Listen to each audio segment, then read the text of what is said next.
Shalom, people. It is Sunday, 3 a.m. on March 1st. I am your brother from another mother, Brother Deaki, and this is New Jersey Ride. You know, we in the ride share business, and what we do is pick people up and drop them off. Thank you for riding with me. I appreciate you. And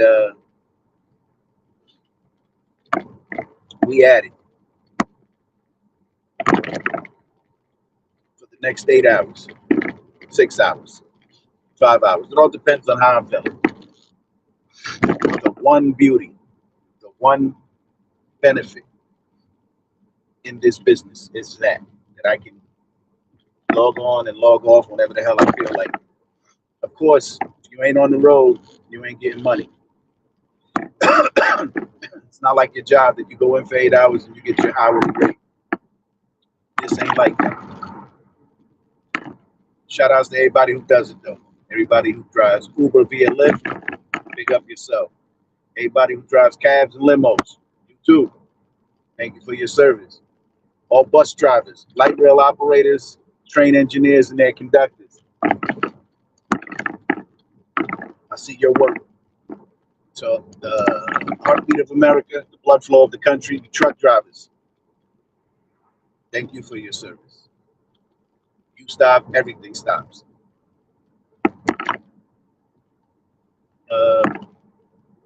Shout out to everybody at FedEx, UPS, Post Office, and Amazon. Breaking your ass overnight. Thank you. I'm a Prime member, so I appreciate you, Amazon. I receive mail, so I appreciate you, Post Office. I don't use FedEx and UPS too much, but I used to. And sometimes I still do, so big up to you, too. Shout outs to the 24-hour convenience stores and the 24-hour gas stations. You out here.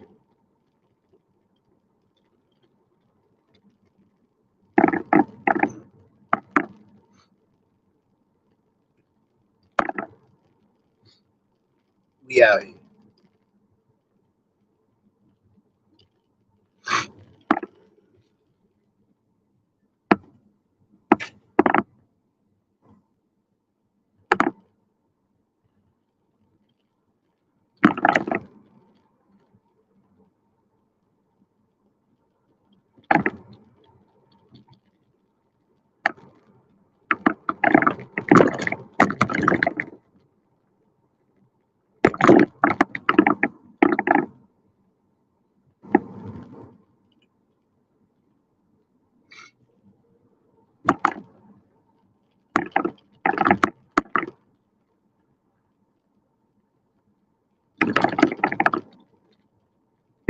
Yeah, my bad. I got a little distracted.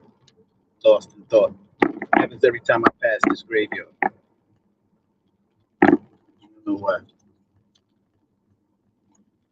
Maybe because it's like a reminder that, we'll all end up in one of these places.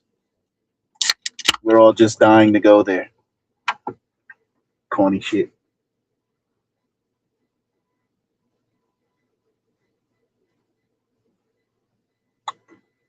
So, Donald Trump has done it again and done some illegal shit.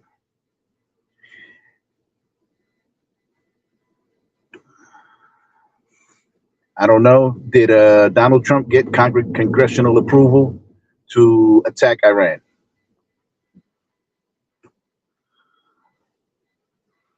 And the answer is no. So he did some illegal shit, as he does, white people. They do what the fuck they want. He attacked Iran, and this could be the start of a global catastrophe, a global conflict. They killed the Ayatollah. The Ayatollah. It means verse of God, word of God. That's what his name means. The Ayatollah, whatever the hell, whoever he was. I read that it was the Ayatollah Khomeini, but he was killed in the 80s. Or died in the 80s. I don't know. Either way, we done started some shit. America done started some shit, and it's gonna blow back. How many Iranians are in the country? How many sleeper cells of all of those Arabs, those wild men, are in this country? How many? Never mind that there are upwards of 20 million Russians in the country and maybe 80 million Chinese. It's 100 million communists in the country, along with Arabs and whoever else. Arabs and Persians. And Donald Trump went on television and told the Iranian people it's time to overthrow their government. Isn't it about time that we overthrew this fucking government? And I don't mean just this particular regime or administration, as they call themselves. I mean the whole goddamn thing, and we need to reset it back to the Constitution, back to the people, back to our rights and our liberties and our freedoms. Isn't it time that we stood up and took back what is ours? America already has a puppet plant in Iran. Can we take on America, the biggest, baddest bully on the block? Can we? You ever notice that America will go in and attack all brown nations, all of them? They won't fuck with the white ones. None of them won't do anything to the white nations. And someone say, well, the white nations already committed atrocities against their people. Are they not? Are they not?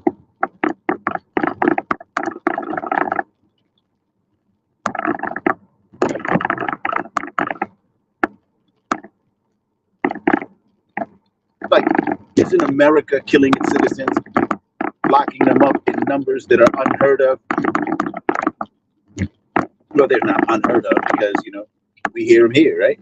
We know that they have a mass incarceration program in this country.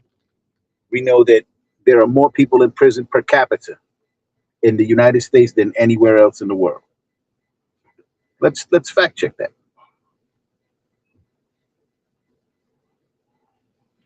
Are there more people in prison per capita in the United States than anywhere else on the planet? Yes. Short answer.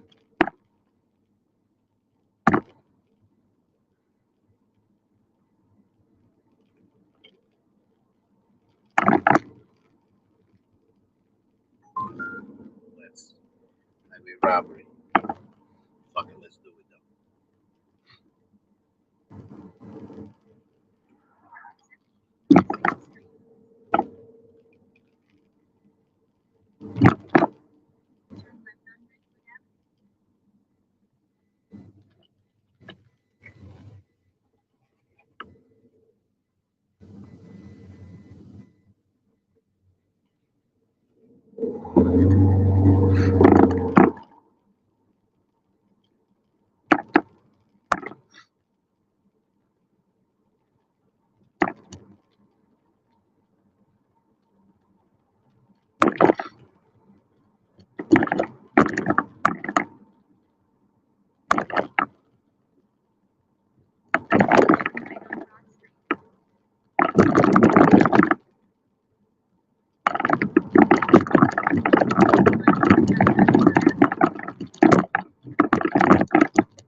So, my question tonight, I always try, start a dialogue. People don't ever join in. I don't know why, but whatever. Isn't it high time that the American people, i.e., white people, patriots, Americans, along with black people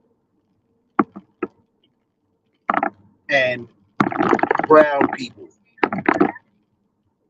indigenous people of the United States, black people of the United States, and again, I don't mean black people from any other place. I mean Americans. Isn't it time that black, brown, white, and Americans take back our country? Isn't it time that we overthrow this government and install new representatives? I mean, they're all thieves and criminals.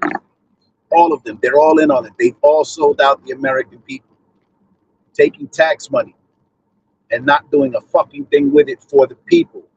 But we fund Israel. We were funding Ukraine.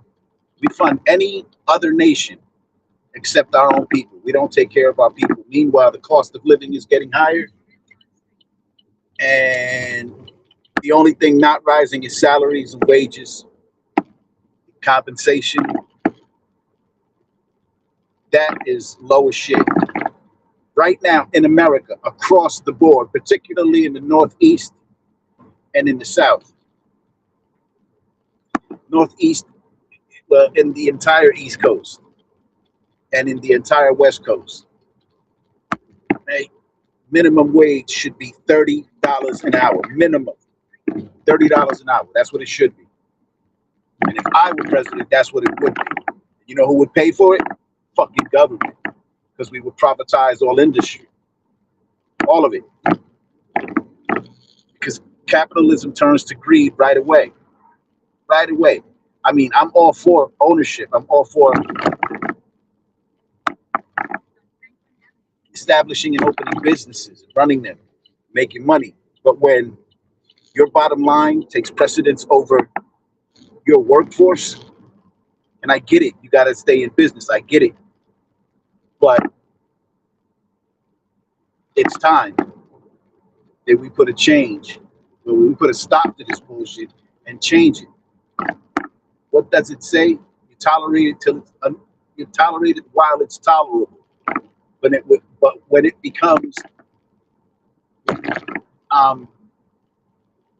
despotism, as they put it, remembering that when these white men who invaded this continent, conquered it, captured its people, and enslaved them, established a republic, they did not establish it for black and brown people. Hell, they killed all of the indigenous population, well, most of them, most of the indigenous populations of North, South, Central America, the Caribbean, and West Indies to establish their system, which is evil and wicked. The United States is evil and wicked, and white people, are you so indoctrinated in your supremacy that you can't see that your enemy is white? And he's got you believing that your enemy is black, and he's keeping racism alive. I'm talking about the ones in power, the real government, the real people who make the moves, the movers and the shakers, the real ones. No, not the bullshit government, because they don't get anything done. I look at the people there and I'm like, how the fuck are they getting so rich? I don't know. I don't understand how they get so rich. What's her name? What is AOC's net worth?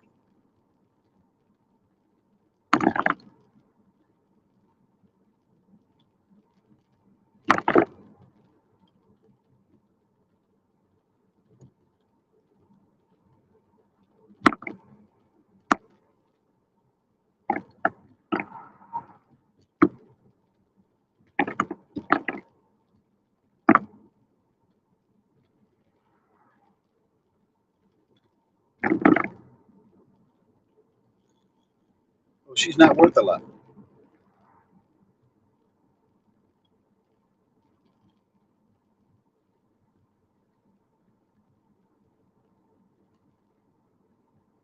There used to be a rumor that she was worth 29 million. PolitiFact, you know, PolitiFake has said that that's not true. Um,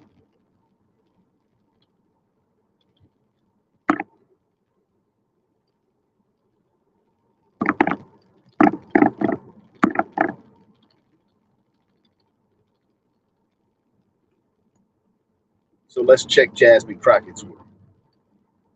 What is Jasmine Crockett's net worth?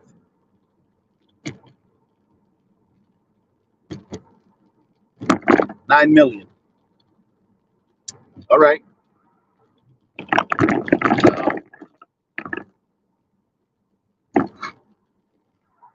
That's a pretty penny. Nothing, nothing in comparison to Nancy Pelosi or Mitch McConnell or even Joe Biden or the Obamas. How do these people on these bullshit salaries earn hundreds of millions of dollars?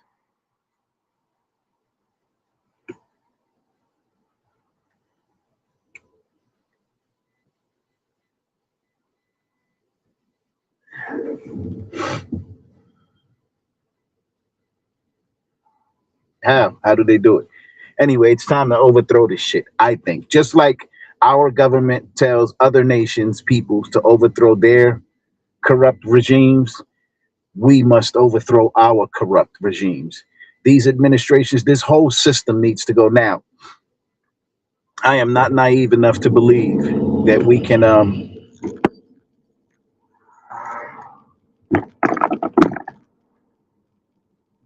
uproot Satan and his seat here in America. I'm not that naive. But I do believe that together, the American people,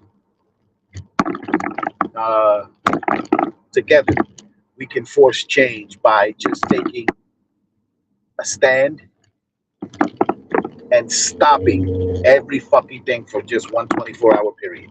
Just stop. It's going to be hard to arrange, to maintain, or to manage, but one 24-hour period, just stop. Nobody goes to work. Nobody turns on a light. Nobody turns on the television. Nobody uses their phone. Turn it all off. Turn everything off for one 24-hour period. Don't buy anything. Don't go anywhere. Just be still with your families and just stop for one day. One 24-hour period will make a difference. We'll let them know that we mean business. And if we can do it for one day, our next move would be to do it for 3 days. You know, the Fibonacci sequence.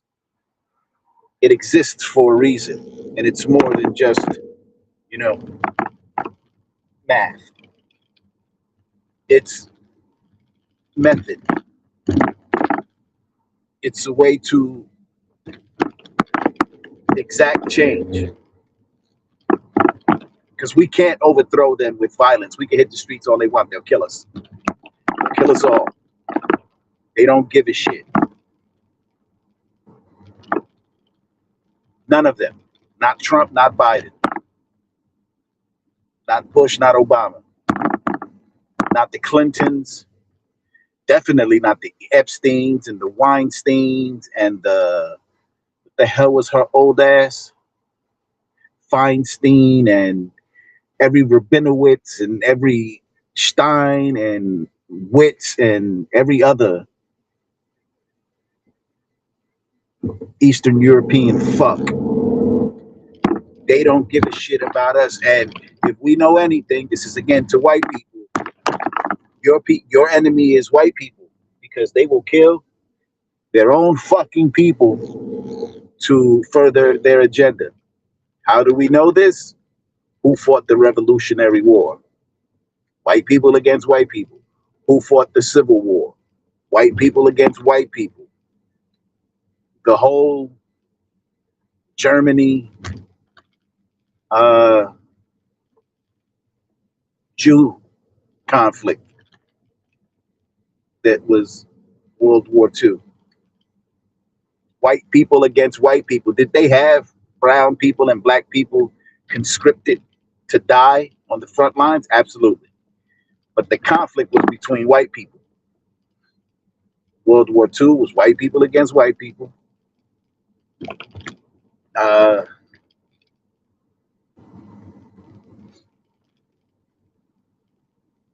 And no one is who they say they are. I mean, except us. Can't deny us. You have denied us. You have hidden us. You have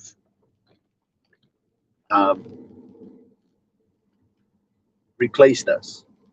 But You motherfuckers uh, can't really hide from you. You can try, right? How many white people are saying they're Native American, like actual indigenous to the land? It fucks me up when I hear that. I remember hearing Daniel Day-Lewis in Gangs of New York call himself a Native American. I was like, is he fucking kidding? White devil motherfucker. It's not Daniel Day-Lewis himself, but his character, white devil motherfucker, saying that he's a Native American. Fucking kidding? He was a European fuck. Look at these motherfuckers.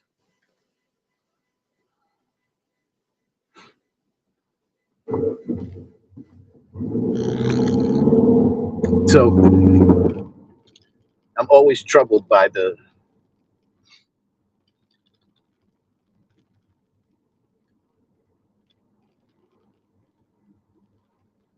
lies that are perpetrated by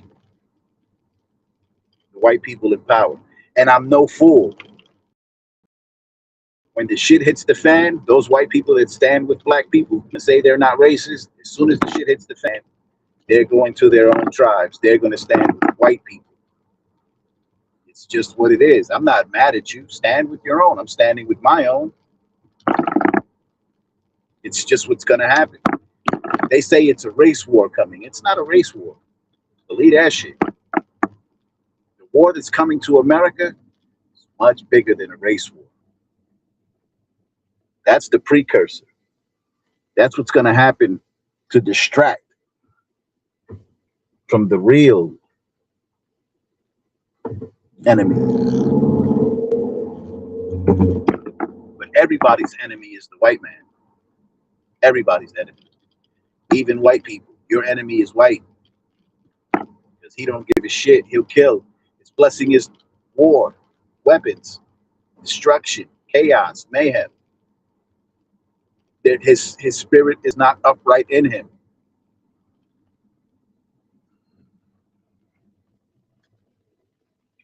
And when it hits the fan and you stand with that wicked ass white man, white people, when you stand with your own people, you're going to see that you're just as wicked as he is because you have no option. It's your nature. Unless you're blessed and have any black or brown in you, in which case your own people will kill you. Remember, the one drop rule. That still exists. Racism is alive and well everywhere in all 50 states. That shit is alive and well. It's hidden really well, but it's alive and well. Look at my people. My people are destroyed for a lack of knowledge. They don't know who they are. They're all drug addicted, fucked up.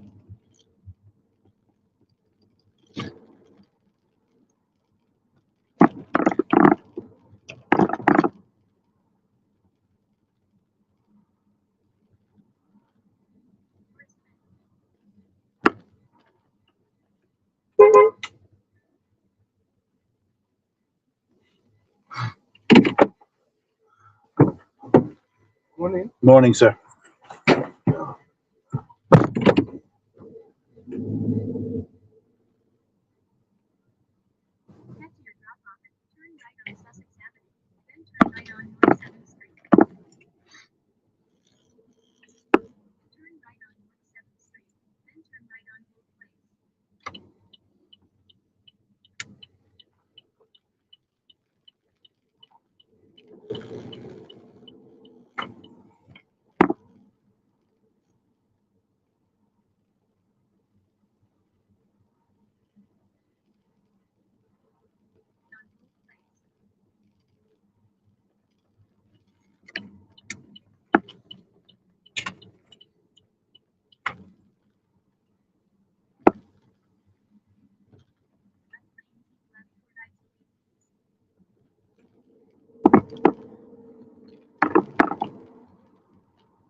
celebrated the assassination of the Supreme Leader after months of protest. Another protesting U.S. military intervention. Eyewitness News reporter Abigail Villas has more on the conflicting protests from Westwood to downtown LA. Well, this is a community with deep Iranian roots, and tonight we saw two different scenes play out. In Westwood, people celebrating, saying the day has finally come. But here in downtown Los Angeles, there was an anti-war sentiment. People here saying they're concerned for what comes next. Should be. It was undeniable joy in Westwood Saturday. Hours after President Trump announced that U.S.-Israeli strikes had killed Iran's supreme leader, people flooded the streets to celebrate. For many here, this was a moment they've been waiting for. Finally, our administration took notice of the plight of the Iranians, and they did something that should have been done 47 years ago. Others saying the only force, not diplomacy, was the only option for liberation, thanking President Trump for ordering the strikes. We stood up to this tyrant using and carried out what needs to be done. You cannot negotiate with people who have an ideology. This remains one of the most aggressive and deadly regimes in history. Across town, took the What people actually supports the bombing of civilian areas in their own country? That's not right, and I think we're supposed to run as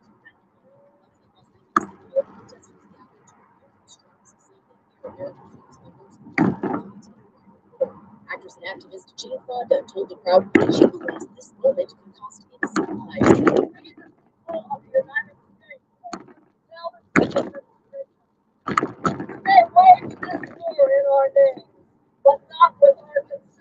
Speakers also raising concerns that the strikes were launched questioning whether this is about nuclear security at all, like President Trump has claimed. The president bragged that he obliterated Iran's nuclear capacity just months ago.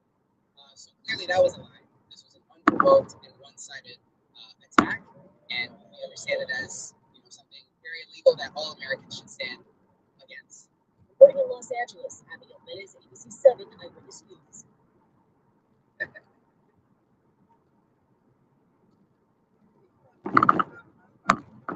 I'm sorry? Yes. The Supreme Leader, the Ayatollah? Yeah, he's gone. Yeah. This is not good. Right? This could be the if right. Because it was an attack that has been being planned for many, many years between Israel and the United States.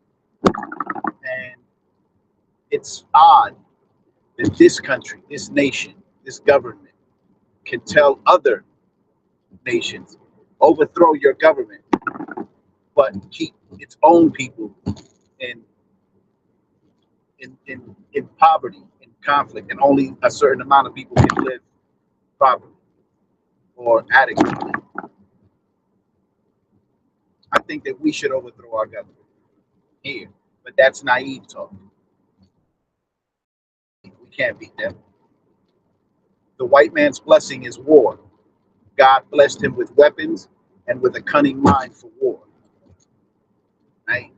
That's his blessing. So you can't go against him in war and weapons because that's what God gave him. The scriptures say the earth has been given over into the hand of the wicked.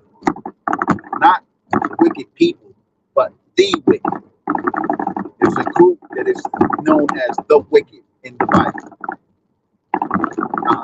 If you eliminate who's not in charge, you're left with who is in charge.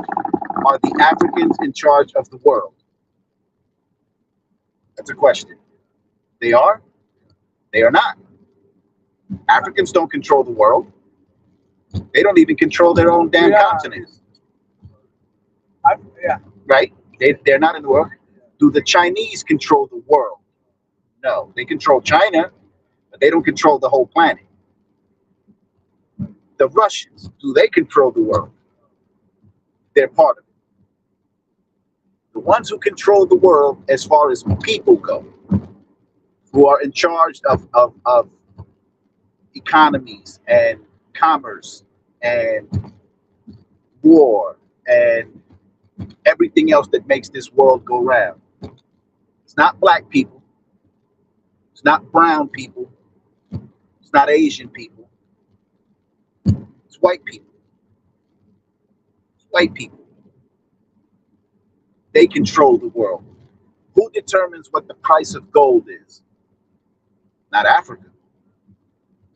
White people. Who determines what the cost of wheat is? White people. They control everything. So if they're in charge, then they are the wicked. And I don't mean the regular everyday man and woman. I'm talking about principalities and kingdoms and dominions. I'm talking about rulers of darkness in high places. And the rulers of darkness in high places are white people. There are no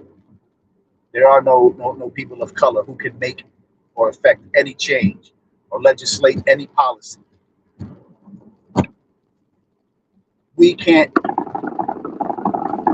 go into another country and kill its leader and take over its country. We can't do that. They'll kill us. But they can do it. They can do it. Right now, if the Sahel, where you from? Okay, what country?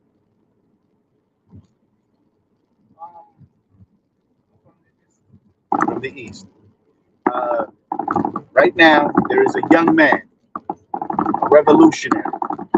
There hasn't been one like him since Patrice Lumumba. Right now, he is exacting effective change on the continent. He is trying to create a union of African nations to stand up, take their land back, take their resources back, and dictate policy. So far, he's been successful. Huh? Ibrahim? Traoré, yes. And the rest of the Sahara, right? But the white man is not going to allow it for much longer. Because if Africa becomes independent, Europe dies. Europe dies. It cannot survive without Africa's resources, and they need to keep Africa poor so that they can remain rich. They've already admitted this openly. So Ibrahim Traoré, Captain, President, let's put some respect on his name. Captain President Ibrahim Traoré. What he's doing is admirable. It's honorable. Hell, it's divine. It's about time. There, like I said before, there hasn't been one like him, not like him, since Patrice Lumumba. Right? There've been others, but not like him. And he's actually succeeding. But the devil will not be uprooted. He controls the world. He's not going to allow anyone to take his power from him. The only one who can take his power is Jesus the Christ. And he's not back yet. When he comes back, then. But right now, the devil is in charge. And he's using his children to control the planet. So the only way that here in this country we can make change, we can't do what Ibrahim Traoré, Captain Ibrahim President Traoré did. We can't do that. We don't have weapons. We don't have armies. We don't have gold. We don't have anything. He at least has a nation. And everyone believes in him right now. Everyone. All we could do is stop. In this country, all we could do is stop. Stop going to work. Stop paying taxes. Stop using the phone. Stop watching the television for one day, for one 24-hour period. We just stop. No cars on the road. No one in the supermarkets. No one in the malls. No one on the phone. No one doing anything. Just stop. We will send a message to the whole nation that we mean business. No. Because we are too selfish and too indoctrinated and busy with our own personal life that we don't care about our brothers. As long as I'm not affected, this is the mentality here. As long as I'm not affected, I don't care what you're going through. It's not my business, right? But if we get rid of that mindset, teach the next generation to stand and to unite the same cause against the common enemy, even white people. I tell white people, your enemy is white people. Your enemy is white people. My enemy is white people. Everyone's enemy, including white people, is white people. Because who controls the earth? White people.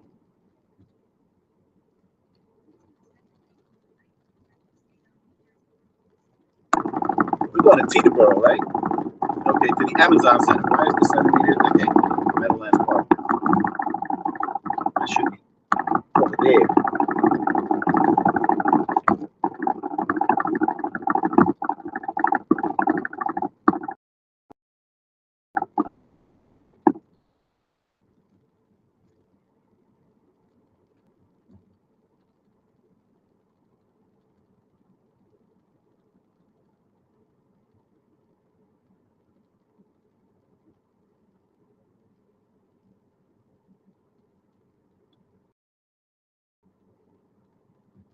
It'll be over soon. And what he did tonight or yesterday could very well be a trigger for global conflict.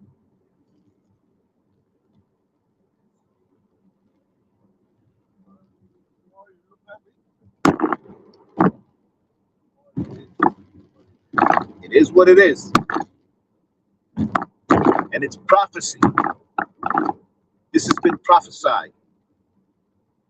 It was written thousands of years ago. And no one believes it. But it's right here in our face now. Iran has never attacked anyone, ever. Maybe in antiquity, when it attacked Babylon, Mesopotamia. But ever since it became a world power that was conquered by the Grecians in antiquity, it never attacked anyone, not in the Common Era. And he and Benjamin Malachowski, people they call him by his taken name, Benjamin Netanyahu. His name is Benjamin Malachowski. He's a European.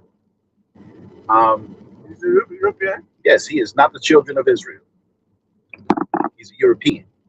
Malachowski. Yes. Those people in Israel have no ties to the children of Israel. I'm not saying they're not Jewish. Not saying that. I'm saying they're not Judah. They're not the tribe of Judah. They are Jewish. They do practice Judaism, but they are not the tribe of Judah. They are not any of the 12 tribes of Israel. They are not Bani Israel. They're not that. They are Eastern Europeans whose families were brought there in 1947. And when they landed there, they killed hundreds of thousands of Palestinians and took over the land. And now they're controlling it all, except the Gaza Strip. And they want that. And they're going to take it because that's what they do. They take lands by force. No diplomacy, no voting. They go in, they take it, they occupy it, and then call you an alien. Say that you're an immigrant in your own land.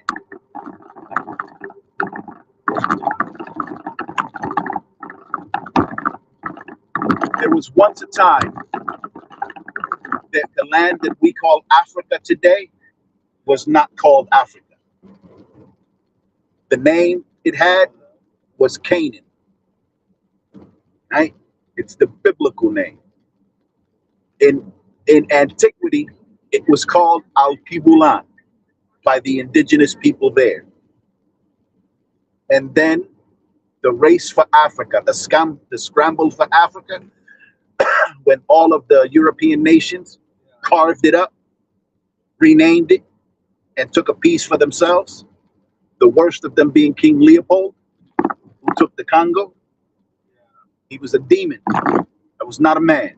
That was a demon from the pits of hell. He killed millions. 10 million people died under his watch. Then they renamed it according to their lands. But before then, a Roman general named Leo Scipius Africanus renamed it Africa after himself, because, you know, that's what they do. Has been written, but they keep it from us because they don't want us to know the truth. It's only for them. Problem is, we can read now, and we do. And in the rest of the world, they don't teach this stuff. This information is kept from the rest of the world. Everyone who comes here thinks the white man is God. They think Jesus is a white man because that image has been posted all over the world, particularly in Africa. Everywhere, Jesus is a white man. And you can't tell even the African people, if you tell them Jesus is not white, they will kill you because they love white Jesus. But Jesus is not a white man, not according to the Bible. According to the Bible, he has woolly hair. What white man has woolly hair? Do you know? One white man with woolly hair? It says his skin was so dark that it looked like it burned in a furnace. Do you know anything that burns in a furnace that comes out white? You know what a furnace is, right? Yeah. Right. Nothing that you put in comes out white, right? It comes out what color? Black. Blackety black. Right? So if the Bible says his skin was so dark that it looked like it burned in a furnace and he had woolly hair, then what does he look like? Not a white man. He doesn't even look like a Middle Eastern man. He looks like a black man. In fact, he is a black man. His great-great-grandfather, King Solomon, said in the Bible, I am black but comely. Job, his ancestor, said, my skin is black upon me. His people, the Israelites, said in the book of Kings, I believe, our skin is black unto the ground. There is no white ground. Nowhere on earth is the ground, the earth, the dirt, white. Nowhere. Even sand isn't white, it's beige. Like me. Yeah. There is no white. That's white. That line is white. There is no white earth. Right? This is how we know who is and is not the children of Israel. Even the Quran makes a distinction between the Yahudi and the Yahuda. Bani Israel and the infidel. Even the Quran makes the distinction. Because everyone knows, right, that the children of Israel, when they were in Israel, were black people. And when they came back, they were white. That's why the Egyptian president at the time in 1947 said he'll never accept them. And they killed him. The Shah of Egypt. The Shah of Egypt was killed because he said he'll never accept them because there's no way that the children of Israel came back white. They were black people. There's no way to go white from black. There's no way. And this is all historical. They don't want to talk about it.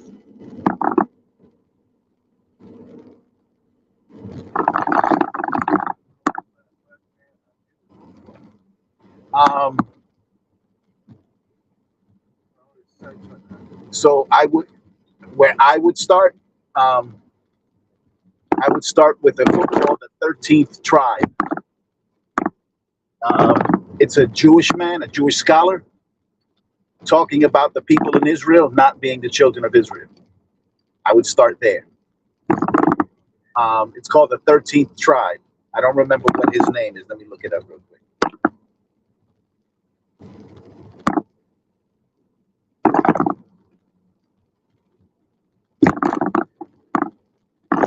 Who is the author of the 13th tribe? Arthur Koestler. Koestler, yeah. He's a Jewish man, a white Jewish man.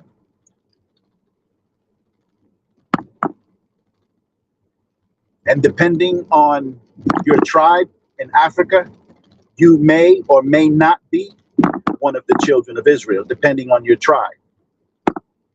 Because a lot of the children of Israel in the year 70 AD went to Africa. When the Romans destroyed the temple in Israel, they ran into Africa as instructed by Christ.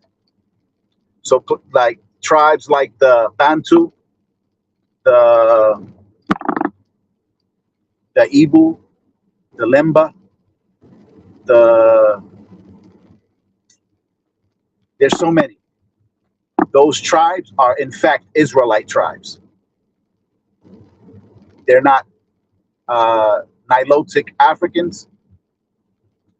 They are actually Hebrews that are intermixed with the Nilotic Africans.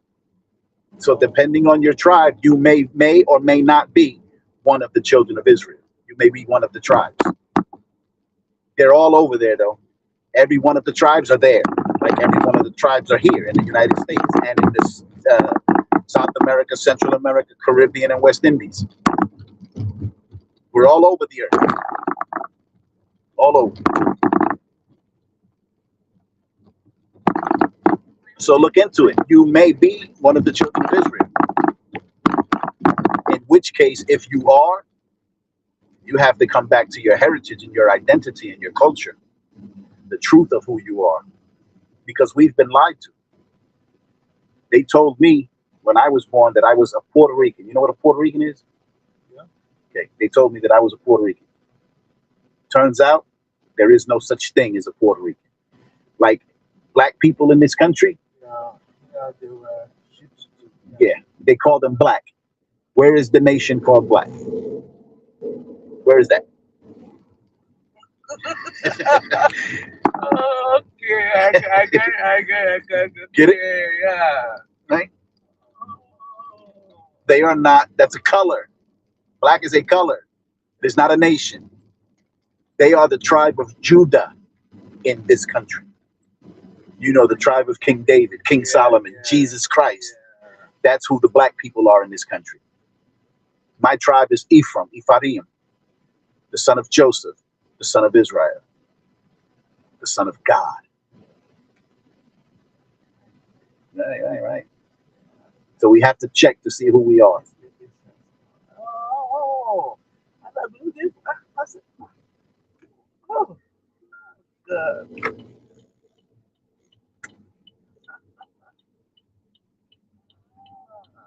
Yeah.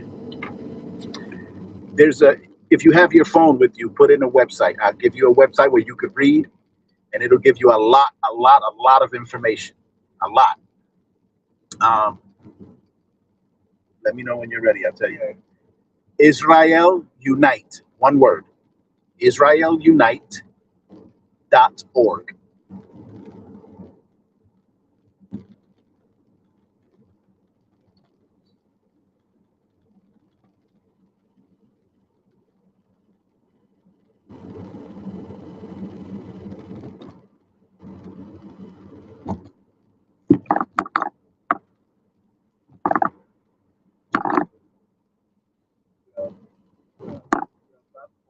Yes.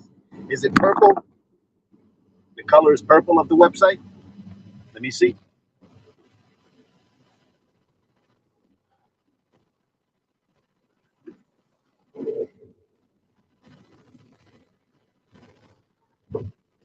I don't know.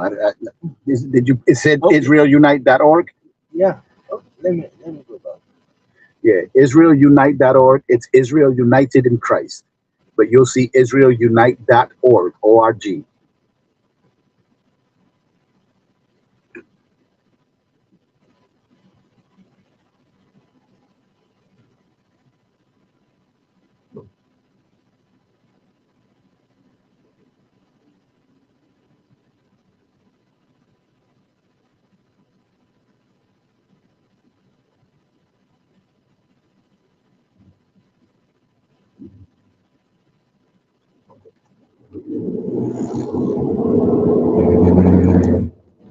should come up first.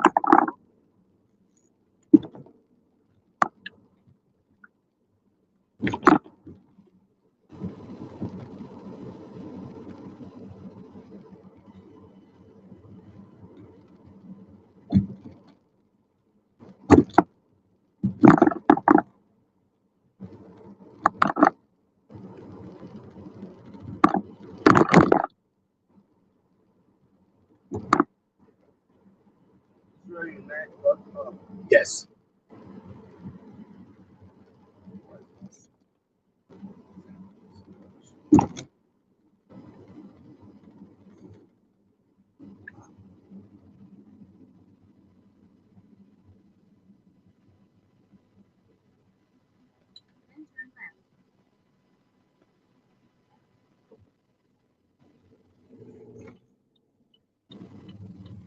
Oh, okay. Okay. When you get a chance, save that page and read that page, right? It'll tell you everything about who is who on this earth, who is the slave master, who is the slave, who is not Israel, and who is Israel, according to the Bible and the books that are written historically. The founder is named Nathaniel Israel. He is the bishop and elder of the organization. I am not a member. I am not a member. I have too much blood on my hands. I have too much blood on my hands, so I can't join them because it would look bad on them if I was part of them and I get caught. I don't want to disrupt them. I got too much blood. I've done too much things in my life that's no good. Christ will forgive me. They will not. They will not.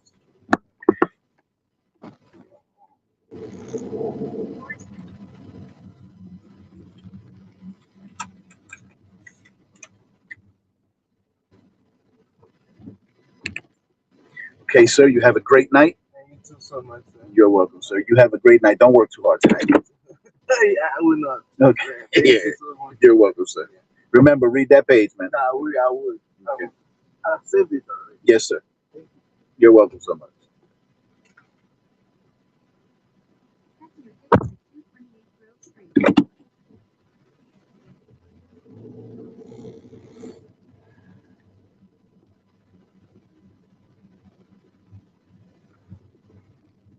Then turn right.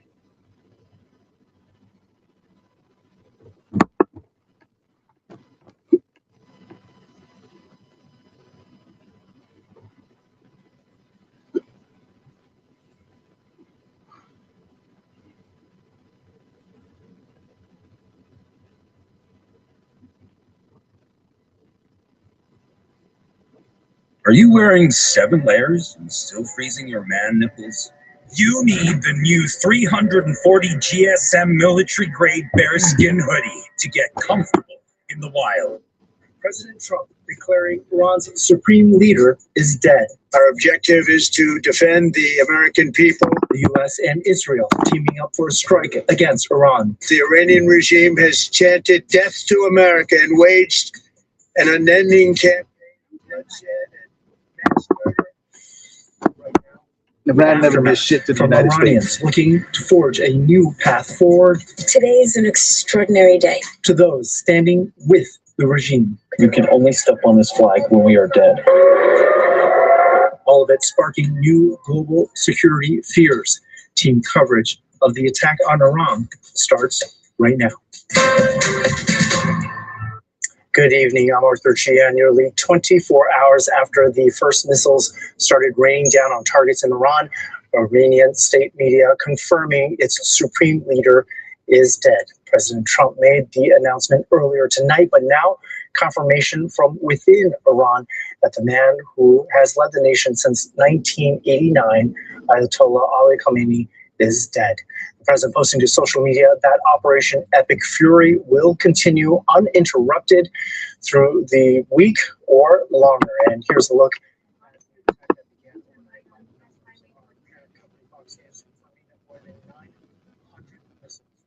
From air, land, and sea into Iran, with Iran responding In turn, with roughly 300 missiles out of an estimated 2,000 long-range missile arsenal that they have. And just to give you some geographical context, take a look at these maps. The first one from the Associated Press showing the sites in Iran believed to have been targeted by Operation Epic Fury, as it has been called. And now here's a clearer picture of the U.S. bases near Iran. This map also from the AP shows the U.S. bases in Jordan, Kuwait, the United Arab Emirates, and Bahrain. Our team coverage begins with our Duarte Geraldino live in the newsroom. Duarte.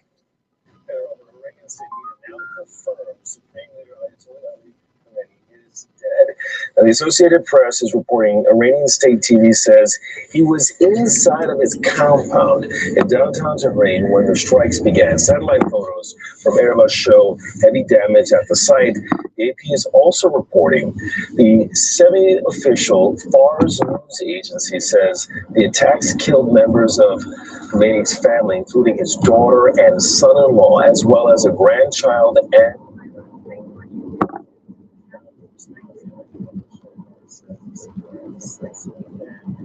reducing punishment is coming over Khomeini's killing.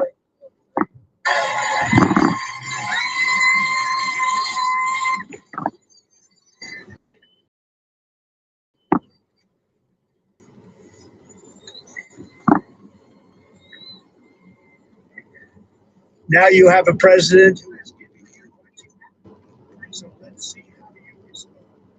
America is backing you. Overwhelming strength and devastating force. Now is the time to seize control of your destiny and to unleash the prosperous and glorious future that is close within your reach.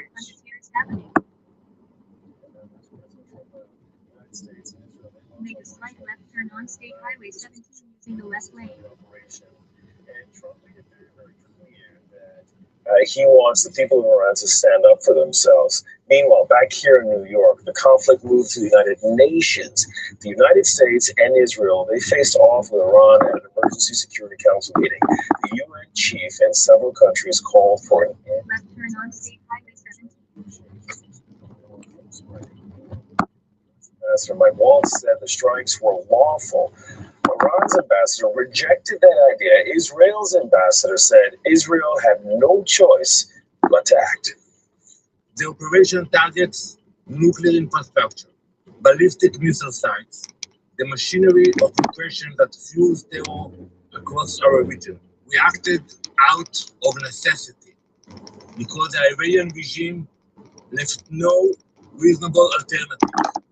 For the second time in the midst of the negotiation, the United States betrayed diplomacy and resorted to force and launched an attack against my country.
The supreme leader of Iran has been declared dead. An historic day in the Middle East. Hour by hour, dramatic events are unfolding across the region as President Donald Trump and Israel launch their most ambitious attack yet. The stakes are high for Trump as he is briefed on the risks of America intervening in another conflict and the potential rewards if it can achieve regime change in Iran. This is Reuters World News, bringing you everything you need to know from the front lines, 10 minutes, 7 days a week. I'm Kim Vanel in Wanganui, New Zealand, with this special. Yeah, the white man is moving and shaking. His time must be short.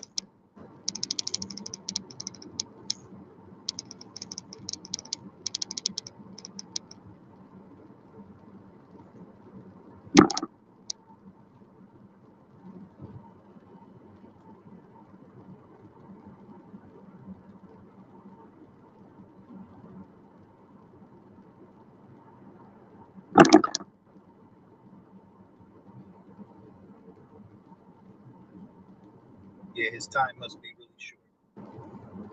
Because he's doing his thing.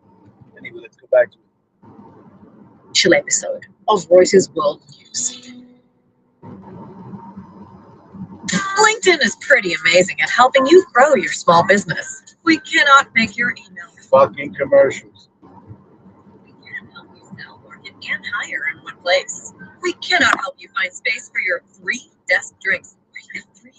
And while we can't help you find the perfect volume for your presentation video, LinkedIn can help you find the perfect audience for your business. Grow your small business on LinkedIn. Learn more at linkedin.com/smallbusiness.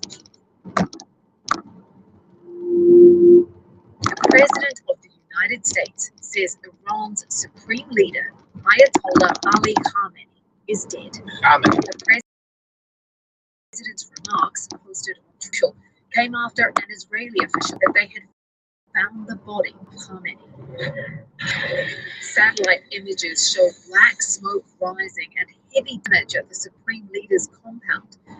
The announcement of his death marks an historic turning point for the Islamic Republic and a dramatic escalation in a new conflict that engulfed the Middle East in a matter of hours today. Khamenei, who ruled Iran for more than 3 decades, was targeted as the United States launched the most ambitious attack on their arch enemy. Their missiles hit large swaths of Iran, from the country's north to its southern Gulf Coast, including the capital, Tehran. Iran has responded, bombarding Israel with missiles, many of which were intercepted, but not all of them. Iran also attacked US bases across the region, including Qatar, which hosts the largest American military base in the Middle East. They're now under siege. Trump's announcement of Khamenei's death thrusts the country into levels of uncertainty not seen since the 1979 revolution. The Supreme Leader wielded final authority over the military, the judiciary, the media, and Iran's powerful Revolutionary Guard. Iran is now in open warfare, and its people are being urged by the US president to revolt. With Khamenei gone, there is an immediate power vacuum in Iran, but it isn't yet clear who will fill it. Over the past 2 weeks, the CIA has been sharing intelligence with senior US officials, briefing them on potential replacements. Erin Banco in Washington, D.C. has the story. This is obviously a very fluid, fast-moving story, and really, who knows what could happen. One of the scenarios they looked at was the possibility of the Iranian Revolutionary Guard Corps, the IRGC, which is an elite military unit in Iran, that one of its leaders could take over and fill that power vacuum. Erin says other options include other hardline figures, or less likely, an opposition leader. But she says whoever takes over, officials in the US don't expect any major change in Iran's policy. When it comes to senior officials in the White House, State Department, from our reporting in recent weeks, I think what we can say here is that they expect that the power vacuum wouldn't necessarily be filled by an opposition figure. For decades now, the country has been ruled by figures like the supreme leader who have, very hardline views about the ways in which they deal with the world. So when it comes to policy and thinking about the world, then it would be sort of a similar figure entering that space with similar thinking on, for example, Iran's nuclear program or the ways in which the country diplomatically deals with the West. Somebody equally as hardline would probably fill that space. The large-scale attack on Iran could be the riskiest and most consequential move of Trump to pivot from quick last month's raid in Venezuela to what experts warn could become a drawn-out conflict with Iran and a wider regional war. So why did President Trump do this? Well, national security reporter Phil Stewart has uncovered exclusive details about the briefings the president received ahead of the attack. One of the things that we've learned is that he was briefed primarily on this high-risk, high-reward scenario where, yes, Iran could stage, basically a mass casualty event where it strikes, a U.S. base or strikes a U.S. ally and kills large numbers of Americans. And conversely, there is also an opportunity, according to these advisors, to really reshape the geopolitics in the Middle East in a way that could be legacy burnishing for the president. How far Trump will go for those rewards remains to be seen. So if the campaign were to stop, say, today or tomorrow, and the Iranian state was able to rebuild and restructure in an organized way and have a replacement for the Ayatollah, perhaps a hardline cleric or someone with religious authority, potentially you could imagine a scenario where there was very little change. But the reporting that Reuters has done in the past weeks suggests a much broader potential campaign, planning for a campaign that would not last, hours, but weeks. It's important to emphasize that for President Trump, this is the riskiest, operation he's ever carried out. This is a much more lofty project with very ambitious goals that are and it opens up a very unpredictable scenario for the United States and the entire Middle East. So we'll all be following this hour by hour for as long as it takes. As Phil says, we've seen dramatic events unfolding hour by hour on what's become a momentous day in Middle Eastern history. Iranians throughout the country woke to the sound of bombs exploding and fighter jets overhead. People were watching from rooftops as cars, trees, and buildings burned below. Israel says, as well as the Ayatollah, it has taken out several of Iran's top commanders in the strikes, while the US says it targeted strategic infrastructure. It's not known how many civilians have been killed nationwide, but in the southern town of Minab, explosions from Israeli missiles killed more than 80 people, according to Iranian state media, which also says many of the dead are children. Video on state media shows panicked parents sifting through the rubble, while others stand frozen, staring at the still smoking building. Iran's response to the nationwide attacks came swiftly. Retaliatory strikes from Iran sent waves of sirens through Jerusalem and Tel Aviv, where Israelis sheltered underground as explosions rocked the streets above. Missiles seen too over Doha, Bahrain, and Dubai, most of which were intercepted. So just how capable is Iran of waging a full-on war with the US and Israel? Well, Iran has several proxy fighters that it supports in the region, which it could mobilize. The leader of the Houthis in Yemen, Abd al-Malik al-Houthi, says they stand in solidarity with Iran and is fully prepared for any developments, framing the moment as the entire Islamic world being under attack. Over in Iraq, which is home to several armed groups backed or directly trained by Iran's Revolutionary Guard, protesters voiced their anger over the US and Israeli strikes. While Russia, one of Iran's most powerful supporters, told an emergency meeting of the UN Security Council that Tehran was willing to engage in diplomacy, but instead has been stabbed in the back. Moscow has not, however, offered military assistance so far. Iran itself has significant military capabilities, including a growing fleet of attack drones, but its conventional air force and navy are no match for American or Israeli firepower, and its ability to sustain a prolonged conflict is sharply constrained by its economy. Years of international sanctions have severely weakened Iran's economy and constrained its growth. Plus, there's the domestic strain. Iran has faced repeated waves of anti-government I am well, how are you? in recent years over inflation, unemployment, and political repression, unrest that has been met with force but has never fully subsided. Global reaction to the US and Israeli strikes on Iran has been swift. European capitals saw a flurry of diplomatic activity, with the UN holding an extraordinary meeting. Prime Minister Keir Starmer said British planes were in the sky to protect allies, but are not taking part in the strikes. Protests both supporting US and Israeli action and condemning it taking place around the world.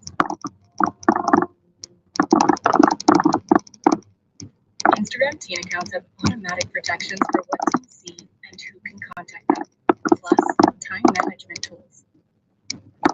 And Instagram will continue adding built-in safety features to help create age-appropriate experiences. Learn more about teen accounts and Instagram's ongoing work to protect teens online at instagram.com/teenaccounts.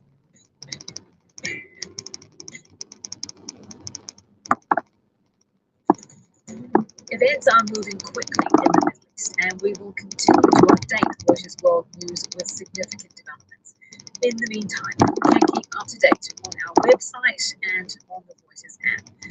Our live team and journalists around the world are working around the clock to bring you the latest. Don't forget, you can also follow us on your favorite podcast player, and if you're listening on a smart speaker, just ask for the latest news from Reuters 7 days a week.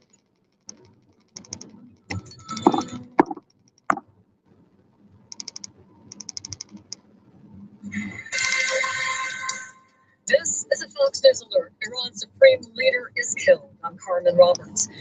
President Trump confirms U.S.-Israeli airstrikes killed Iran's supreme leader Ayatollah Khamenei.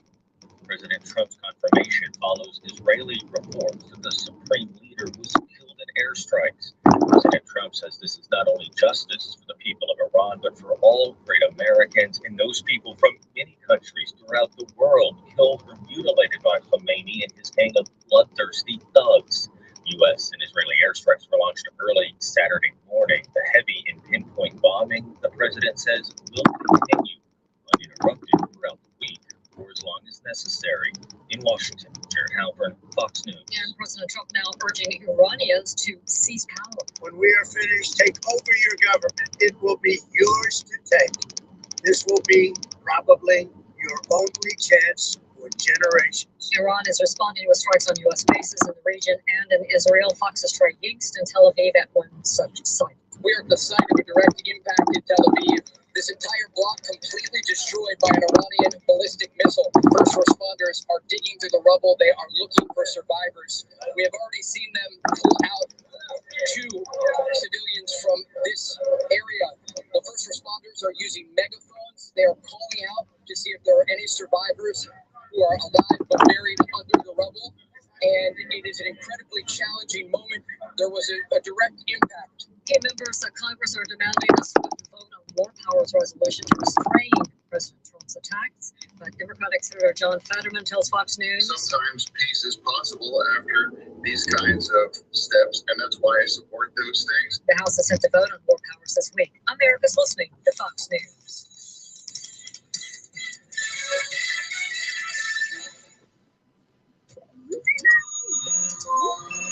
Building a business is hard, but protecting it doesn't have to be with LegalZoom.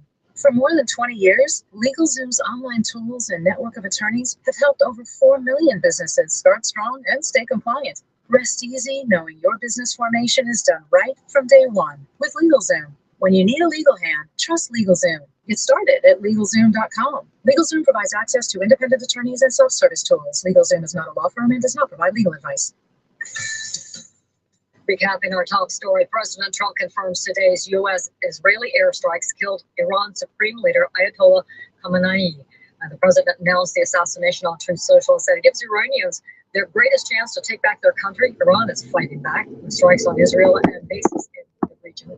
Attorneys for Killar Abrego Garcia trying to get human smuggling charges tossed out this week. No decision yet as the case continues, though a federal judge in Nashville heard arguments from Kilmar Abrego Garcia's defense team Thursday that human smuggling charges against their client are selective and vindictive, stemming from a 2022 traffic stop in Tennessee. Those charges were not brought until 2025, after Abrego Garcia, a Salvadoran national in the country illegally, became a lightning rod for the Trump administration's immigration policies. Federal prosecutors insist that Kilmar Abrego Garcia was charged in Tennessee based on facts in the case.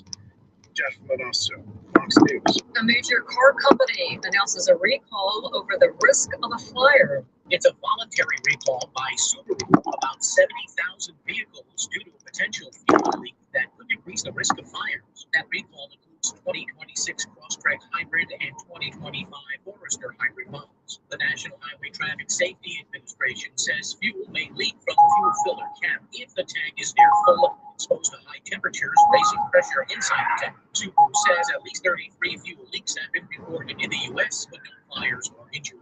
Vehicle owners are being told to park outside and keep fuel levels below a half tank until the dealer replaces the fuel cap gasket free of charge. Paul Stevens, Fox News.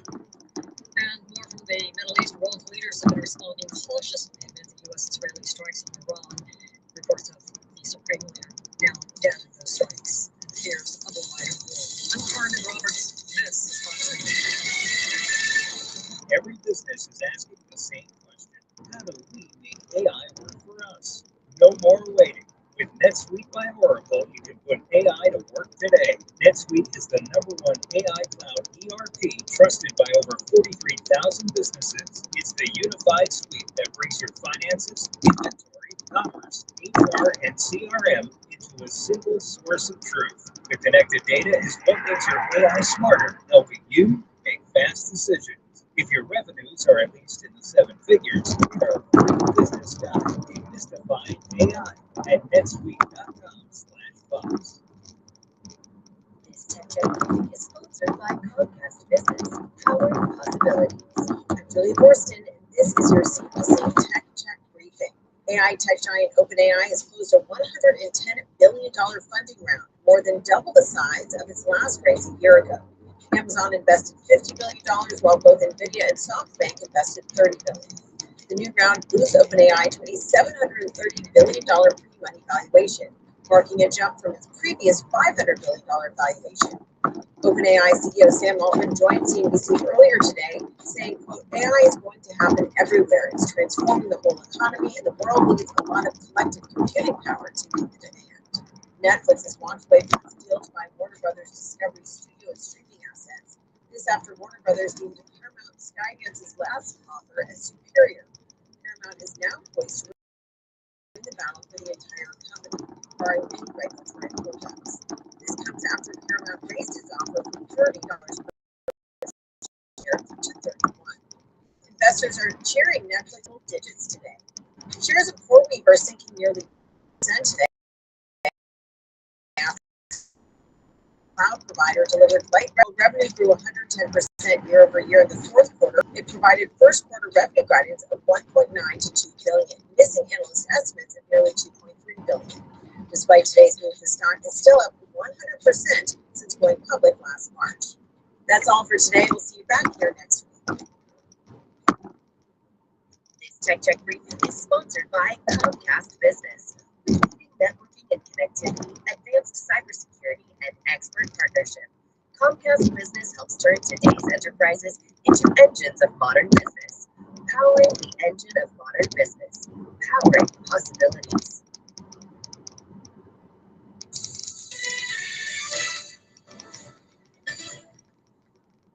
This is DW News, and these are our top stories. U.S. President Donald Trump says Iran's supreme leader, Ayatollah Ali Khamenei, is dead.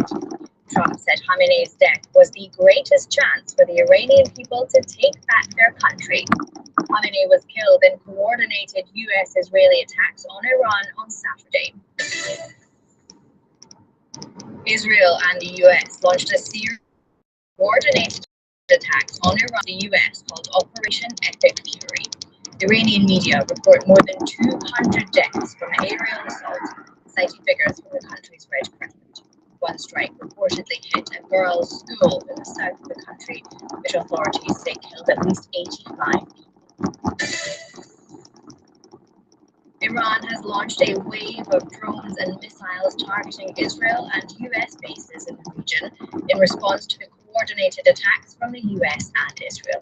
Blasts have been heard in multiple countries where tens of thousands of US troops are stationed. The United Arab Emirates says falling missile debris killed a civilian in Abu Dhabi. This is DW News from Berlin. For more, take a look at our website, that's dw.com.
Can you get through there? You're welcome so much. You as well.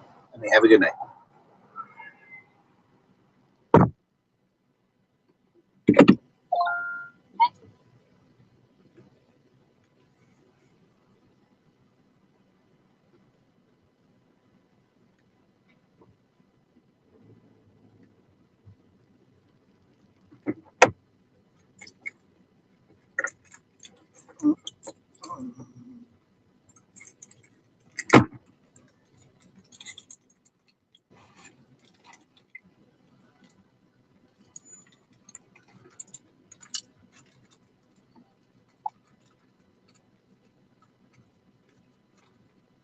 Tomorrow, me and my friends are gonna pick up your windshield.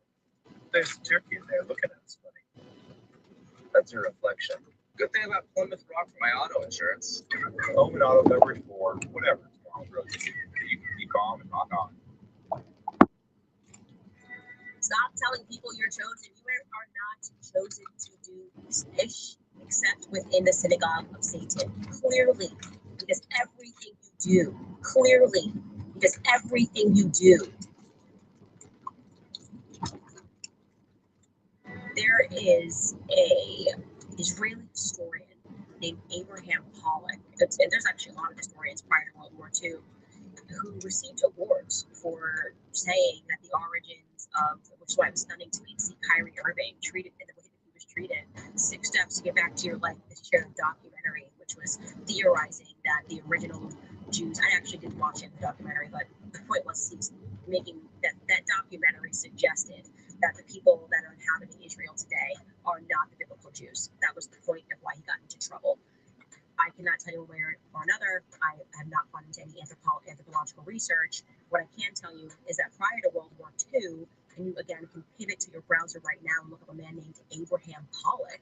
Okay, prior to World War II, he extensively wrote about, the Israeli historians extensively wrote about the fact that they were the Khazars. They were like, yeah, here's the evidence, blah, blah, blah. He received awards from Tel Aviv University. And then suddenly after World War II, they said to him, like, this research was not helpful. And they just stopped printing his books. The world's knowledge about the Khazars started in the 10th century when Chasai ibn Shaprut, who was the foreign minister of Abdul Rahman III, the Caliph, the Umayyad Caliph of Andalusia, plus of Spain, heard from travelers that there was this nation in Central Asia, a Jewish nation. He wrote a letter and received to the king and asked what's going on. He received a letter back. This is from a king of the time named Yosef, who explained what I said before about the king's search for the true religion. It is true that many people over the years have doubted the historicity of the letter. There has question of whether it's just the king and the royalty, the nobility that converted, everybody converted. We don't have any literature as such from the Khazars. However, in the past, say, 50 years or so, more and more research has substantiated the letter from Yosef. Some of the descriptions of the Khazar life and the Khazar history seem to be substantiated from other sources. Coins were found mentioning the name Moses. A letter was found in the Gizah, which might have some Khazar writing or Khazar names in it. And therefore, even though there are still people who doubt to this day that the Khazars actually became Jewish, I would say that I follow those experts who say definitely there is a historical basis. Now, according to Kuzari, the conversion was in the year 740, the Common Era. Most historians date it to the 9th century, the 800s. The Canaanites were a brutal and a wicked culture. They frequently engaged in behavior that was considered obviously immoral and decadent, right? A list of the sins that Israel was told to avoid at all costs. Those sins included the Canaanites, particularly in incest, in child sacrifice, in homosexuality, and in bestiality. Now in your mind, you're going, okay, that sounds familiar. We spoke about this as well when I was telling you guys about the Khazarian kingdom. And I think somebody asked a question yesterday, like, oh, you know about the Khazars? And I had mentioned to you that, yes, I'm very aware, by the way, because I think that is what was mentioned also in that documentary that Kylie Irving shared, was that for a period of time, a lot of Israeli historians were writing books and receiving awards for having traced their lineage to the Khazars. Very similar story with that kingdom before it was crushed by Russia and Persia. According to the Khazari, the Khazars were very successful physically, militarily, financially. I don't know how much that substantiates that, but the basic idea that the Khazars converted this Jewish kingdom, I think, is pretty well established now, despite the naysayers. I would just add that there are those who have tried to say that Ashkenazi Jewry is descended from the Khazars and therefore have no relationship to the biological people of Israel, no relation to the land of Israel. That theory, again, I don't think there's anything to recommend it. The Ashkenazi Jewry came from the West. They speak the German language. We have no real way of finding descendants of the Khazars today. In case you're not familiar at all with who the Khazars are, outside of whether or not you can draw a line from the Khazar Empire, the Khazarian Empire, my understanding, and I have not done enough research into it. Essentially, it was an empire. Not too bad. How about you? And can you fact check it again? This would be in Ukraine, and what would be modern Ukraine? Belleville. Yeah. And let me know in my ear when you dig that up, Mark. For sure. I'm pretty sure that it was in what would be modern Ukraine. It all goes back to Ukraine. But essentially, they were worshiping and doing things that were considered so immoral and so corrupt. And I'm talking about sexual stuff. And I'm also talking about in the way that they cheated people, that they were given an option from modern, I would say Iran, but Persia and Russia. Like either you convert to one of the faiths like that we think will make you more moral, or we will crush you. And so there was this mass conversion in the 8th century. You can fact check me on that too. I think it was the 8th century where the Khazarians mass converted to Judaism as the faith. And to be clear, it was the people that were running this empire at the top who were just up to no good, and they carried on their corruption. They carried on their sexual deviancy despite pretending to have converted to Judaism. And that's the people that they ruled over didn't really convert. I'm sure they did, but the people at the top didn't. And so Russia and I'm saying Iran because I'm just Russia and Persia teamed up and crushed the Khazarian Empire. And so there has been a theory for a while that what is happening is that the Khazarians are reassembling, and that essentially they want to crush Russia and Iran, which is happening right now, actually, which is interesting to think about. I hadn't thought about that until right now. That they at least do seem to really want war with Russia and Iran. My name is Chef Tajani, and what I'm about to share with you sounds absolutely impossible. But now we come to the others. There was Moshe Ibn Ezra. By the way, Ibn means son of, but it's a family name. Moshe Ibn Ezra. And then Abraham Ibn Ezra, distant cousins. And then Yehuda Halevi, the greatest Hebrew poet since King David. Yehuda Halevi was a musician in Toledo. He writes a poem which reads as follows: My heart is in the east, and I am in the uttermost west. I cannot enjoy my food, I cannot rest, because the holy city of Jerusalem is in Christian thrall, and I am tied up in Arab chains. He was a highly respected citizen of Toledo, and also he wrote a book, and his book is a remarkable book. It's called The Khuzari, and it's based on an event that took place. and that is the establishment of an independent Jewish kingdom in Central Asia in the year 750. Have you heard about that? The kingdom of the Khazar Empire. Who were the Khazars? The Khazars were a Turkish tribe, and they, on the warpath, succeeded in establishing control over a very important part of Asia. Their center was on the Volga River, and their empire extended from north of the Black Sea to east of the Caucasus. Why is that important? Because they were on the main path of the trade routes from Asia to Europe. They controlled it. And they were very strong. They established themselves. And they had been one of the Turkish tribes, should we call it nomadic warriors, like the Mongols later on. The king of the Khazars decided, now that he is head of an empire, he should adopt a civilized religion. Now, he adopted Judaism. Now, why? There are stories, of course. One of the stories, the legend is, he invited a Catholic, a Christian priest, who told him about Christianity, and in the course of describing Christianity, he said about Jesus and the Old Testament, Judaism, and so on. Then he invited a Muslim, and the Muslim talked about Muhammad and the Quran and the prophets of ancient Israel who preceded.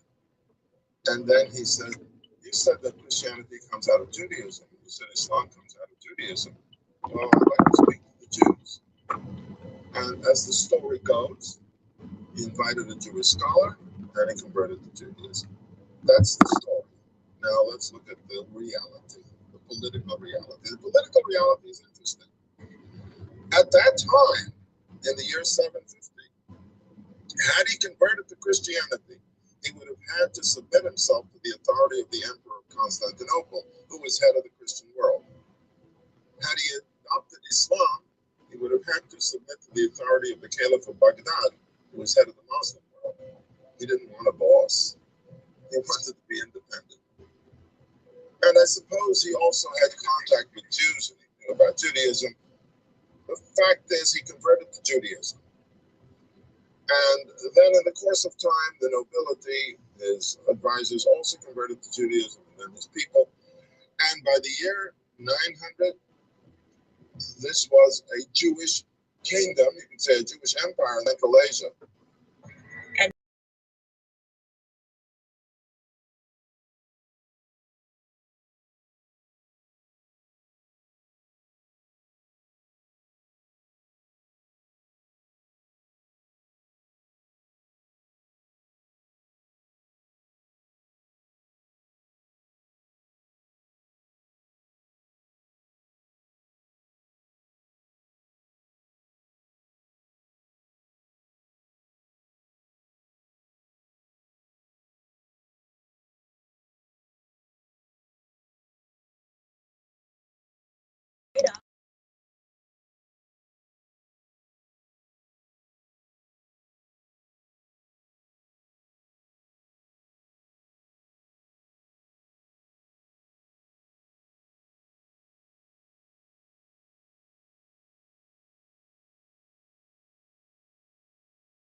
killing innocent people. Everyone that I've talked to today in the last day has family in Iran that are terrified, that have no clue when this is going to end, that have been terrified, and people are reeling. And I understand that some people are cheering this on, but as an American, I do not feel that this will benefit human rights. About 1,000 protesters gathered in Times Square against the strike. The NYPD is monitoring the events overseas, and they have increased their presence at several cultural and religious sites across the city. Eyewitness News reporter Lindsay Tuckman live outside of the United Nations. Yeah, Michelle, very good. As you said, the NYPD and other emergency management officials are monitoring the situation in the Middle East very closely and also coordinating with federal and international partners to make sure there are no repercussions here in New York from the conflict abroad. It also is serving Jewish New Yorkers and Iranian New Yorkers on extra alert. And again, the NYPD does say its protocol out of abundance of caution. It is enhancing patrols at sensitive locations throughout the city that include diplomatic locations like the UN, where we are standing outside of right now, or consulates, as well as cultural and religious sites across the city. Now, Iran has vowed to avenge the Supreme Leader's death as U.S. and Israeli attacks continue into the second day. The police say they are prepared for continued protests to make sure nothing gets out of hand. Protesters, as we just heard, hit the streets yesterday, rallying against the deadly strike. And despite many Iranians celebrating the killing, Mayor Mamdani also spoke yesterday, condemning decisions made by the Trump administration, as security experts warn to remain vigilant. You are part of the fabric of the city. You are our students, our artists, our small business owners, our neighbors, our community leaders.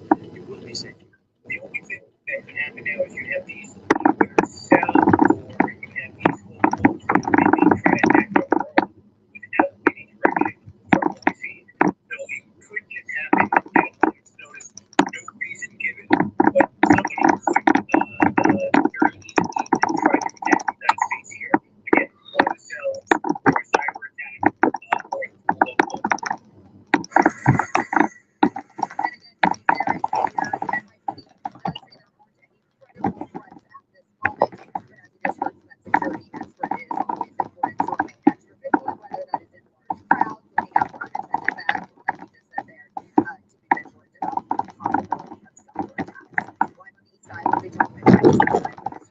Lindsay, thank you. Thousands of travelers have been stranded with airports across the Middle East closed again today. Yesterday, Israel, Qatar, Syria, Iran, Iraq, Kuwait, and Bahrain closed their airspace. It led to the closure of major airports up to Dubai, Abu Dhabi, and Doha. They usually have about 90,000 passengers per day. Many of these passengers are Americans desperate to go home. We spoke to a couple from New Hampshire. They were in Dubai for a week, and they were trying to stay safe. That couple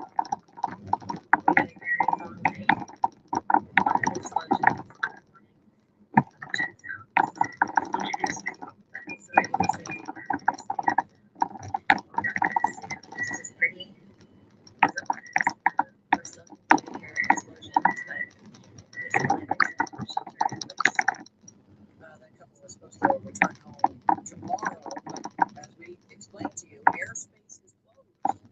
They're just going to stay there and try to get home somehow. So, 3 former South Carolina women's basketball players are also trapped overseas. Coach Dawn Staley said yesterday by Israel playing basketball there. Destiny Little had shared videos on social media of what she's experiencing. So, I don't know if you guys can hear that, but the siren is going off right now. This is the second siren of the day. And yeah, so I'm about to head to the shelter now. It's really divides everything off because it is Shabbat. So there's not a lot of people out anyway. So it's just very deserted. Unfortunate, but this is the circumstance right now.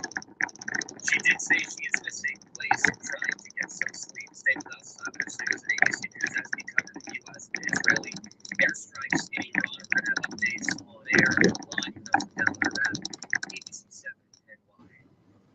Next on Eyewitness News, why lawmakers now demand a formal congressional vote on the conflict in Iran. Plus, thousands of protesters hit the streets and cities across the country. We'll be right back. Still will take.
Yesterday, tens of thousands of protesters in the streets of cities across the country against President Trump and Israel's decision to go to war against Iran. One of the chances no troops on the ground or bombs in the air. More demonstrations will be held today. Senator Chuck Schumer criticized President Trump's action in Iran, but not necessarily the attack itself. Schumer writing online, Iran must never be allowed to attain a nuclear weapon, but the American people do not want another endless and costly war in the Middle East. There are so many problems at home. The administration has not provided Congress and the American people with critical details about the scope and immediacy of the threat. Democratic Senator Andy Kim of New Jersey called the attacks unnecessary and unconstitutional. This is an appalling action by this president. How many times do the American people need to wake up in the morning and see this president dragging us into another conflict, into another war? For them to do this so clearly violates every authority that they have. Kim Morning, says he sir. wants How are you? Congress back in session immediately for a briefing. Experts say, watch out, gas prices are probably going to climb because of this conflict. Iran could close the Strait of Hormuz. Yesterday, officials there issued a warning saying that oil tankers should stay away from that area. At least 4 ships ended up turning around. Roughly 20% of the world's oil passes through that strait. Don't forget to stay with us. ABC is covering U.S. and Israel airstrikes in Iran. We have updates all day long at night. You can download our app. It's We'll be right back with Danny and the weather.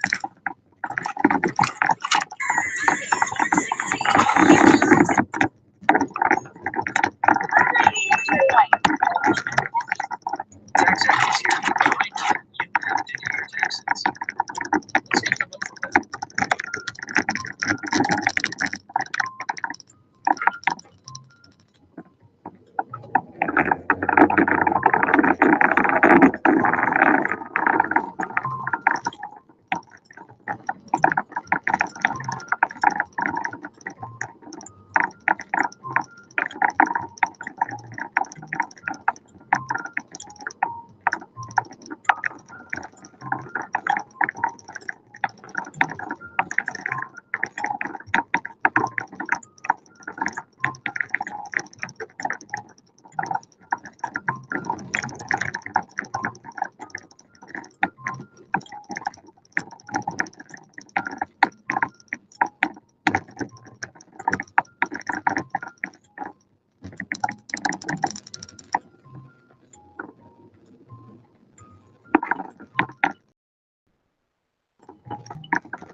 we were flirting with 50.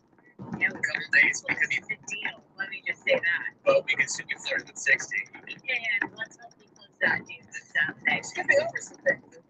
No, we're going right to the finish. Happy meteorological spring. It starts today. Official spring starts on the 20th, but I'm going with meteorology, okay? On my degrees and I'm going with it. It's going to feel like winter today, though, I'll tell you that much. Temperatures dropping 15 degrees from yesterday. And there's snow on the radar this morning, starting with a live look outside of New York City. Becoming cloudy here as that freezing wind picks up. Forecast time 39 is going to feel quite cold coming off yesterday, but because the pavement's hoping that means the north in the city, but our northern neighborhoods are seeing some accumulating snow. 19 on Liberty right now, 30 in Newburgh, so those are the spots that the snow could actually start to accumulate, only up to about an inch for our northernmost neighborhoods, but the radar is quite active. So giving you a quick radar tour, we're seeing the snowfall all across the lower Hudson Valley right now, starting to move into Fairfield County and North Jersey, seeing some snow. As we close in on the metro area, that's when it's starting to transition to more of a rain snow mix with temperatures just above the freezing mark. But we continue to see this front slide through for the next few hours. It's out of here as we move toward midday. So timing this out on Futurecast, you can see between now and about noon, there's some sort of action on the radar. We'll pause this at about 9-10 o'clock this morning. That's when we expect this line to be moving through New York City, parts of northeast New Jersey, and starting to work onto Long Island, I should say. We expect mainly a rain snow mix here in New York City, so nothing that really sticks, but we could have some wet or slushy pavement. Then by about noon, by midday, this is east of New York City, Long Island, still picking up some light snow, and then moving toward 2-3 o'clock. The radar should be dry. From there, the clouds will break a little bit behind that round of snow, but it's cold and it's breezy, and it feels like a totally different season than yesterday. So a coating of an inch for our northernmost neighborhoods, up to a coating for New York City, Long Island, and most of North Jersey. So again, we don't expect really an impactful snowfall, rather just some wet pavement out there, and you're noticing a few flakes mixing in. And then New York City could get a few raindrops mixing in as well. Nothing that significantly impacts your day, just something to watch this morning. But it's brought in by a cold front, and behind that, temperatures drop pretty significantly tomorrow with our highs capped sub-freezing. We'll be about 15 degrees below normal tomorrow. That'll links to get sunny. And then from there, things start to shift. We do build back in milder air starting Tuesday through the end of the week, but it's also a really unsettled weather pattern that brings gray conditions and some sort of rain chance almost every day. The first system will slide through on Tuesday. Still cold enough to support some snow for our northern neighborhoods, more of a wintry mix to straight rain in New York City. Then temps are definitely above the freezing mark, so it's just a rain chance heading into Wednesday. Same story on Thursday with a round of rain moving through. Friday into Saturday, we're climbing close to 60 degrees by Saturday. So much milder ahead on the Saturday, but we also see really great conditions. Tomorrow is the sunniest day of the next 7 for sure. For today, we'll get a little sunshine heading into 2, 3, 4 o'clock as the clouds begin to break behind the front. But we're watching for a few snowflakes as we move through the next few hours here. So early snow and flurries to start our Sunday, then breezy and colder clouds break late tonight. Quite cold. Our lows are in the teens and low 20s, feeling colder than that under a clear sky. And then tomorrow, bright with a mostly sunny sky, but quite cold. Our highs are almost 15 degrees below normal, and most of us do stay sub-freezing. From there, we start to see temps become a little more mild. Still cold enough to support a wintry mix or snow north and west on Tuesday, but then rain for the rest of the Saturday with temperatures that are well above freezing. Mild, yes, but quite gray. Each day is cloudy with a rain chance. That being said, I'm still looking forward to that forecast high 60 as we head into the coming weekend. We'll be right back.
guaranteed for life. Pathfinder. No money down, no interest, no payments for 18 months. Act now to get this offer. DraftKings Casino has all your favorite slot games. Sounds like fun. Sounds like maybe it sounds like. Of course, fun definitely sounds like. Whatever fun sounds like to you, the memorable casino app has you covered. It's the funnest fun you've ever found. All players get a free daily reward guaranteed and 5,000 casino credits every day. The same look of Louisiana flavor that are singing. It's nice. Yeah, we did that to crispy Alaskan powder butterfly shrimp soup. Oh, best seafood for butterflies.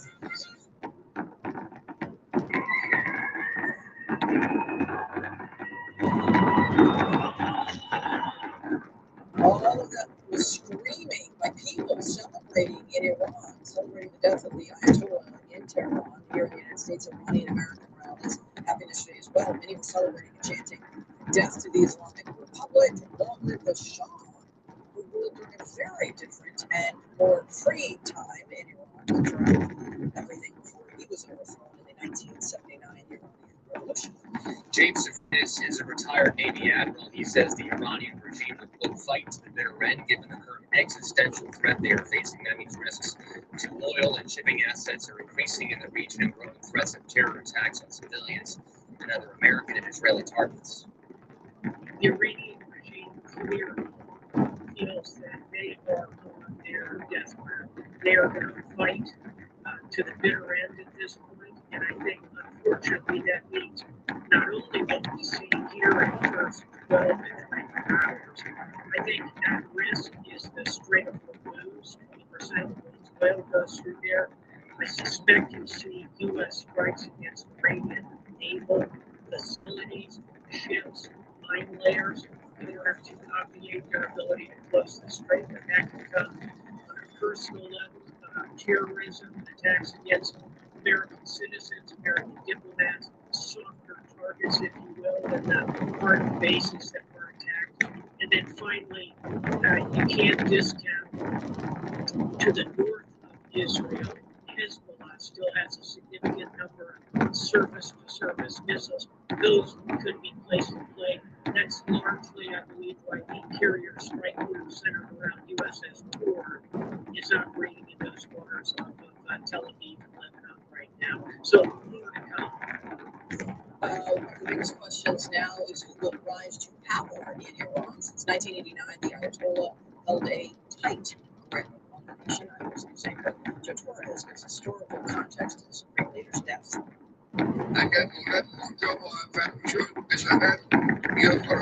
Iran's supreme leader was indeed the supreme figure inside the country for decades. He controlled all branches of the government and the military, and was even considered the spiritual leader.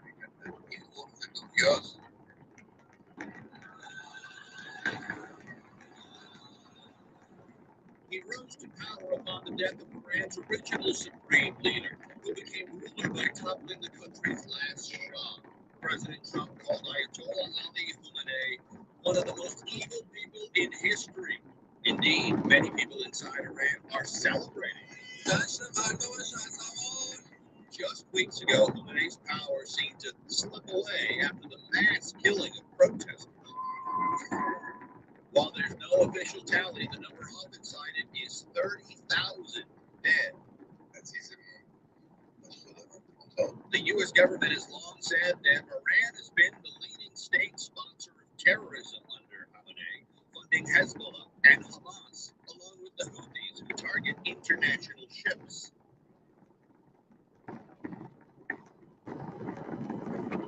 Joe Torres, Channel 7, Eyewitness News.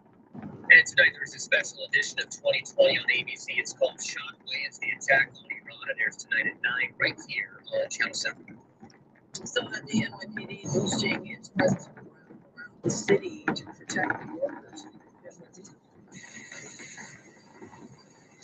Yeah, the NYPD says it is staying in contact with international members of crime and is saying that to live in form. Tell me your version of what you need to know. Doctors say, listen to your body. Understand what Tracy tells you. Get more of your value. Go to back to TracyTells.com.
Strikes in the Middle East continue for a second day. Israel carrying out a new wave of attacks this morning. It's happening as part of Tehran. The regime vows to avenge the death of the Ayatollah. The team coverage for you. Reporter Phil Tate and Lindsay Tuckman giving us the latest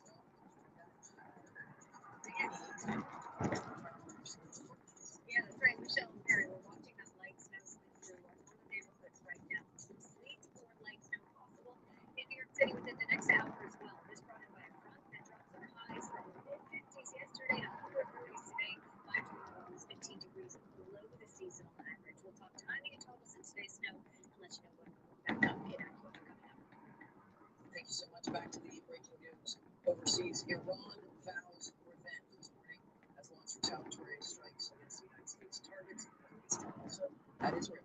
Phil Tate is live in the newsroom following the latest developments. Phil, good morning. All right, Michelle, we're watching the story very closely. Iran's supreme leader now deadly. The future of the Islamic Republic uncertain. Overnight, President Trump warning Iran not to escalate their attacks as we see new images of these explosions overnight. This is according to the Israel Defense Forces. Their Air Force struck two Iranian terror regime fighter jets at an airport. This is in western Iran as the jets prepare for takeoff. Now this comes as Israel launches new strikes targeting the city center. But reports from Tehran say there were explosions in multiple areas of the city Sunday morning, with new video on the ground showing that smoke rising. Iran firing retaliatory missiles and drones at Israel and at U.S. sites in Bahrain, Kuwait, and Qatar. Iran's supreme leader was killed in that massive, coordinated U.S. and Israeli attack on Iran. President Trump writing on social media, this is not only justice for the people of Iran, but for all great Americans. Satellite imagery shows extensive damage to the supreme leader's compound. Sources tell ABC News the joint U.S.-Israeli strike was meticulously planned for months. The operation involving U.S. and Israeli fighter jets and Tomahawk cruise missiles. Iran swiftly retaliated Israeli air defense intercepting a barrage of Iranian missiles over Tel Aviv. Still breaking through. Now, U.S. officials say the operation it could last for days, and the president there may be American casualties. The Secretary of Iran in a ruling with the U.S. and Israel saying attacks on Iran did hurt, but that Iran would have hit them with a force they have never experienced before. I'll send it back to you all in the studio. Thank you so so much film. The NYPD here stepping up patrols on some people to report anything or anyone who seems off. Department of Homeland Security. No threat here, but it's For more on the security measures being taken right here in New York City, I'm News reporter Lindsay Tuckman is live outside the UN on the east side. Lindsay, good morning. Yeah, good morning, Carrie. We actually are expecting a protest here at the UN later this afternoon with people standing for justice and freedom in the midst of this turmoil in Iran. Meantime, the NYPD does say that it is increasing locations across the city as a way to remain vigilant, and that includes sites like the UN where we are now, as well as consulates, as well as religious and cultural sites like synagogues or mosques. But this is all as Iran has vowed to avenge the Supreme Leader's death as U.S. and Israeli attacks continue into a second day. Police do say they are prepared for any possible repercussions of this turmoil and continue protests as well throughout the city, as I said, we are expecting. Protesters also hit the streets yesterday in Times Square, for instance, rallying against the deadly strike. And despite many Iranians celebrating the killing, as we've seen as well, Mayor Mamdani did speak yesterday condemning decisions made by the Trump administration and reminding New Yorkers that they will be protected amidst it all. Still, we spoke with a security expert as well who urges people to remain vigilant here as well as abroad. So that means being careful in large crowds, looking out for any unattended bags at certain high-profile locations, and also being mindful of the possibility of cyber attacks. But again, at this point, the NYPD says that there are no credible threats. It is just protocol to remain on extra alert. Again, though, we are seeing protests here at the UN later today, so you can expect to see increased patrols across the city. For now, we're live on the east side. Lindsay Tuckman, Channel 7 Eyewitness News. Thank you so much, Lindsay. 24 hours after a world-altering strike like this begs one big question: what is next? Former FBI special agent and ABC News contributor Richard Frankel joined us now live. So we spoke yesterday during the conference here at home, and now that the Ayatollah is confirmed dead, does that change things? Hey, you know, there's no end to making them see. So when we're going to go, we really don't know now. They have three kind of thing Iran. But I think Iran right now is almost like auto control. They have their orders that if this ever happened, you attack. And so they are launching their missiles. They're doing, everything according to their protocols. Overseas, as far as military action, we need to be prepared for here. Are there any cells here? Are there any lone wolves that might act out because of what has happened? And we've had that happen to us in the past, where lone wolves see what happens around the world, and they take it upon themselves to commit an act of terrorism. As far as cells, we know the cells have operated here in New York. We have trouble right now. Another cell did try to kill a journalist, I believe a year or two ago. And then we also have the threat of cyber attack against businesses, corporations, government agencies, and possibly the grid.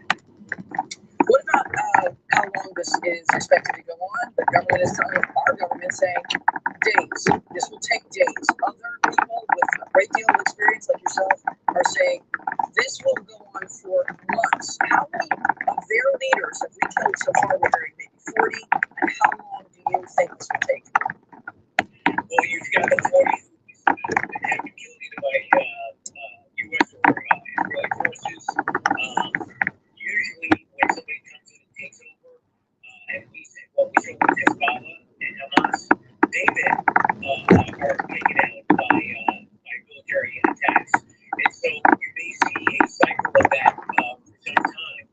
And then what we do have to worry about though is that threat of the cells or the lone wolves. They will not operate on military timetable.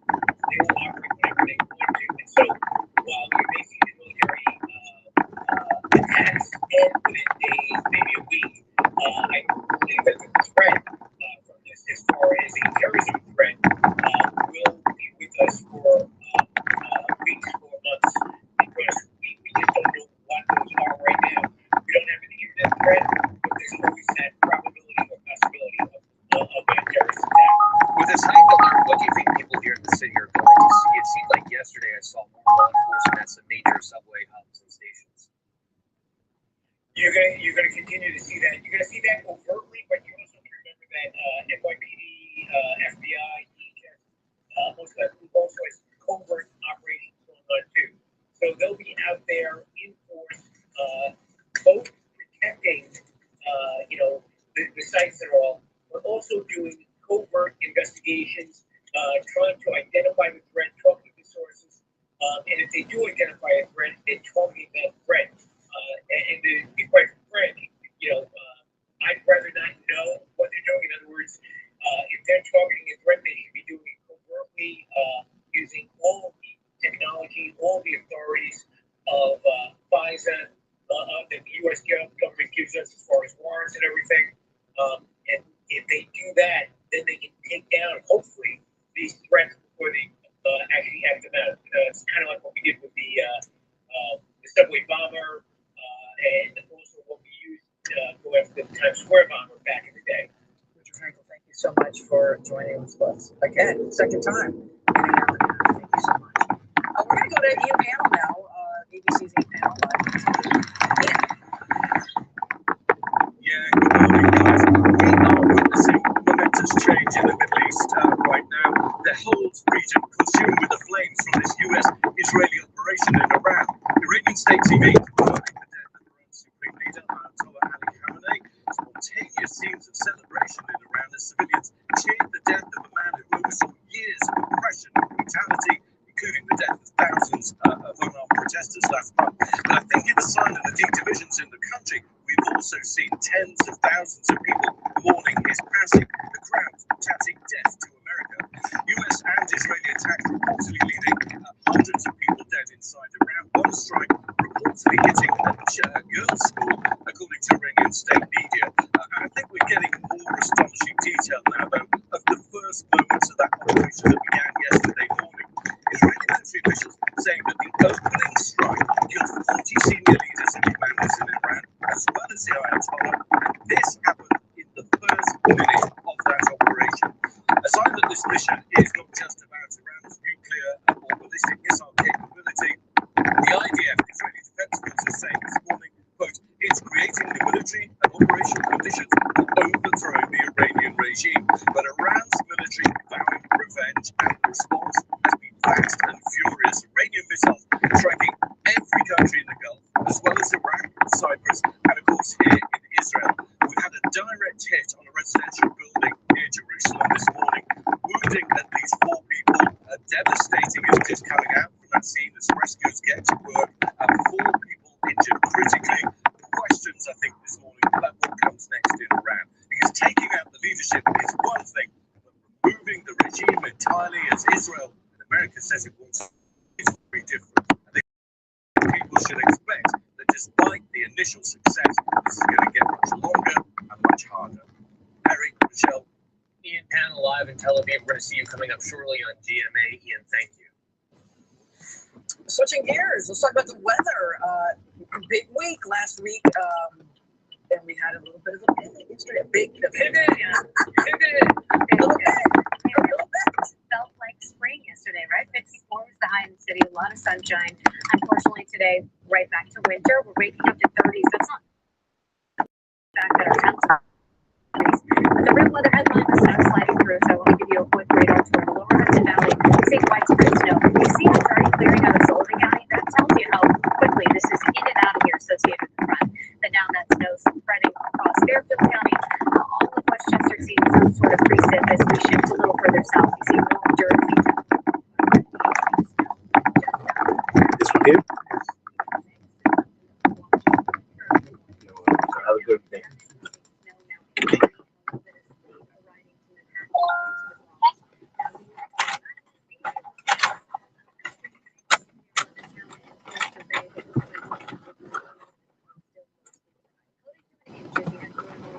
This morning in New York City, on Long Island, and for the rest of North Jersey, we would be lucky to get a coating. Remember, the ground, the pavement is quite warm coming off of yesterday's highs in the mid 50s, and that means it'll be tough for anything to stick. But some wet pavement expected here in New York City as the flakes continue to fly between now and noon. Once the front clears the area, the clouds really begin to break as a breezy wind contributes to the full field. Temps drop even more into tomorrow, and then a nice moderating trend for the week ahead. I'll have the full forecast for you after the break.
Morning, sir. How are you?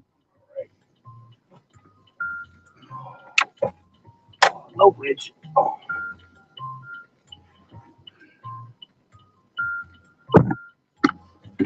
I wasn't catching the bus in the day. I know that's right. What is going on? Is that water falling from the sky? It is. Yeah, people got fooled by that whole meteorological spring thing. Yeah. You've been on this earth long enough and you lived in Jersey enough in your life, you already know how this shit works.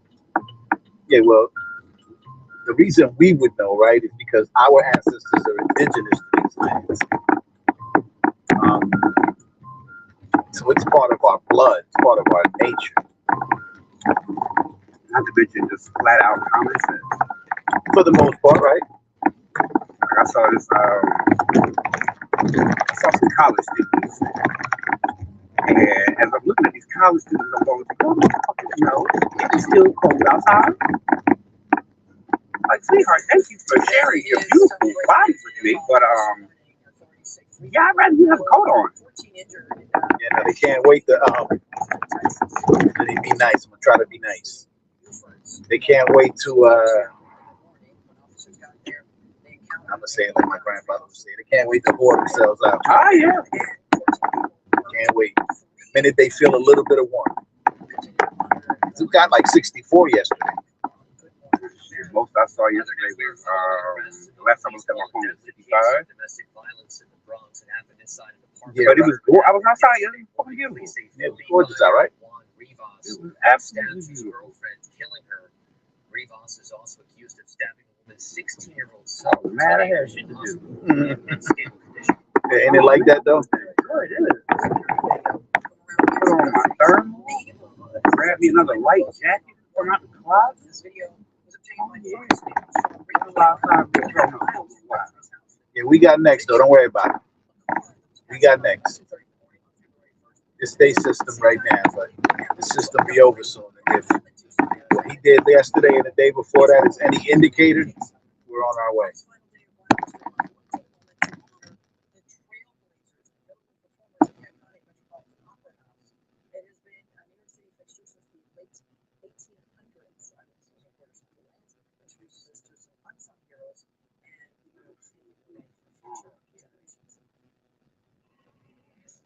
It was so nice yesterday. I felt the need to do something that I don't normally do. I was so shopping. Oh, I need to go buy me some stuff.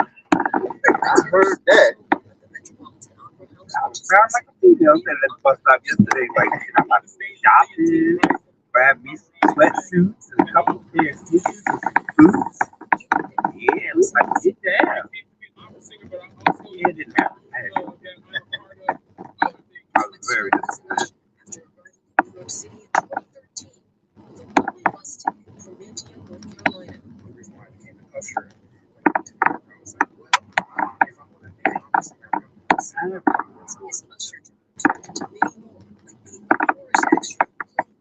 You know, it's March, right? They say March come in like a lion and go out like a lamb. The direct reference to Christ. How did it feel the first time you said Man, It felt like going from a dream to reality. Similar sentiments shared by Billy Hunter Jr.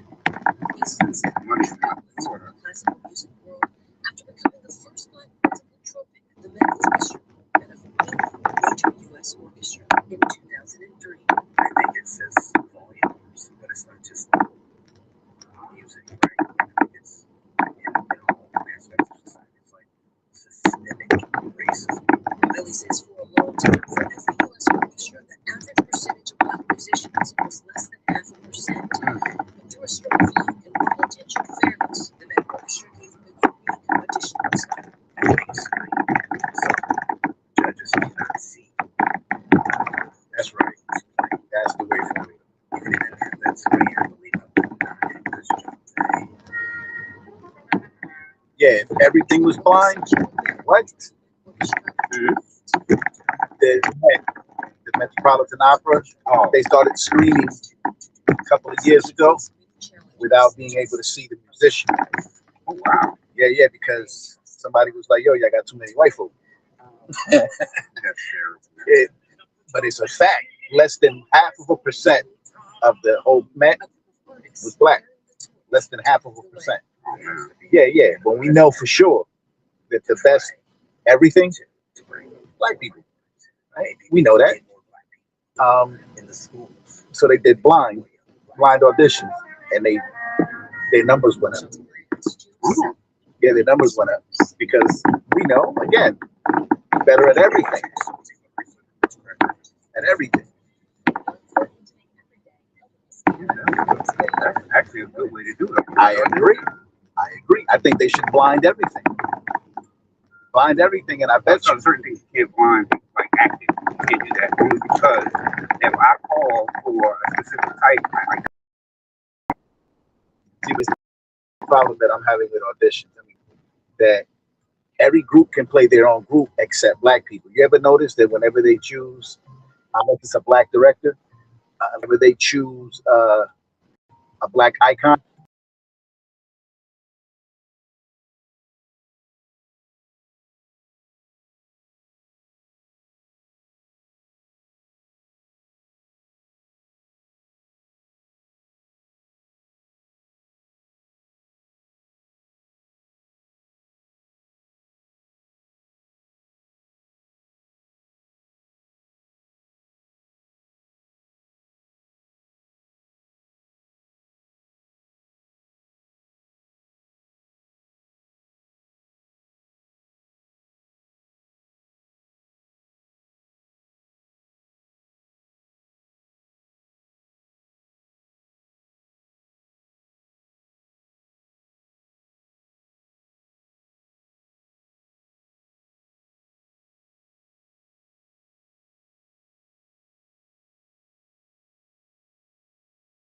the same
Near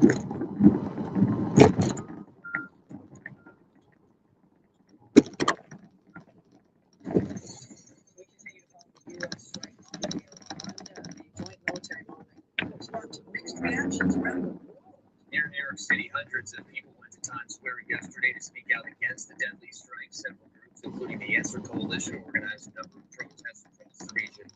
The military action will be igniting the debate over who controls war powers in the U.S. Trump is acting unilaterally, he's acting illegally, and so we immediately have to be out here raising our voices. There's no one that hates the Ayatollahs, hates them as much as we do. None of that justify attacking a nation and killing innocent people. Everyone that I've talked to today in the last day, I've family in Iran that are terrified, that have no clue when this is going to end, that have been terrified, and people are reeling. And I understand that some people are cheering this on, but as an American, I do not feel that this will benefit human rights. Again, that was in New York City, also Washington, D.C., New Orleans, Los Angeles saw similar protests. Some of the demonstrators were chanting, "No troops on the ground, no bombs in the air."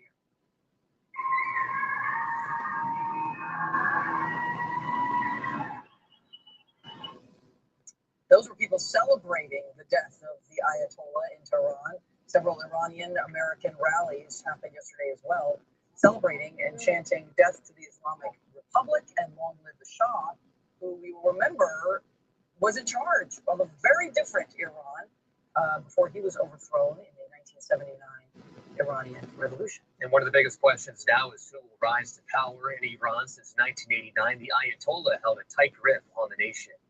Eyewitness News anchor Joe Torres gives us a historical context of the Ayatollah's death.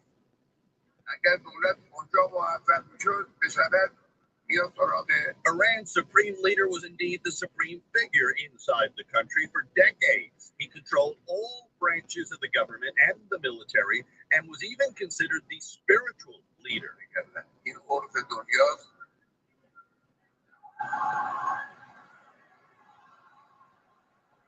He rose to power upon the death of Iran's original supreme leader, who became ruler by toppling the country's last Shah.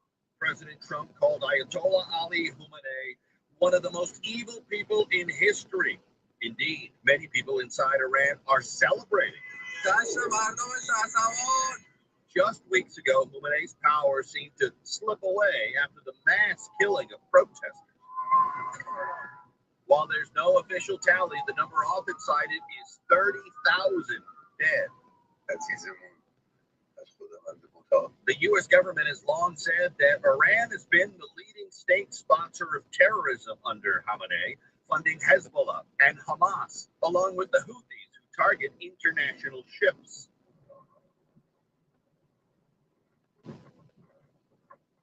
Joe Torres, Channel 7, Eyewitness News. More coverage on the U.S. strike on Iran ahead. First, coming up on Eyewitness News, Danny is going to take a look at the weather. And if you have not heard, we're expecting to see a little bit of snow today. It's back. It's back. And we're back. Give credit. We're back after the break. State tests are in April, but they don't tell us the results until October. There's no excuse for it.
Are we now in fake spring?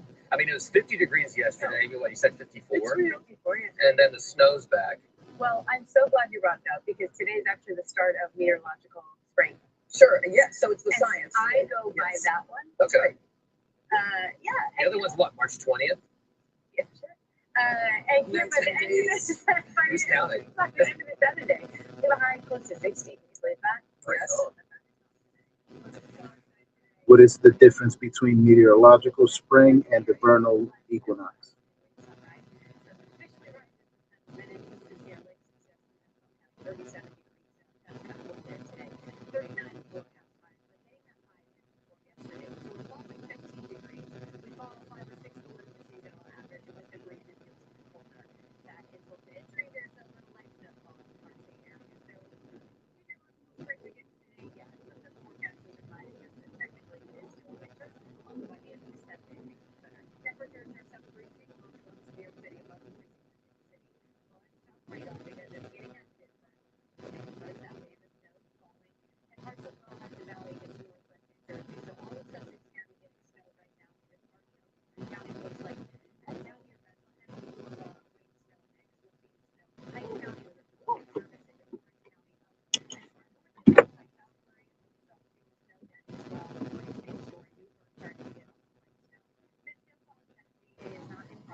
Seriously, it's terrible.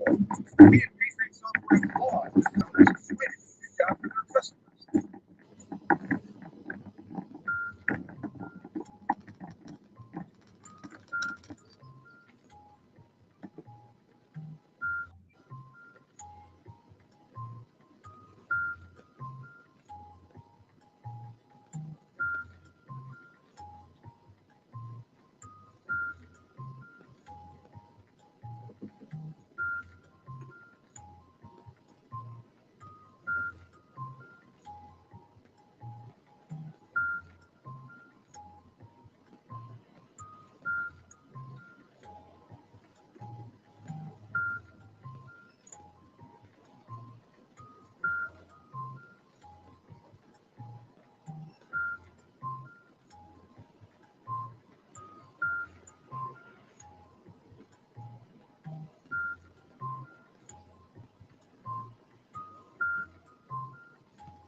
Experts telling us gas prices because of Wisconsin. Iran could close the Strait of Hormuz. Yesterday, officials there issuing a warning that oil tankers should stay away from the area. At least 4 ships turned around. Roughly 20% of the world's oil passes through the strait. Stay with Eyewitness News on ABC News as we cover the U.S. and Israel airstrikes going on in Iran. We're going to have updates on the air, online as well. You can download our app, ABC7NY. We'll go right back.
Right there.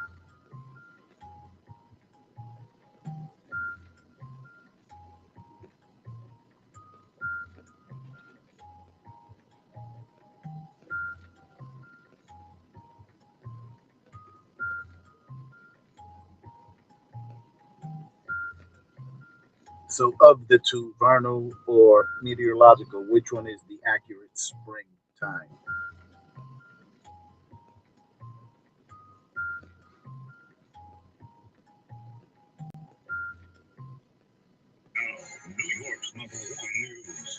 What did the ancients use to measure spring?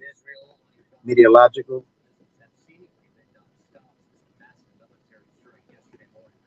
What did the ancients use to determine springtime? Meteorological or vernal?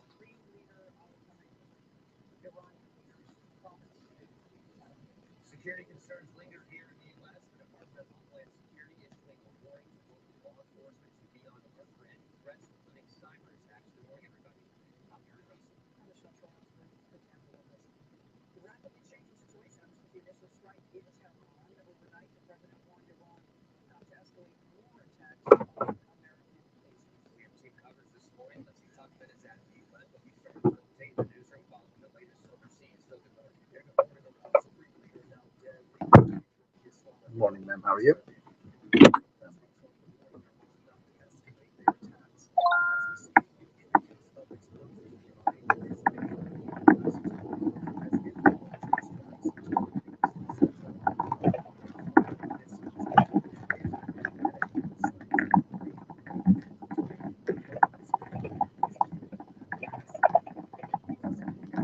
Yes, ma'am.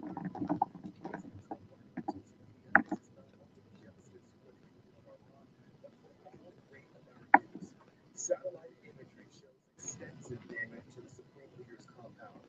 Our sources telling ABC News the joint U.S.-Israeli strike was planned for months. The operation involved the U.S. and Israeli fighter jets and Tomahawk cruise missiles, although it swiftly retaliated. Israeli air defense intercepting a barrage of Iranian missiles over Tel Aviv, some still breaking through. U.S. officials say the operation would last for days, and the president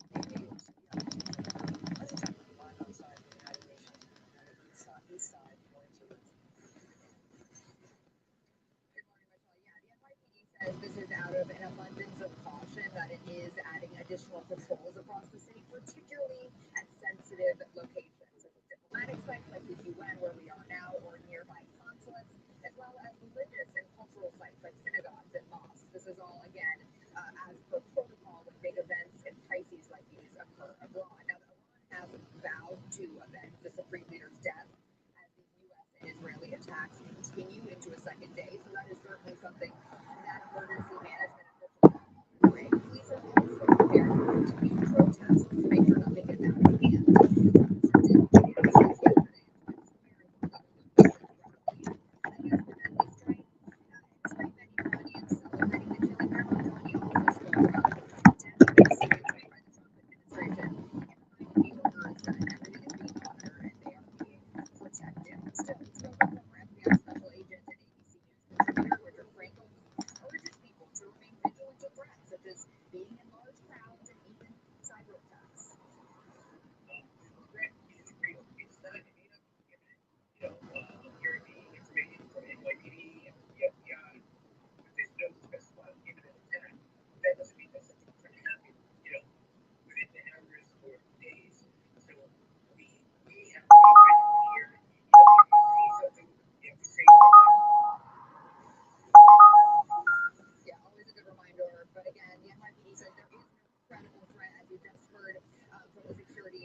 This is not any imminent problem that we are expecting, but the management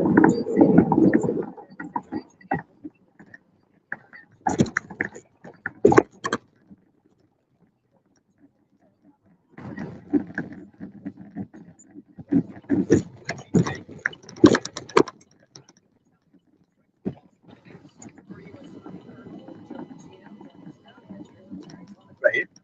Okay. You as well, man. Travel safe. You.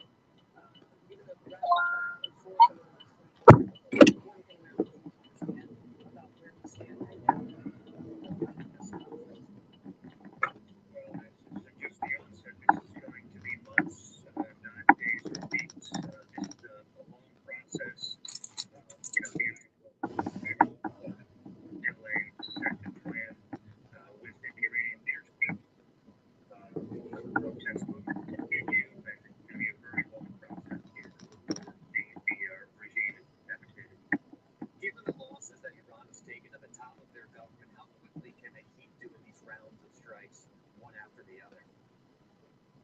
Well, these are smaller volleys, right? Things like the pump volleys that they were able to launch last year. So these are smaller volleys. I don't think they can keep these strikes, these airstrikes, into states too much longer. I really don't. I think that they have pretty limited ballistic missile capability. Israel knocked out a lot of their ballistic missiles last year, and a lot of their leaders are dead and more dying. I think what they can do is the military can continue to beat down and repress the protesters inside their country, and that's going to determine who fills leadership void who takes over from the Ayatollah, whether it's the military, Hello, how are you?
Honestly, he doesn't know about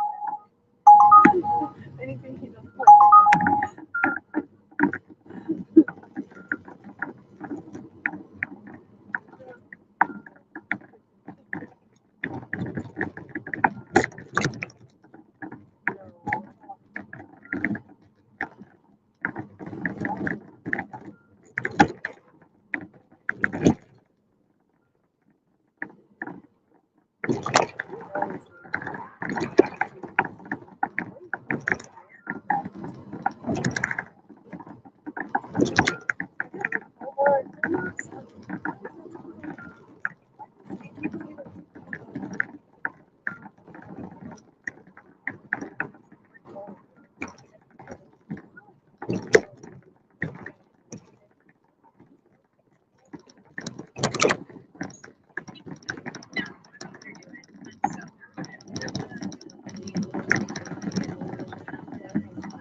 We'll take it.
for the next couple of hours to see that line climbing closer to New York City and onto Long Island. Again, temps here are just above freezing, so better chance of more of a mix that can't really accumulate, maybe some wet pavement. No. But we could see some light accumulations for those neighborhoods. We'll see it show up to the city between about 8 and 10 a.m. and from there continues to track east. So Long Island, Suffolk County still seeing. They don't even follow any of the rules. They break every single rule. And then like once roundabout, they break even more rules. It's like, what is the point of even doing like anything? Why are they doing this? He's way worse than one of the worst people that you know, like I know, out there. Like he literally breaks every single rule, breaks you around bad stuff, goes out every single time Saturday, never stops.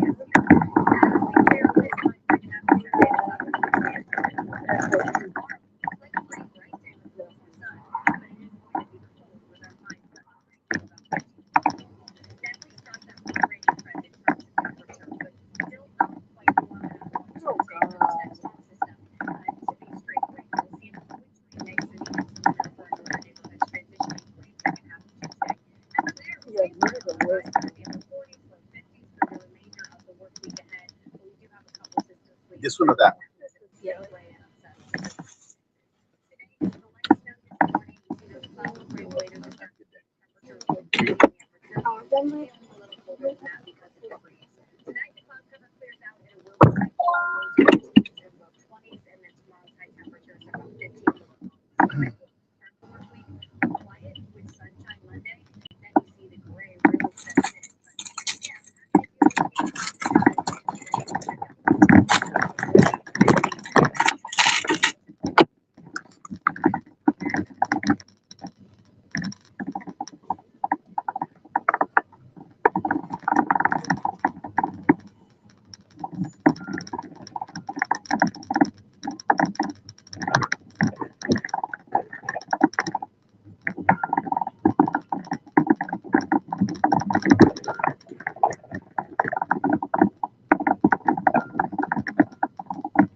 Right there.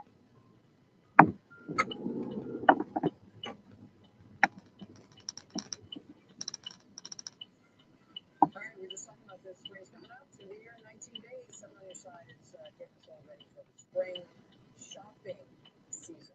I actually didn't really know there was a season for that. I thought it was year round. There's always a season if you believe in yourself. Nina Pineda has some steals and deals with March Best Bets. Would you say March doesn't like a line out like a layup, right? We're all waiting for the weather to get better. Just don't wait on the shopping because March is filled with discounts, especially if you're a little hungry and your wallet's a little light. All eyes are smiling in March. Irish savings spreads include less combo to anyone looking for Clover-themed discounts on St. Patrick's Day. Oh yeah, we're in rewarded with freebies like free shakes, food, and coupons at fast food and favorite eateries. So mark your calendars for March 17th and see who's in on that Shamrock action. Speaking of green, how about stocking up on frozen peas or beans? March is National Frozen Food Month. You're looking at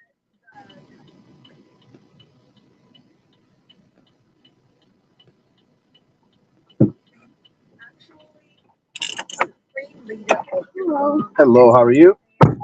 I'm well, thank you. Historic day in the Middle East. Hour by hour, dramatic events are unfolded across the world. President Donald Trump and Israel launched their most ambitious attack yet. The stakes are high for Trump as he's briefed on the risks of America intervening in another conflict and the potential odds of achieving regime change in Iraq. Please use your seatbelt for your safety. Bringing you everything you need to know from the front lines, 10 minutes, 7 days a week. I'm Ethan Allen, Wanganui, New Zealand, with this special episode of Voices World News.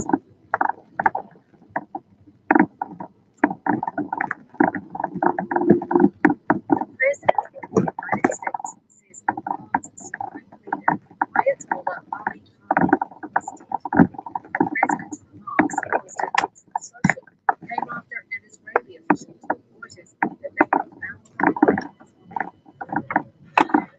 Satellite images show black smoke rising and heavy damage at the supreme leader's compound.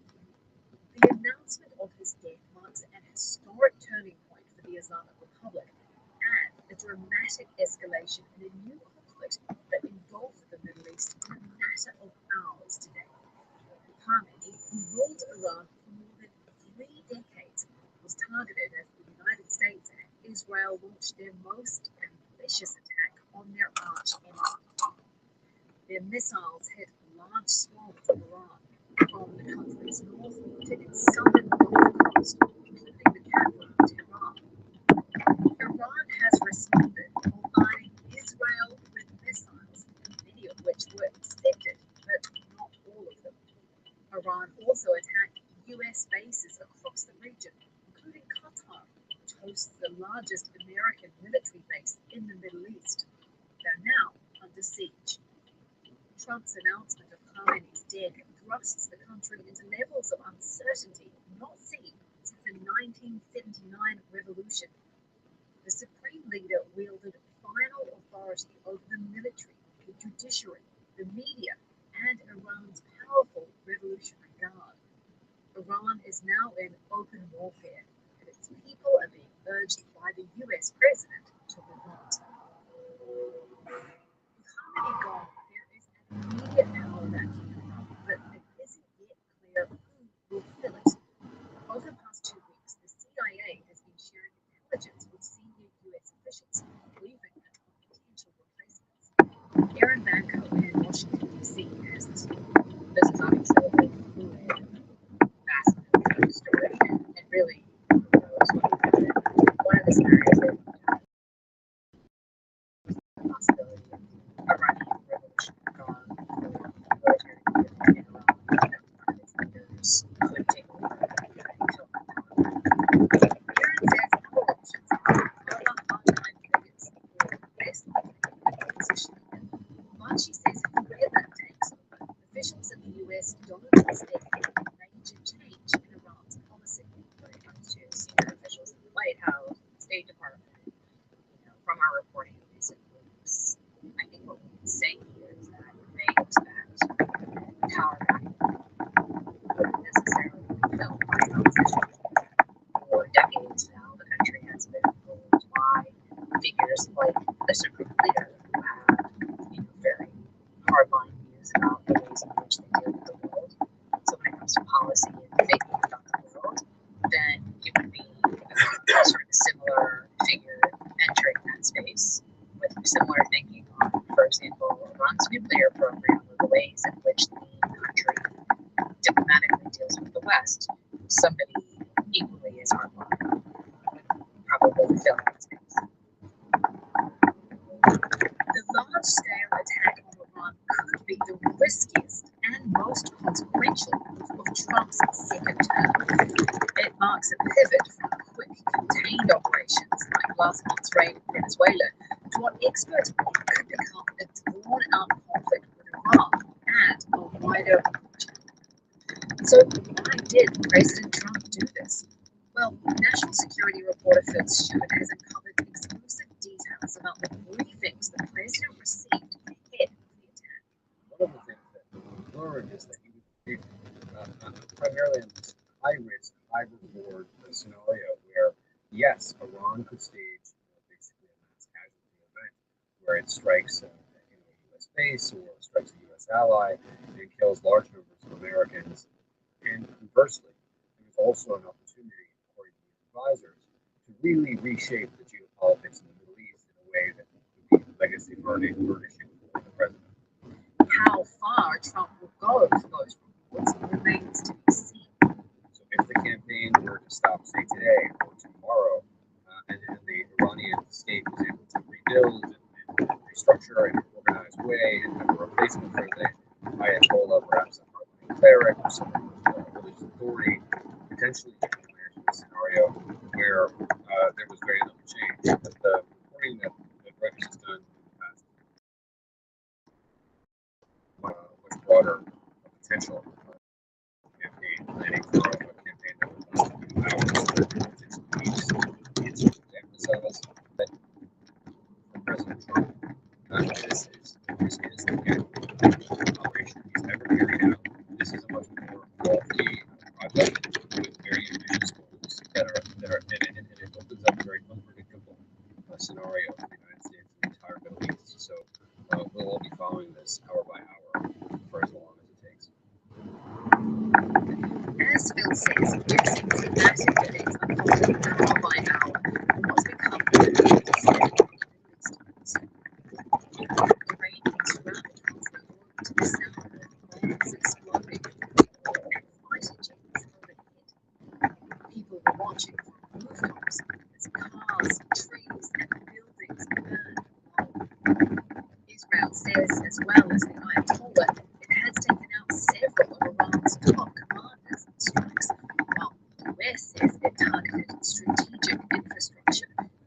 It's not known how many civilians have been killed nationwide, but in the southern town of Minab, explosions from Israeli missiles killed more than 80 people, according to Iranian state media, which also says many of the dead are children.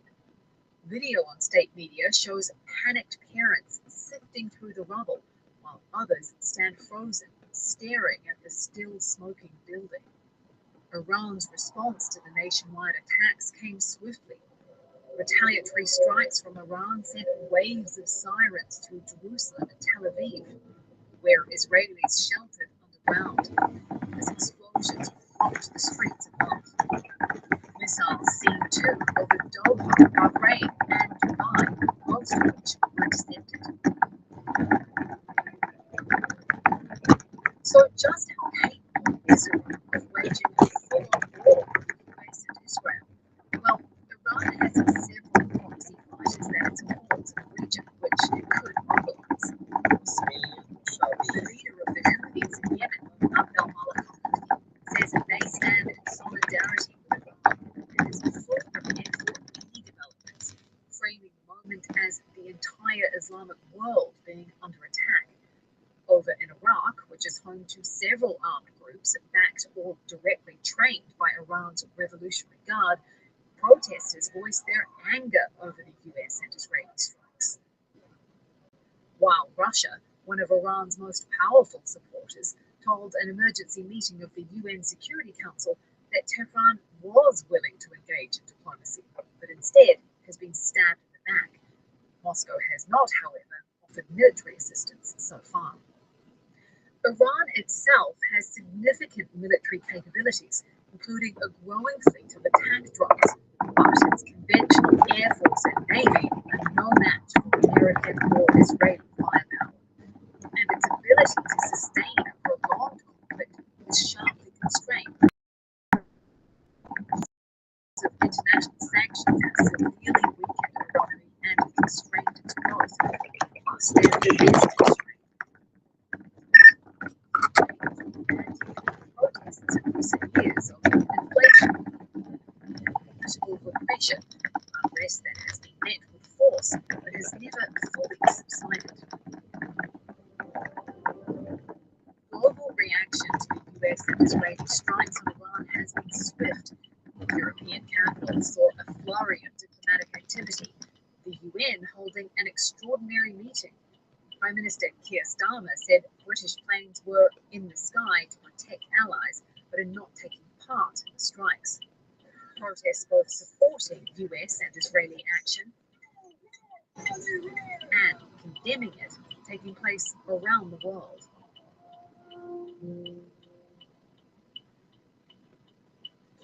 Events are moving quickly in the Middle East, and we will continue to update Reuters World News with significant developments. In the meantime, you can keep up to date on our website and on the Reuters app. Our live team and journalists around the world are working around the clock to bring you the latest. Don't forget, you can also follow us on your favorite podcast player, and if you're listening on a smart speaker, just ask for the latest news from Reuters 7 days a week.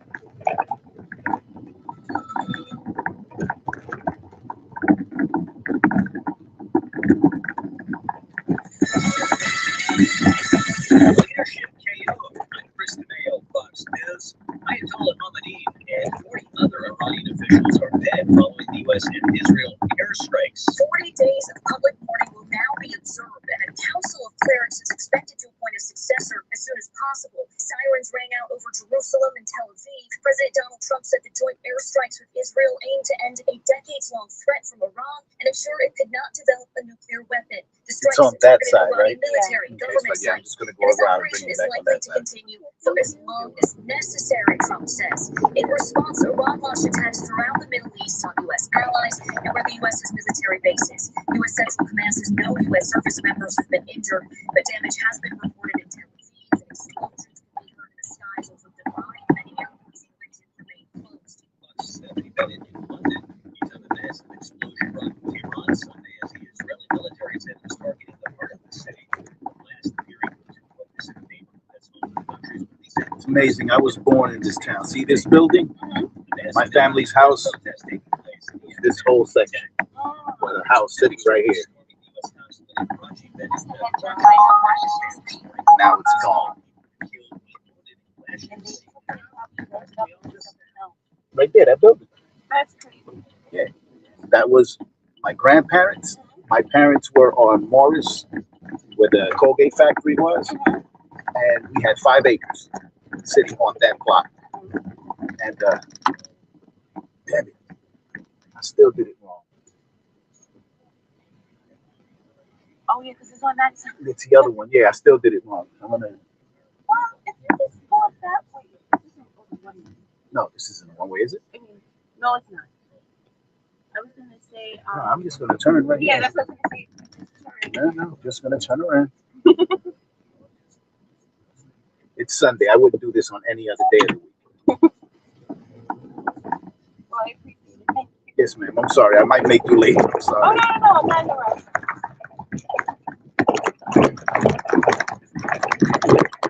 Next one. Yeah, that whole thing is my family's property. Imagine what we would be worth right now. Exactly. And my other family, my parents' house is where the Saks building is. It's the Saks building and 2 big parking lots. Oh wow. When I was a child, you could come out of my house to the left, walk 100 yards right into the river. Yeah.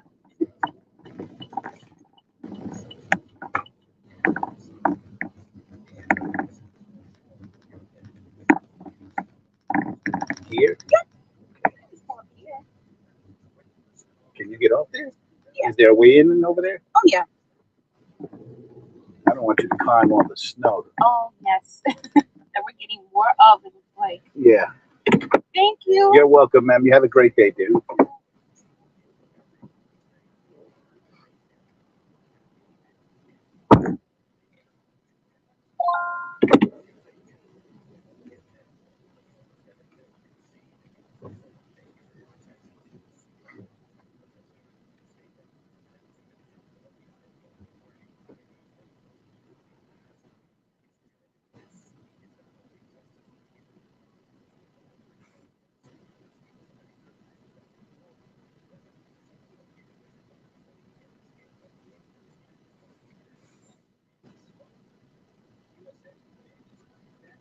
They say is Iranian propaganda. A senior U.S. defense official tells Fox News no U.S. service members. Walk in his ways, to keep his statutes and his commandments and his judgments and his testimonies, as it is written in the law of Moses, that thou mayest prosper in all that thou doest. So Solomon told, David told Solomon, look, if you keep the commandments, you will prosper. The Lord said you will have, you're going to extend your days in this life. And whithersoever thou turnest thyself, that the Lord may continue his word, which he spake concerning me. That's it. That's how I do that. So as parents, we want, all right, look, I'm looking at my word. Look, you need the truth. None. Not a damn nutter. Give me Leviticus 19 to 32. Leviticus 19 to 32. Book of Leviticus, chapter 19 and verse 32. Thou shalt rise up before the hoary head. Show respect to the elders. And honor the face of the old man. And fear thy God. I am the Lord. So if your children honor you, your children should honor you. So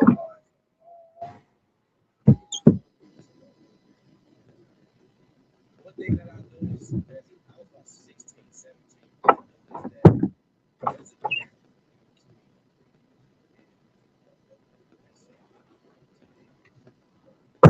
there's so much disrespect. I guess like teenagers. Morning, ma'am.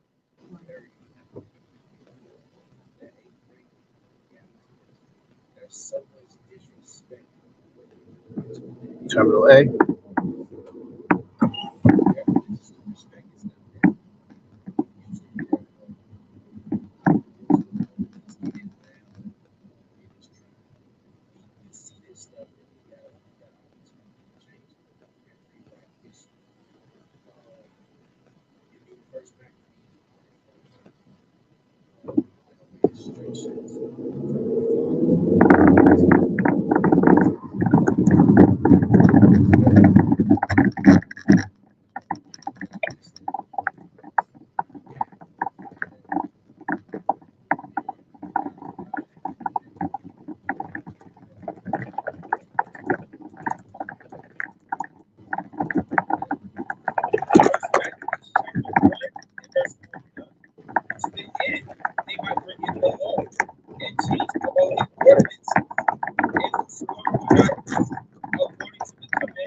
First Maccabees chapter 2, verse 49. Now when the time drew near that Mattathias should die, he said unto his sons, now have pride and rebuke God's strength, and the time of destruction, and the wrath of indignation. Now therefore, my sons, be ye zealous for the law. That sounds like what King David was saying to Solomon. My son, be zealous for the law. Come on. And give your lives for the covenant of your fathers. Give your life for the truth of all statutes and commandments. That's so wise. Don't give up. Never give up. Never give in. Verse 51. All to remember it. All to remember. Read. What acts our fathers did in their time. So shall ye receive great honor and an everlasting name.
also unto you, all those that observe the law, and avenge ye the wrong of your people out and avenge the wrong of our people.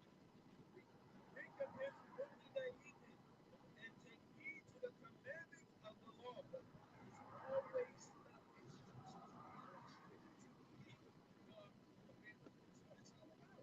at the end of the day, we want our children to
Sirach, chapter 3, and verse 12. Verse 12, my son, love thy father in his age, and grieve him not as long as he liveth. And if his understanding fail, have patience with him. Patience, and despise him not. When thou art in thy full strength, right? When thou art in thy full strength. He showed that video where his son in the video, he got older in his strength, but he despised his father. The Bible said, despise not your father in your strength, in your full strength. You should reverence and respect the holy man, the holy man. That was the Lord. Because you should have learned that this man gave his life.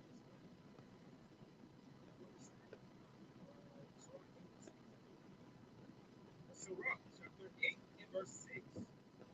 Dishonor not a man in his old age, for even some of us wax old. Remember that?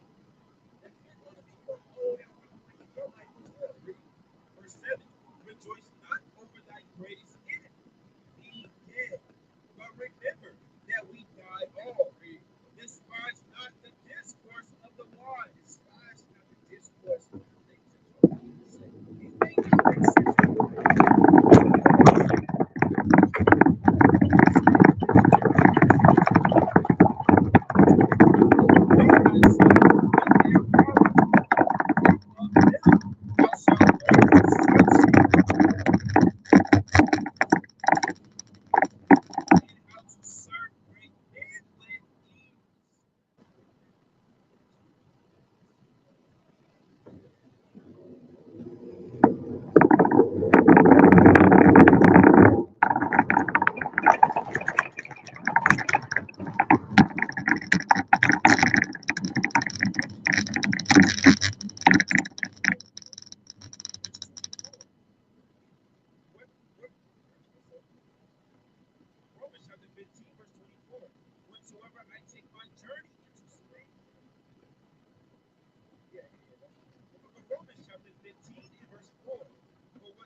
Premier or economy access.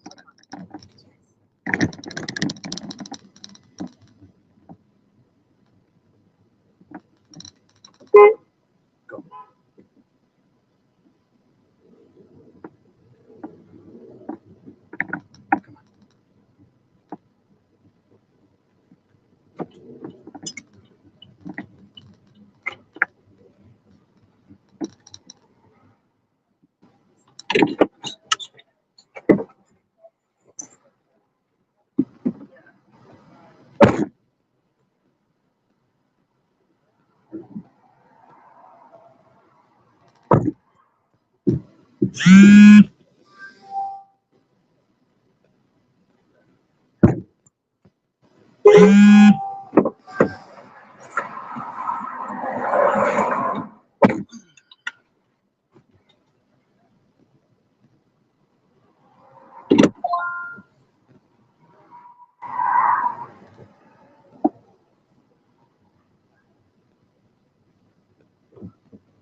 I am at the departures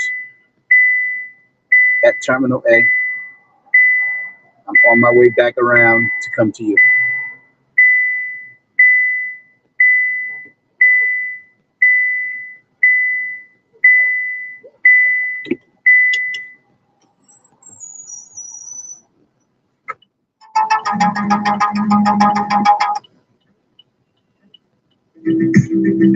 This Uber call is being recorded. Hello? Hi, I'm at 11, and it says that you're here, but I can't see you. No. I just dropped off on the departures on Terminal A. I'm just above you. I'm coming back around. Okay? Okay. All right. See you momentarily. Okay.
You want the trunk back? Huh? You want the trunk? Yeah.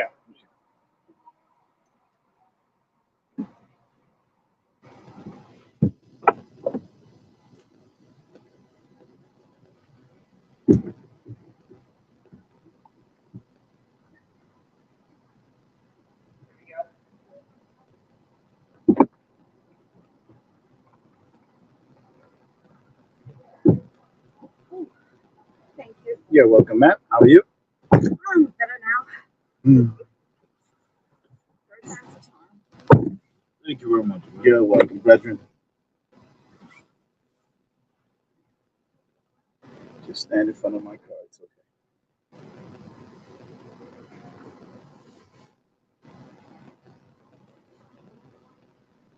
All them people gonna fit in there.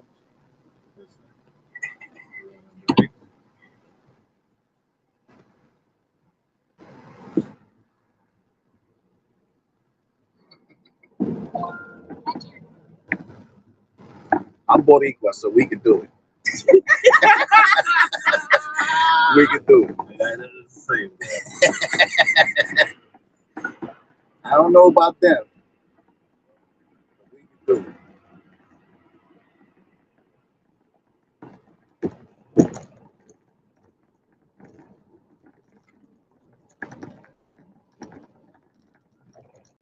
Cleveland Street Orange? Yep. Yes, sir.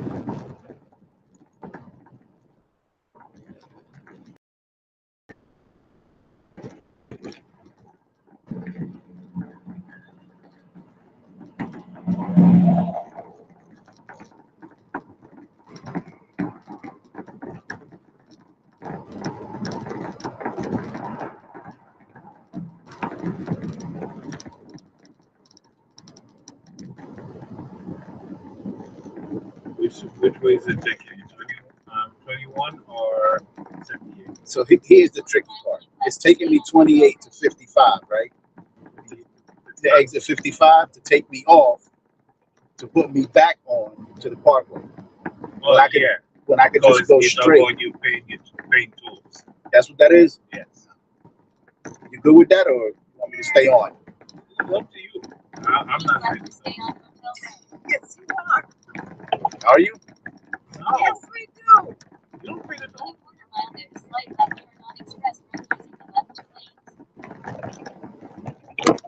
Yeah, I don't mind paying the toll because it's expeditious, right? It gets quicker. Having to get off, go through town, to get back on. It's just right down the street if you get on. Is it? Yes. I mean, I'm from the area, so I don't know. Maybe I'm impatient as I'm getting older. Do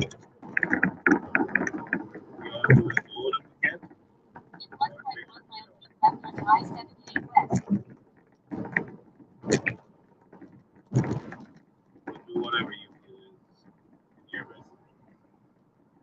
I want to do what's in your best interest. We're not in a hurry, so do you.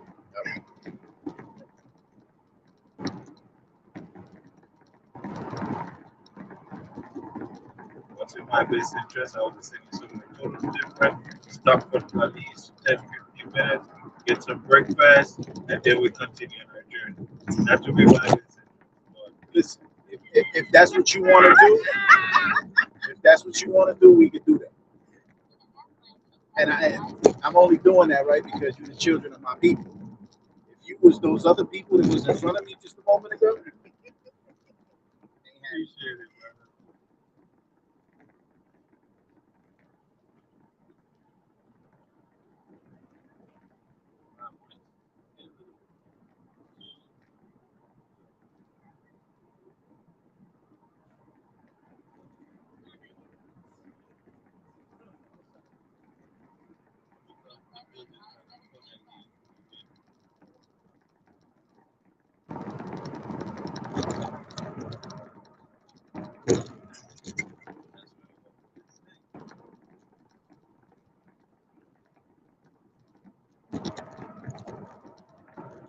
so let me know when we get up here, Brenton, if you want to stop and grab you something to eat.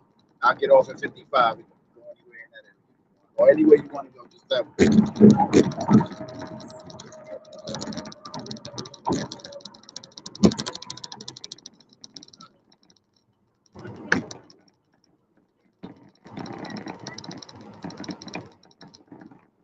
Alright, I'm gonna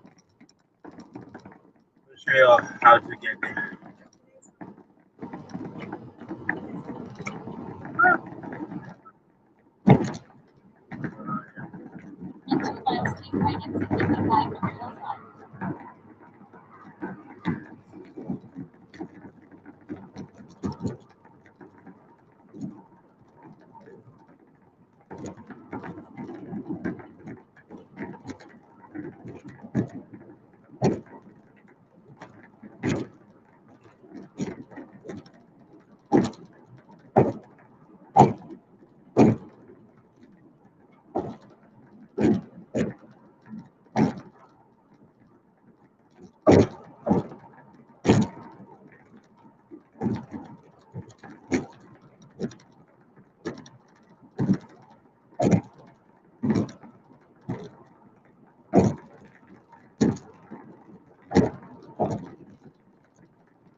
So how's the war going?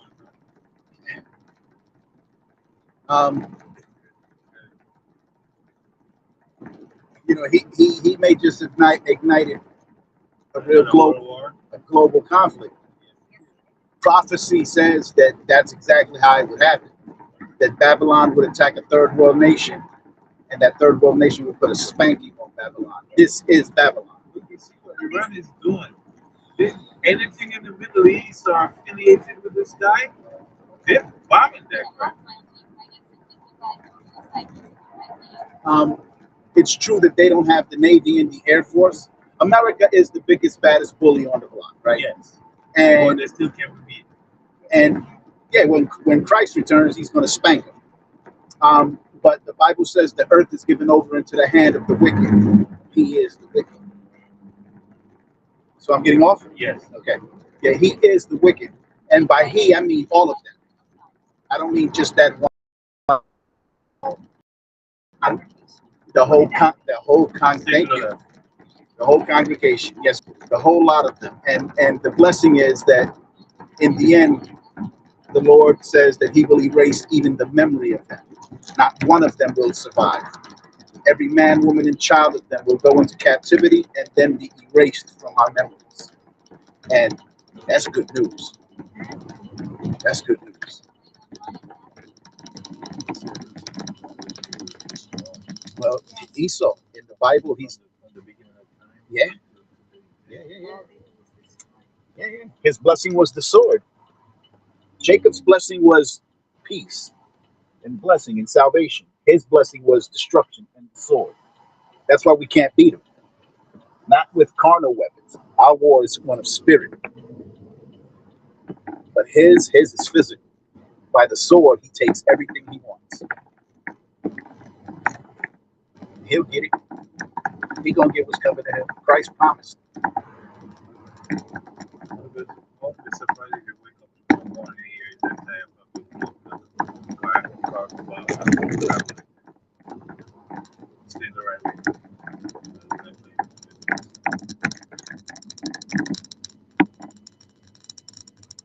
Yeah, so when I heard that he did what he did, I said, oh yeah. And I'm not rushing the Lord. He says, do not hasten that great and terrible day of judgment. Don't hasten. Don't rush me. Because it's a day of darkness for everyone, righteous and wicked alike.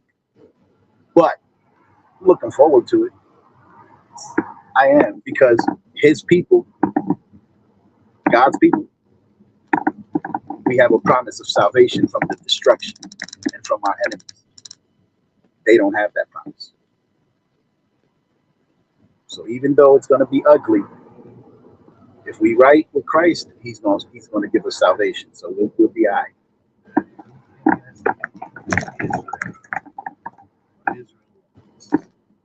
Right, except you know what the problem is with them? They're not Israel. They are not Israel. You're Israel. You're Israel. I'm Israel. They're not Israel.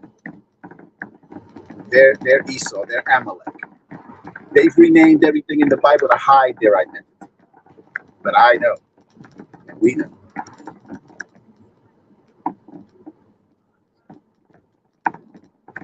Yeah, you're gonna make a left on this one.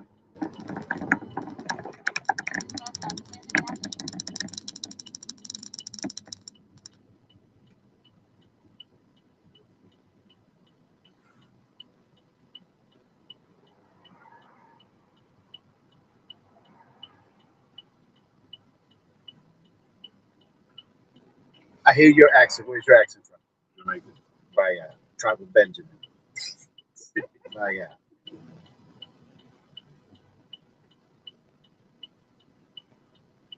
And still our people don't know. And still, even if you tell our people, they don't want to hear it. They don't want to hear it. So been brainwashed for so many centuries. Hive mind mentality I tell people, say for instance, I go on vacation. My wife, even though I would like to see Europe, but I would rather go spend my money in the continent of Africa first before I go to the European country. I have friends that look at me Getting like, back why? Yeah, you're gonna make it. It's like, why? I'm like, dude, everything they have in Europe, where do you think they got it from? Roger. They don't want to hear that. The white man don't want to hear that. And they whitewash the shit and present it as their own. That's right. They said if anyone is going to be God, it's going to be us. But I tell them now, we can read now. And we know the truth. And all the truth to her, the truth will set you free. The internet has it forwards, but the internet is a good thing. Yeah. Until they whitewash that. And they're doing it right now. They're doing it little by little. Yeah. They're doing it. Soon they're going to have us believe it. Not us, but the next generations. They're going to have them believing that none of our ancestors went into captivity, that they didn't do anything wrong.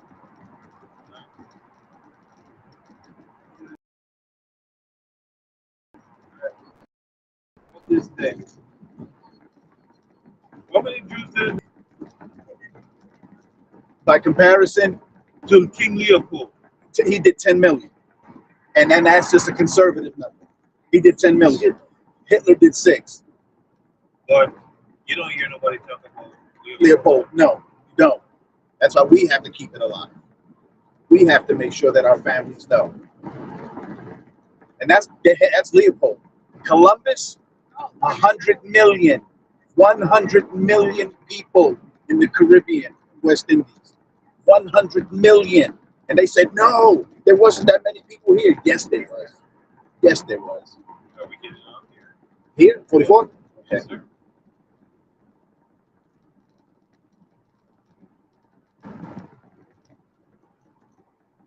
You know, they don't want to talk about the numbers. They don't want to talk about the truth. That's right. Like, I'm most disappointed in my people. They call themselves Puerto Rican, right? We're Boricua. There is no Puerto Rican. There's no such thing. It's Boricua, right? Parakahaya, the Hebrew term. Brave and noble Lord. And they want to call themselves by the name that the white man gave them. Yeah, that's not our island. Our island is Borinquen, land of the noble Lord.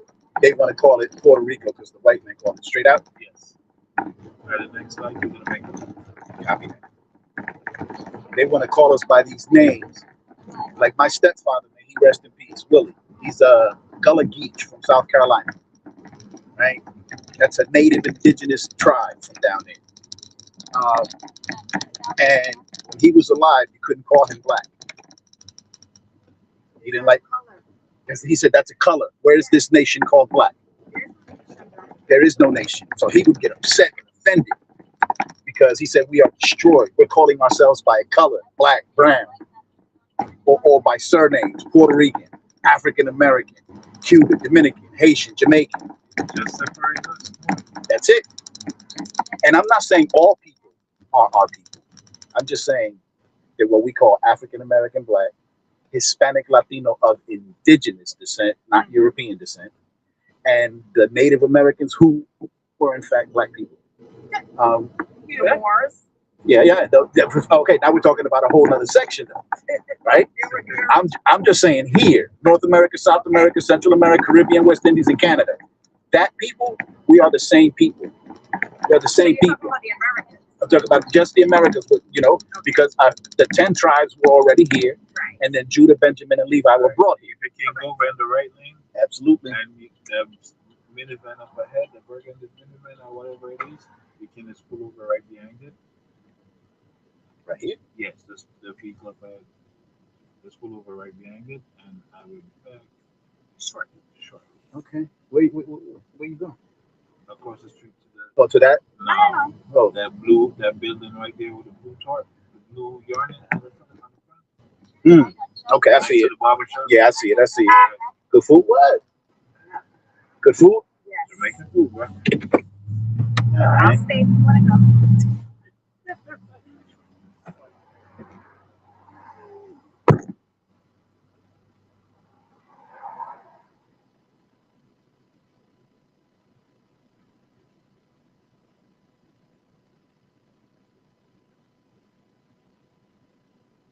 My top 3 cuisines: Benjamin, Levi, and Issachar, or Jamaican, Haitian, and Mexican.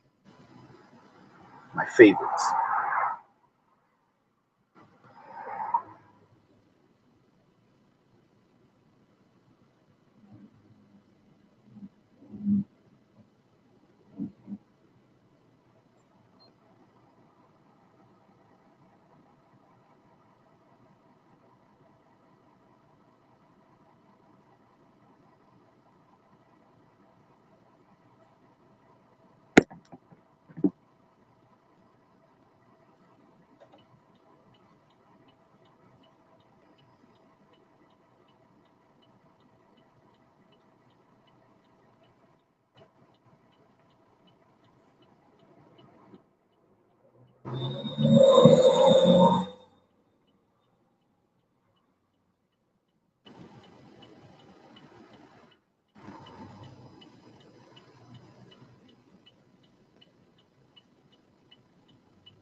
It was not that last year.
Thank you very much. You're welcome, sir.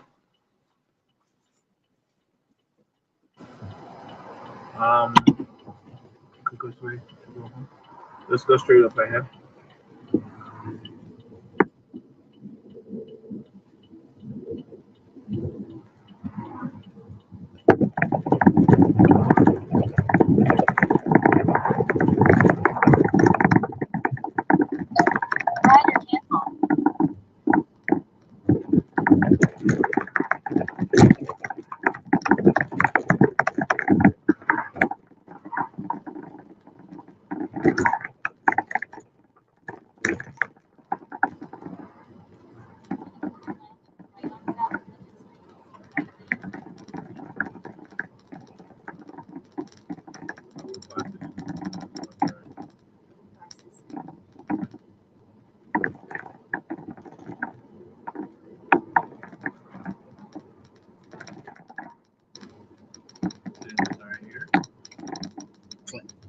Down here, or continue going straight up? Go straight up. Yeah.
light coming up, you're gonna be all right.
Apparently the city wants here and going to do a multi-family unit here, but it's not zoned for a multi-family.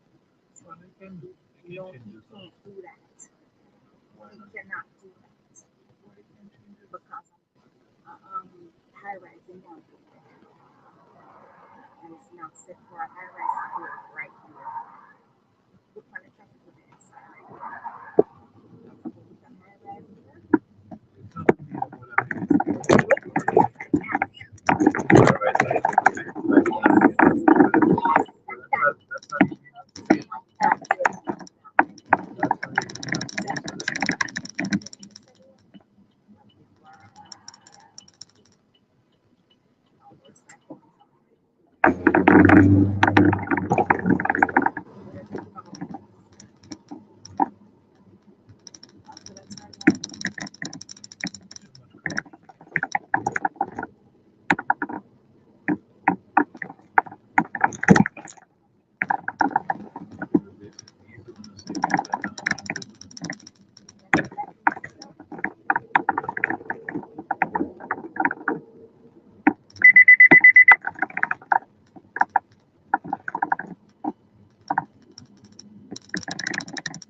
So it's 10 in the morning now, right? You know, everything is ready.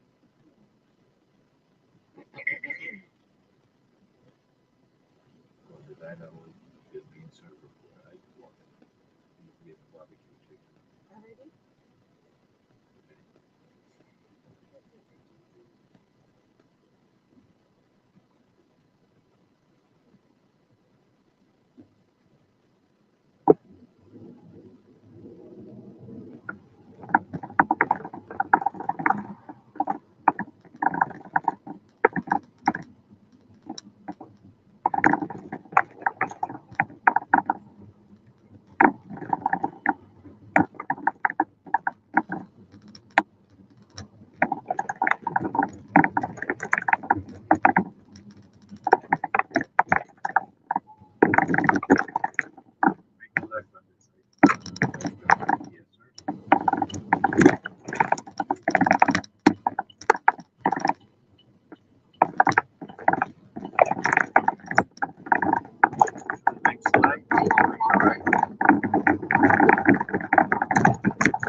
You're home.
Still gonna be here. People thank me because I step out when church going on.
Gracias. I'll open the front door, please. Thank you.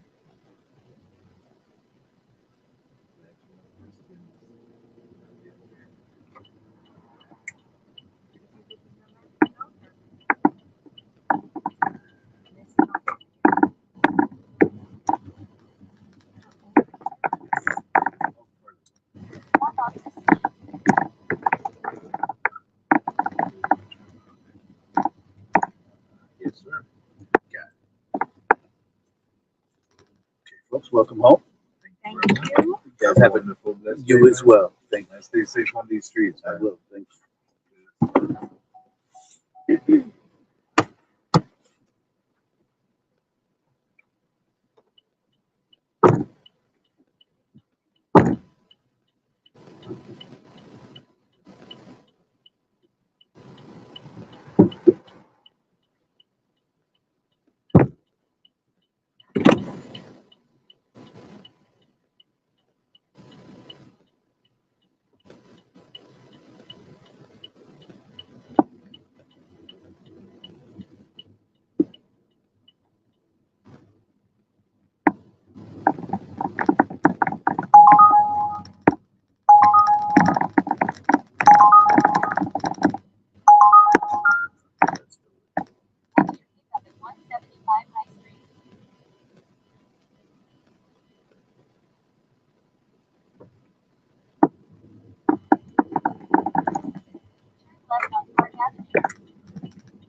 Sleeper cell that they know of.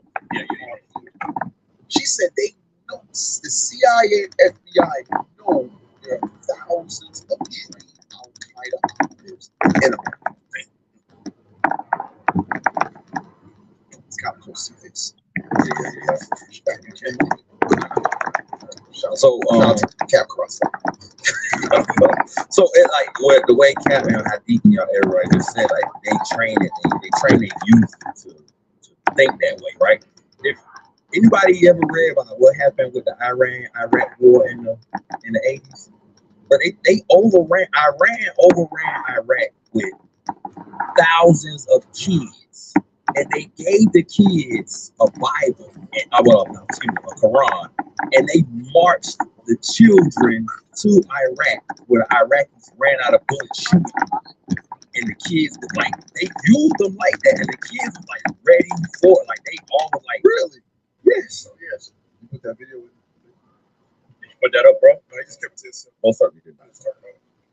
So just to say, like they train their children for that. So when we read, like we just was reading in verse 30 of Second Ezra, like that wild boy, like their minds is unstoppable when they go towards that kind of thinking, and they really be on that. So yeah, whatever they pull off. We've showed it a bunch of times where in the UK, in Canada, all those groups gather around and they start chanting.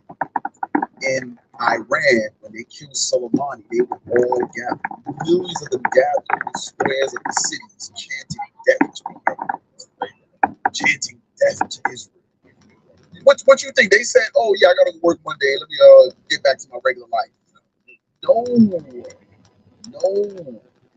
These dudes right here, listen, the Lord is just holding them back right now. Yeah, I'm sorry, holding them back. That's it. Oh, so look at this. This is an army right here. That's an army right there. How do you stop it? Yeah. What you see out there in Gaza. You get this in. I'm telling you, this is what the Bible says. The hour dwell in very, very patient. very patient. You know this. No matter how many top guys they kill and I win, they just be patient. They're patient. They're waiting. I'm telling you, what you see happen in Gaza, America and Israel can never take that back. I'm telling you, what you see happen in Gaza, you think they will forget about this shit? No. They're gonna make you believe they forgot. They don't forget about that thing. London has fallen. Yeah. Another movie. Yeah, I remember that. Yeah. Remember, it was an airstrike at a wedding, and they killed and they killed out. And he was really patient. It was years later. Yeah. And they'd be like, why are you doing this? They took down all the leaders of they took down China, Japan, France, all the world leaders. All the world leaders. And of course, they leave the white man, all freaking the time, superhero. the white man is One superhero. man with one pistol would save the world. I was like, the white, this nigga is amazing. One white man. One white man. Any movie we watch, if it's me and my wife, the white man doing all this other spectacular stuff, I have a saying. I look at her, I'm like, the white man can do what? She's like, anything. Because he can do anything in these movies. Yeah, right. He can save the world. He can go to outer space. He can go deep under. He can jump in a volcano. Y'all watch any show on Netflix, just keep that in mind. The white man can do Only one stronger than him is his God. anything. He can take a pen and disarm a whole army. I'm telling you, the white man can do anything. Just watch it. Hey, believe it or not, you see, again, the Bible people say they don't rise. But yeah, you know the people, yes, people. Listen, I was in Ghana, no joke. I was in Ghana. We went in a church to debate the pastor, no joke. It was me, Captain Zakar. No, Ariye was with you. Yes, Ariye, Officer Micah. But we walk into that church. We talking.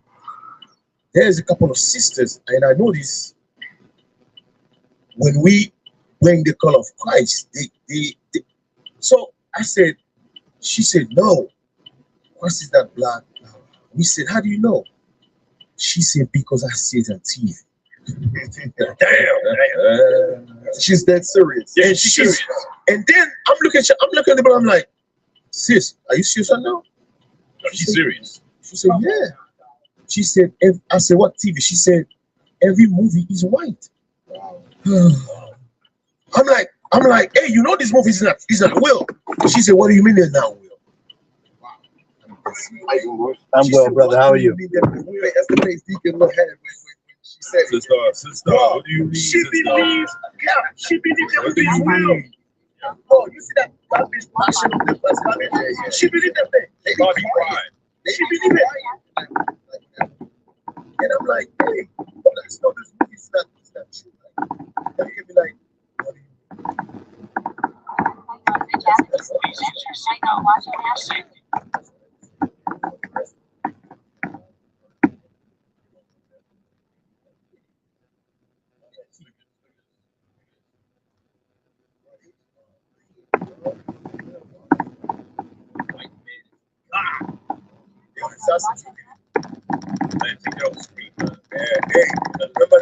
Remember what the guy said earlier? This is organized. Keep in mind, by the way, when America killed this guy yesterday, they only killed him. Look at what happened last night. If you think these people is playing, this happened last night. You think these people playing?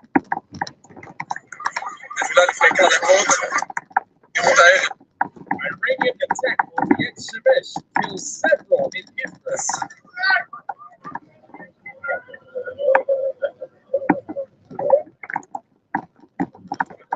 Trump wants you to believe the top leader is out, there is no more power. Okay.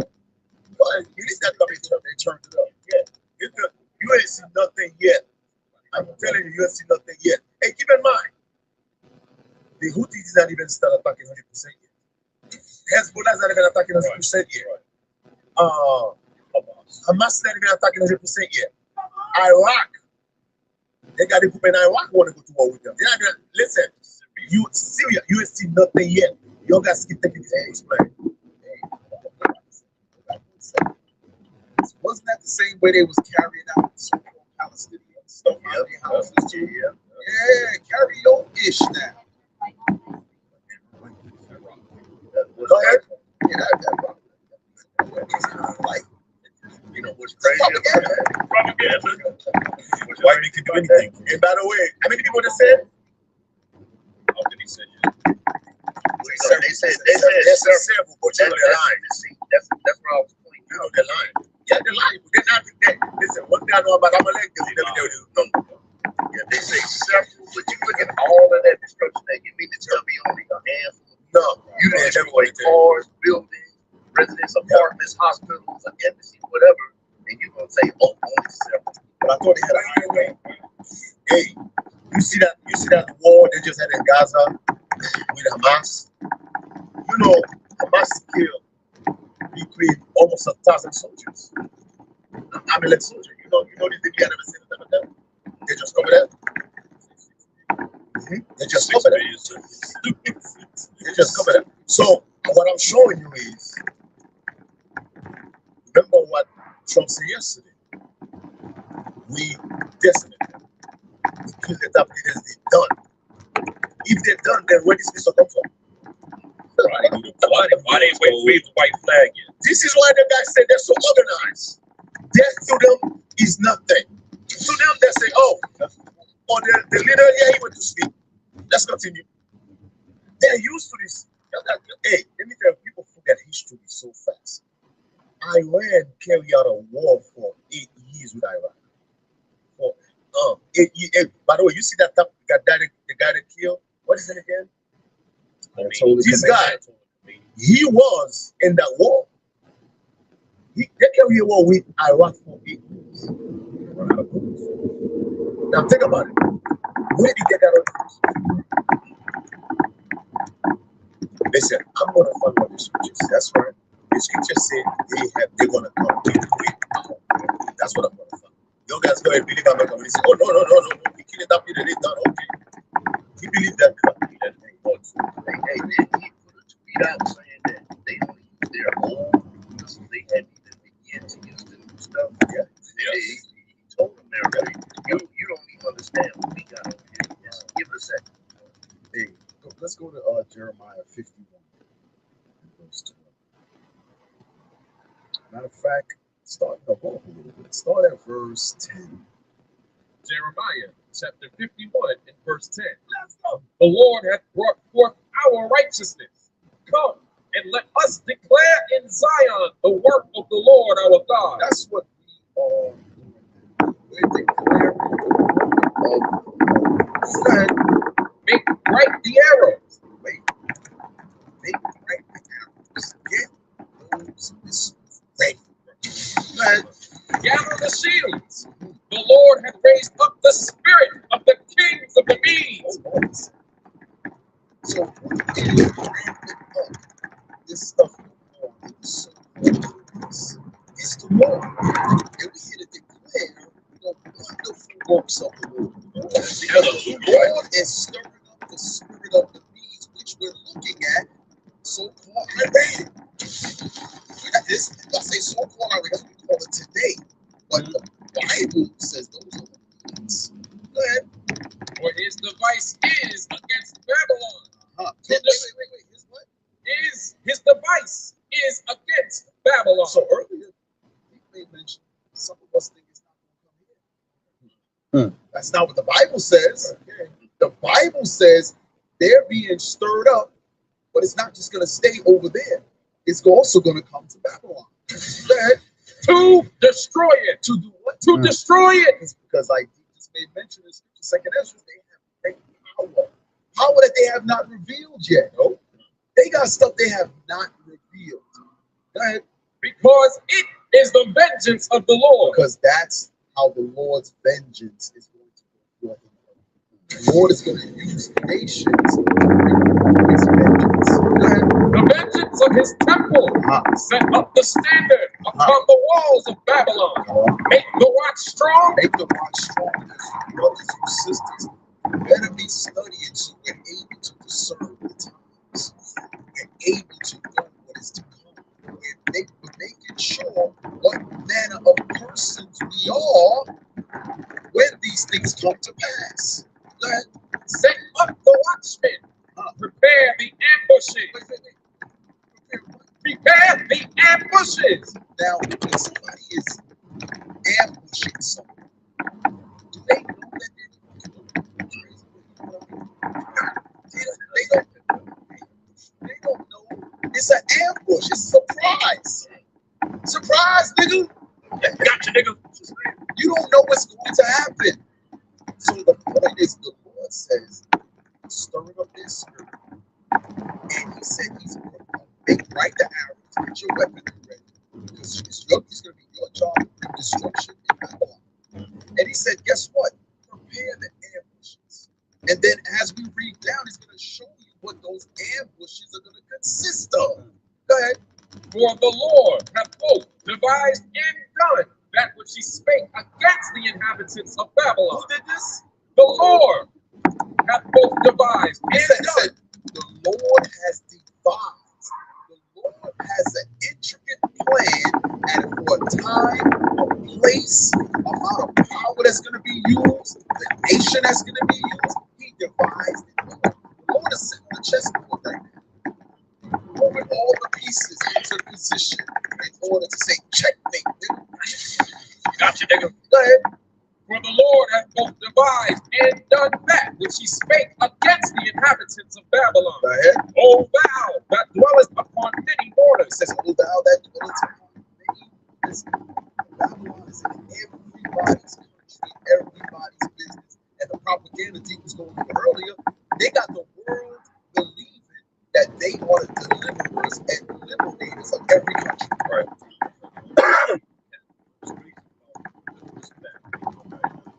What's so crazy about this in America is this map shows that America can go to war without even having to be deployed. Yes. They don't have to leave America to go anywhere. They're already there. So that means they could have multiple wars at the same time without even having to deploy. They got bases and embassies everywhere. All they'll do is set an aircraft carrier. That's it. To help out for their support. And by the way, when an aircraft carrier comes, the aircraft carrier does not come by itself. It's got destroyers, it's got frigates, it's got submarines. It's a carrier.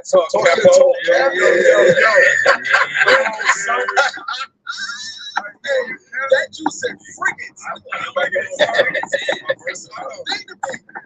What's a frigate? Yeah, Yeah, fish.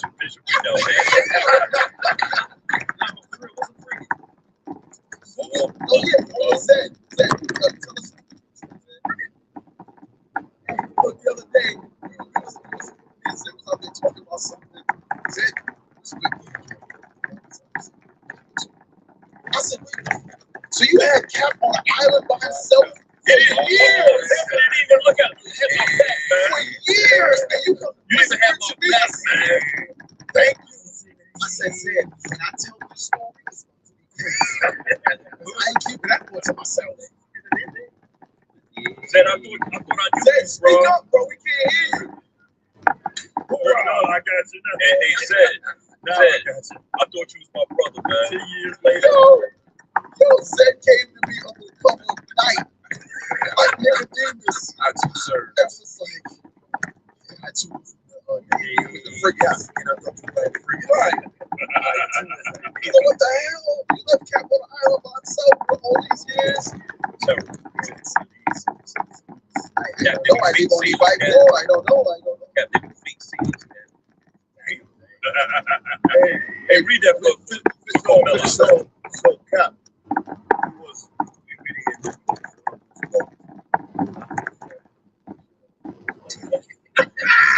oh yeah, I was on the deck. What's your plan?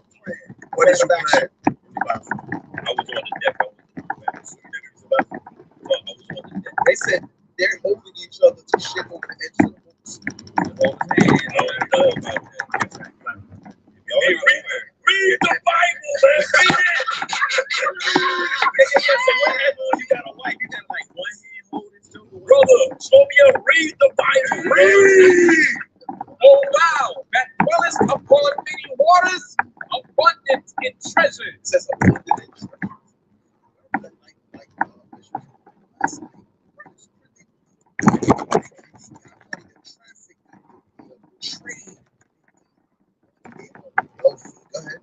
Thine end is come. What? Wait.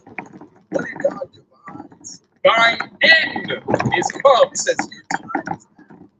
Your time is coming. As you see the means being prepared and stirred up, as you see them, they're talking about the ambushes. The Lord says, guess what? This is what I devised to bring the end. Now, there's a dispensation of time between what we're reading, between making bright the arrows, between the ambushes, to the point where the end is come. So it's not, oh, right now they dropped the bomb, oh, the end is here. No. It's going to be time. We're looking at it, able to discern the time because of what God has shown us in the scriptures. Go ahead.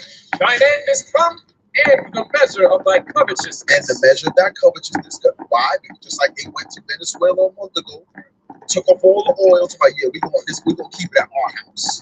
Go ahead. The Lord of hosts has sworn by himself. The Lord of hosts made a promise and declared it. Go ahead. Saying, surely I will fill thee with men as with caterpillars. Wait. So the ambushes is being prepared. The ambushes is going to be carried out by these caterpillars. These sleeper cells that walk in. Go ahead. And they shall lift up a shout against thee. He hath made the earth by his power. He hath established the world by his wisdom, and hath stretched out the heaven by his understanding. When he uttereth his voice, there is a multitude of waters. So the Lord has ordained all of these things that we just read. So how we could look at the waters that he created, how can we look at all the things that he's put in place that work in perfect order and not this? Nah, their destruction is coming as well, man. The caterpillars is getting stirred up and they ready. Hey, that's Captain Sweetie. Put that video up. Let's see that. This is how it went. I'm telling you, now listen to the video. This is how it went. This is after they kill the top guy. Put that up. Since the new president wants you to believe, oh, they're celebrating you that. Okay. But you brothers and sisters, make sure you keep your prophets in your prayers. Yep. Make sure you keep one another in your prayers because guess what? You have prophets that are traveling on the earth to the Lord. So keep them in your prayers that they are kept under the hedge of protection of the Lord as the world is being turned upside down. Because guess what? The job we signed up for is even in the midst of this, we gotta go teach the 12 tribes of Israel scattered. You write that video?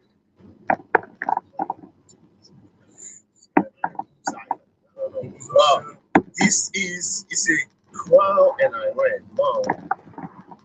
Go ahead, read that. Crowds in Iran mourn Khomeini's death. Hear that.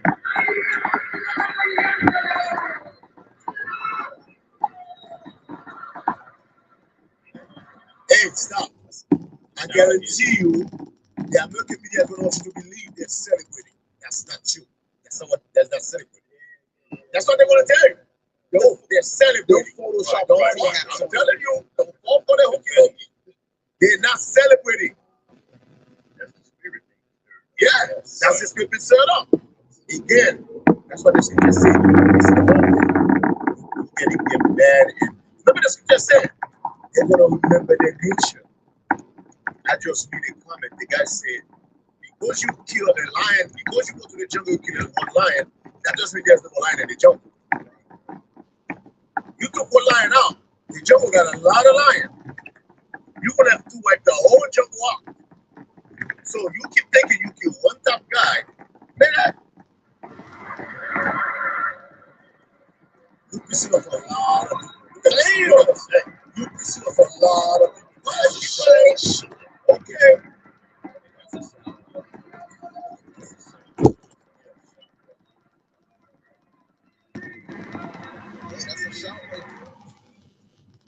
This is Iran. That was Iran yesterday.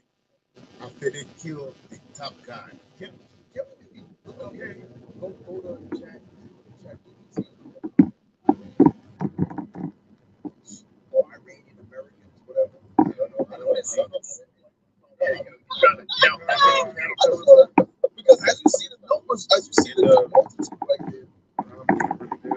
Damn! How many work at the airport? Right, I mean, but speaking of them, oh wow. Yes, sir. Speaking of that, Official census and estimated numbers. Based on U.S. Census Bureau data and related research, about 570,000 to 620,000 people of Iranian ancestry are estimated to live in the United States. Some community estimates and independent sources place the number higher, around 1.2 million Iranian Americans, including people with partial Iranian ancestry, were born at definition of community services. For argument's sake, let's say the path more and feel some type of way behind what America is doing into this. It's a lot of angry folks, a lot. Listen, I ain't saying all terrorists are Arabs. It just so happens that, well, I'm not saying all Arabs are terrorists, but it just so happens that all terrorists happen to be. I'm just saying. You're talking about the caliber. Remember, caliber takes right? So we're over here with these calibers. You've got that spirit that's going on over there, just sitting here watching the destruction of their own land and the people and their heritage and everything. And Yeah, hold on. Let's see what you say. Lock up the story. Why still got the gun? What is the gun? Question. What? See what you was going to say. So meanwhile, while you're sitting there putting your hands towards these people's destruction, you don't understand that they're over here and they're taking different types of positions of monitoring there.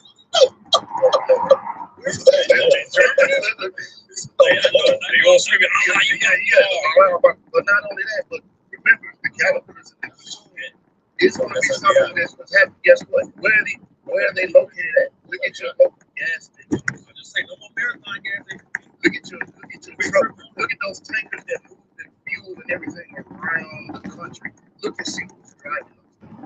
Shout out to the trucks. damn, the U-turns on the highway. U-turns on the two lanes, man. They that up. Speaking of those top leaders being killed, breaking news from General Dawson from second. Shout out to Bishop Daniels.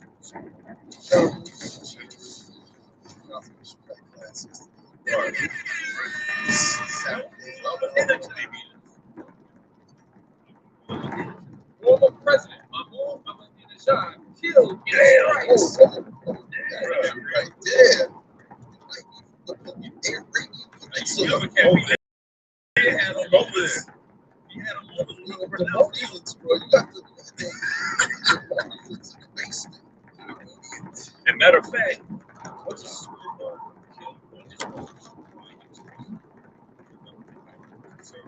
we got these leaders killed in all the different things, stirring up the fire in the spirit of the people. And those caterpillars there, you have the ones of Iranian descent, you got the ones that actually just posted in the car. That's what America is with over there. So that was the number even higher. You got those that are also affected. So yeah.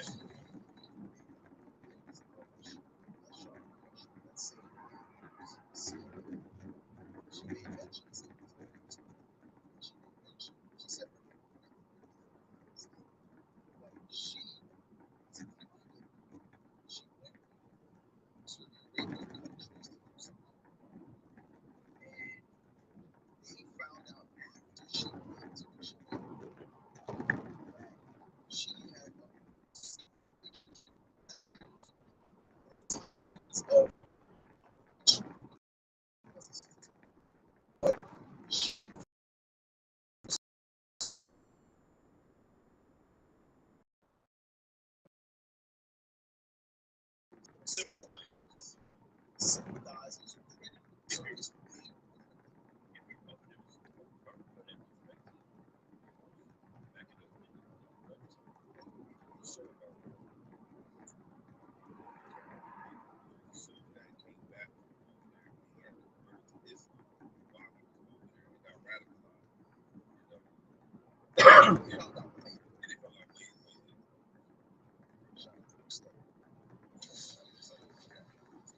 Guess it's too far.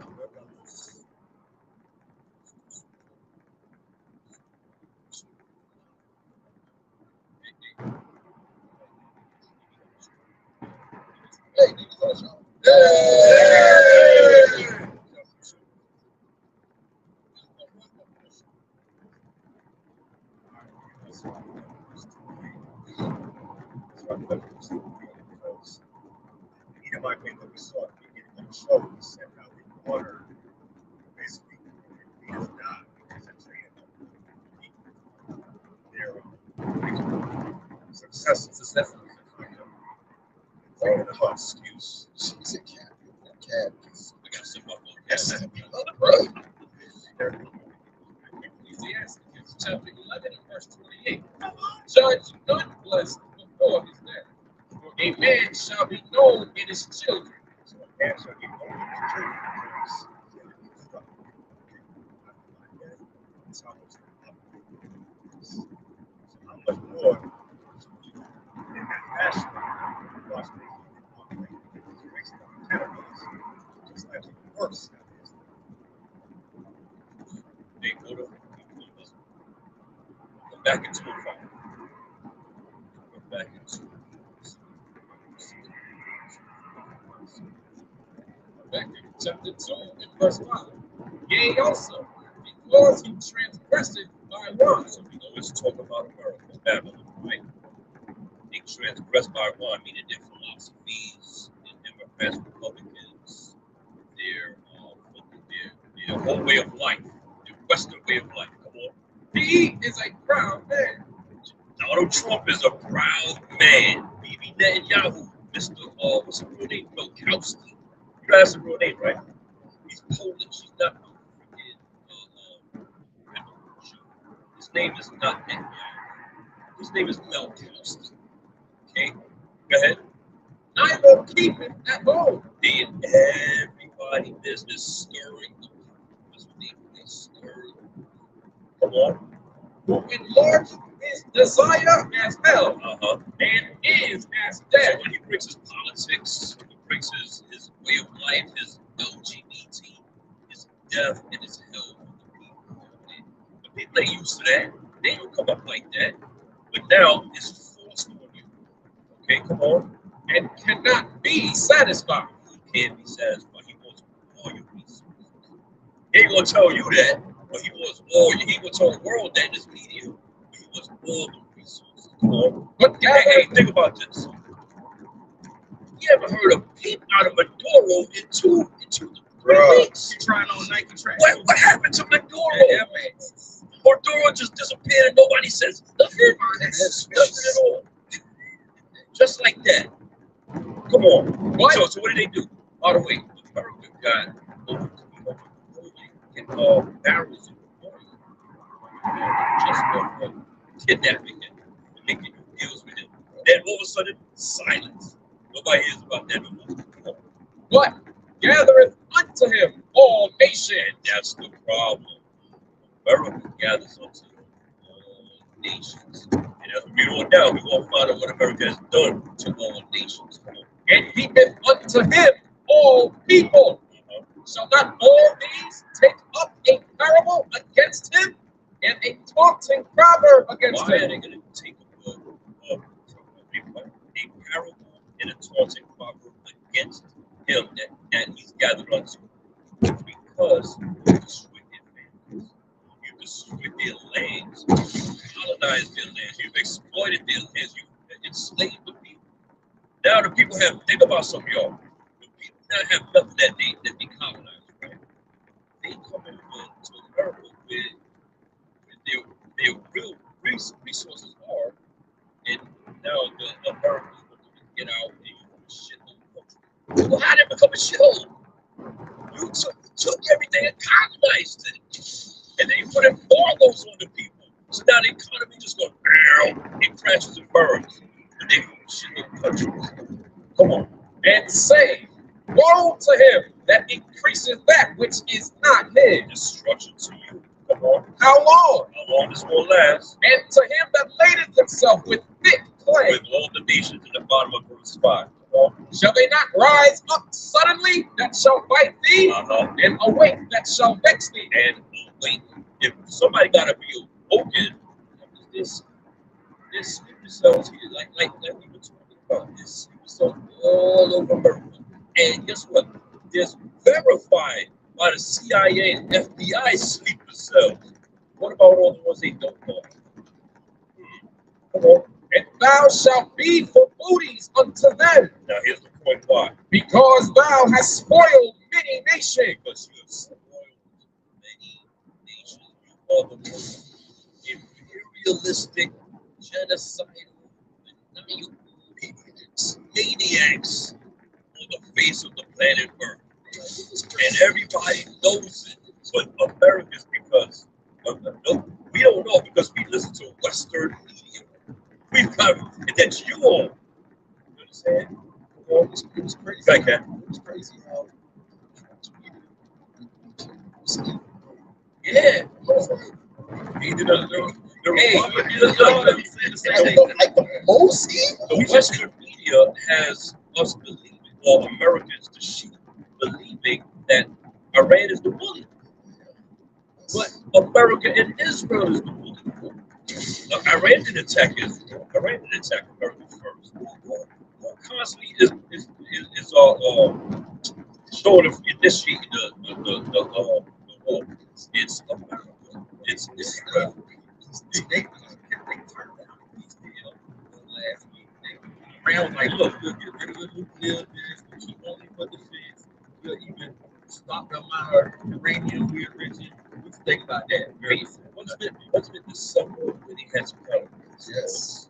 And during the peace talks, America bombed Iran. That was the thing I had. What part of the game is this? Ceasefire. Boom. Let's finish the quick talk. All the remnant of the people shall spoil thee because of man's blood and for the violence of the land. And you've been violent with them. Of the city and of all that dwell therein. Hallelujah. But I tell you to stop America. Not till you stop.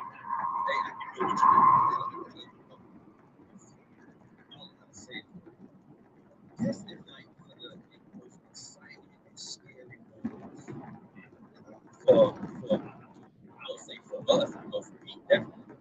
Because we see the prophecies of the Lord being fulfilled. But do you know there's more prophecies that got to be fulfilled? Concerning what's going to happen with us, what's going to happen concerning the day of the Lord. And wow, brothers out there, yeah, you really got to be thinking about it. What that yeah leads to for you. Yeah, but if you put away the bush, the lion, stop walking around the gym naked. Damn! Stop getting hoodies at the gym. Look at that man work out. I gotta say,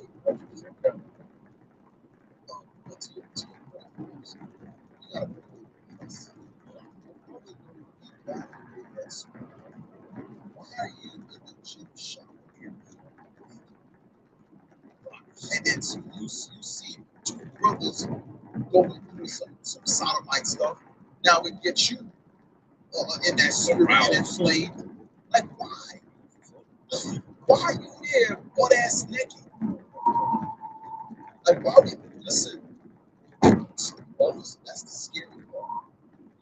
You see the prophecies being fulfilled, and yet you looking at porn with your pipe in your hand.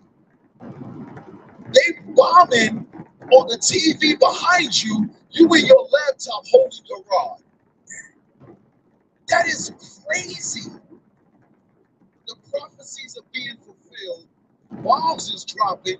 You going, sister texting a brother, a co-worker, all kind of filth, and her husband finding it in the phone. Bombs is dropping right now as we're reading. by the people that were reading about it. And you're telling me your lust got you right there. Your lust of the world got you forgetting all the things that the Lord has devised. That's the scary part. Yeah, I can get you. Hey, there's a scripture, remember the scripture that brought out last night concerning that, real quick, Amos, 5:18.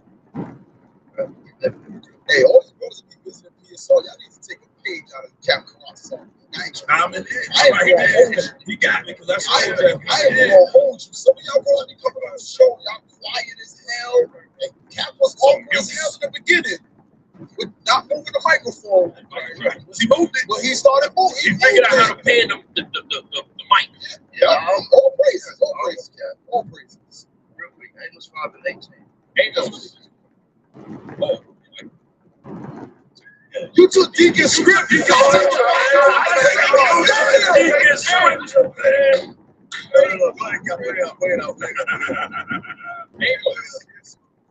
Amos chapter 5 and verse 18. So to your point, you pointed to written about how people are not going to like actions with all of the prophecies that are coming out.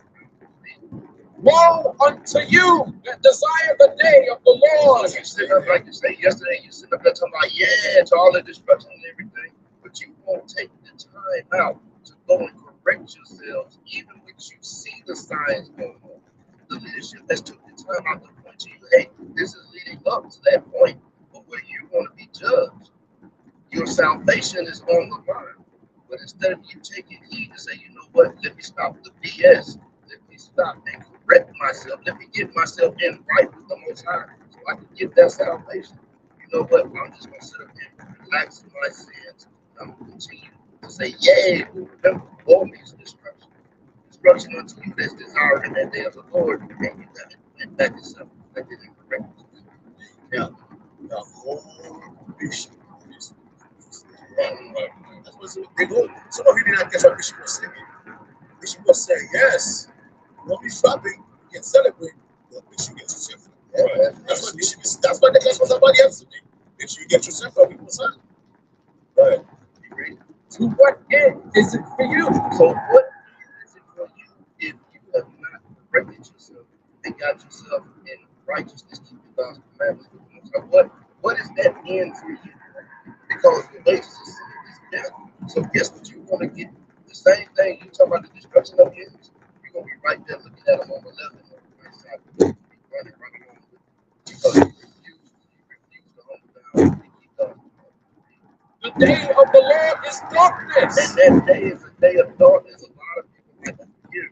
We like to think, oh, it's gonna be white, it's gonna be clouds, it's gonna come down and give us hugs and Hershey's kisses.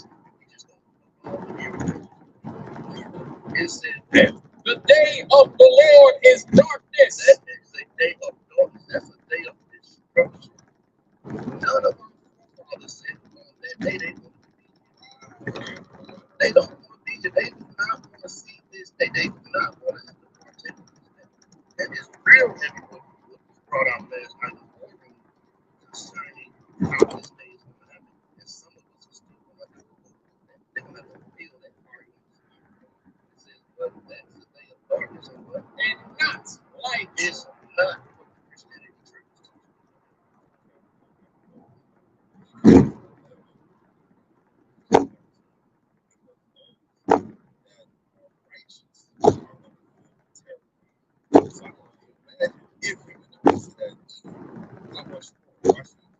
Revelation chapter 11 and verse 13.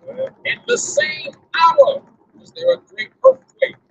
In the 10th part of the city fell. And in the earthquake were slain of men 7,000. That's the bombs going on, destruction happening. Like, this is it. Now, how is the righteous? And the remnant were affrighted. Affrighted. They were terrified. But they're the ones that are getting redeemed. You know? And gave glory to the God of heaven. But we're going to be joyful at the same time. Like, yeah!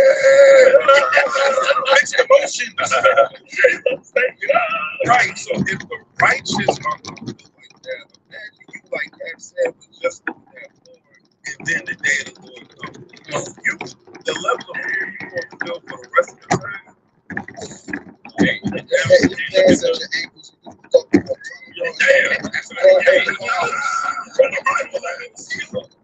Hey, look at her back in 316. Look at her back in says right here. Back in 316. I'm back in chapter 3 in verse 16. When I heard, my belly trembled. My prophet trembled. My lips quivered at the voice. Rotten is entered into my bones, and I trembled in myself. When I understood what was coming out, when I saw the visions of what was going to happen, I trembled. My lip quivered. I was scared to death. I was afraid. That I might rest in the day of trouble. So what is Habakkuk saying right here? I will be asleep rather than dead. It will this tribulation as to come. That's what the prophet is saying. Come on.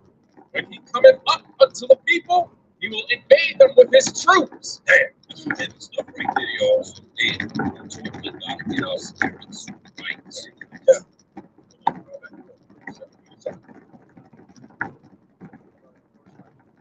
Second Peter chapter 3. Lord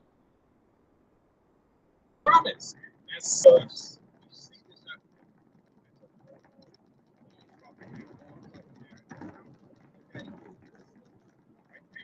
But is long suffering to usward. So that's what this is all about. Us getting it right first before not willing that any should perish. See, that's what us but that all should come to repentance. Now go down to verse 11. Verse 11. Seeing then that all these things shall be dissolved. So we know it. What should we be doing? Many of us be rejoicing, like you said. We're rejoicing about the long dropping and the house of what's our responsibility? One is to read. What manner of persons ought ye to be in all holy conversation and godliness, looking for and hasting unto the coming of the day of God, wherein the heavens, being on fire, shall be dissolved, and the elements shall melt with fervent heat.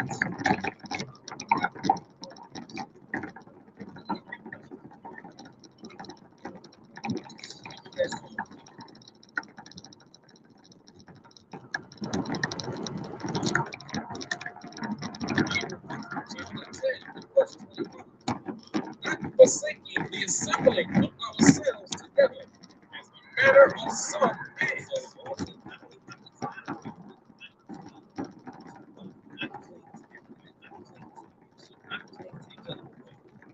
This is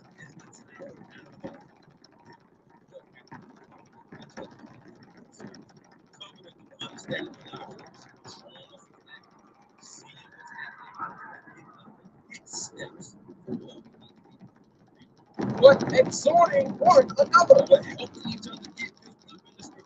Hey, you should tell you about the years that you've been away. Fix it. That's exhortation. That's them trying to save your life. Brother, you got this going on. That sister, you got this going on. Hey, fix it. Why you can fix it, man? And so much the more as ye see the day approaching. You need to fix it because you see the day approaching. We see the promises being fulfilled. We see the judgments being fulfilled. We see the actions being laid. We see all of it. So we gotta see that the day approaching. Now is not the time to separate. Now is not the time to be home at night with your pants around your neck. Now is not the time.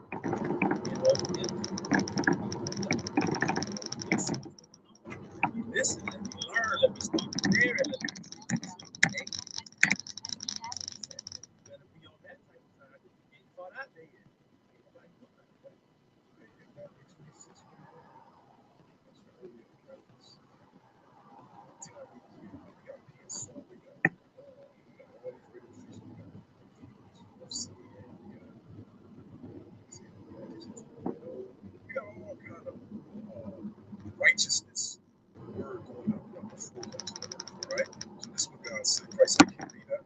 Matthew chapter 26, verse 41.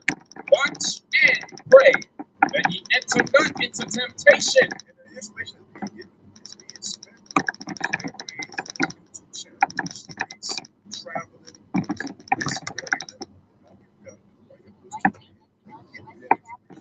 Some of it is different. Look it up. He give it to you. So God said, watch and pray that ye enter not into temptation. Huh? You sure? Yeah, I'm good. I want to take you to exactly where you want to go, brother. Where is it? All right, back out of here. Okay, go back out of here.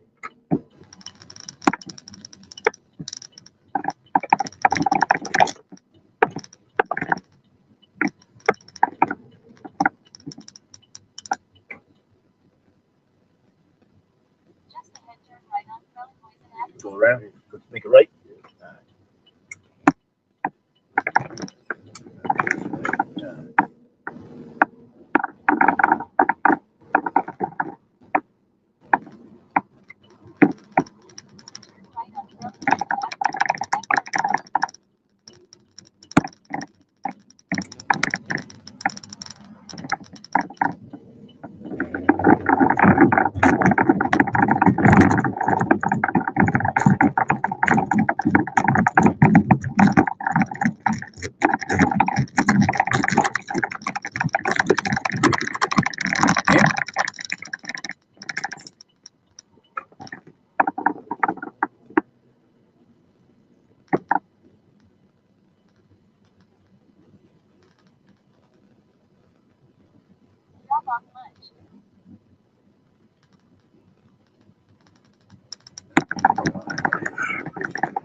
Hey, man.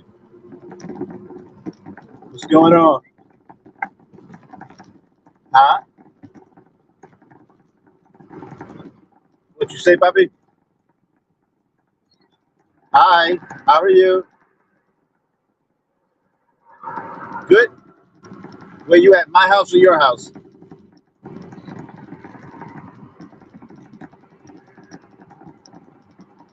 Okay.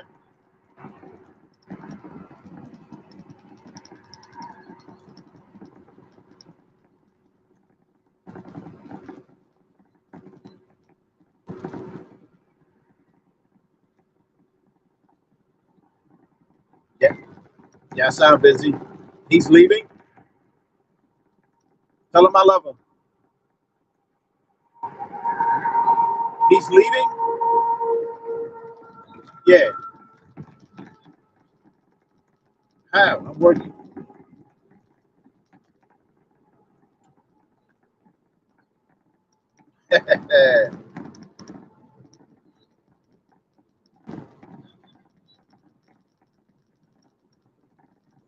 I'm working. I'm working tonight, though. Okay. Corny because I go to work? No. No, don't tell him it's corny to go to work. I don't want him to believe that shit. Yeah, well, I mean, corny because I'm going to work.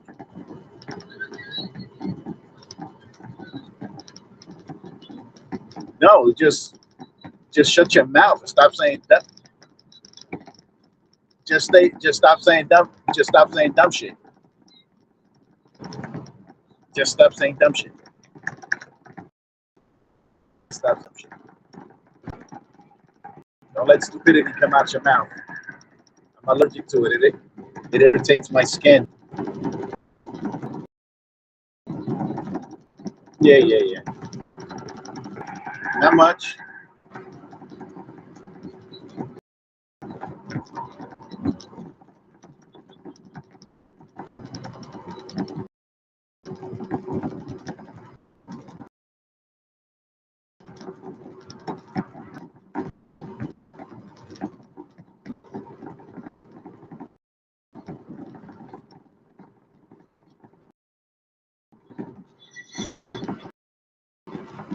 The fuck are y'all?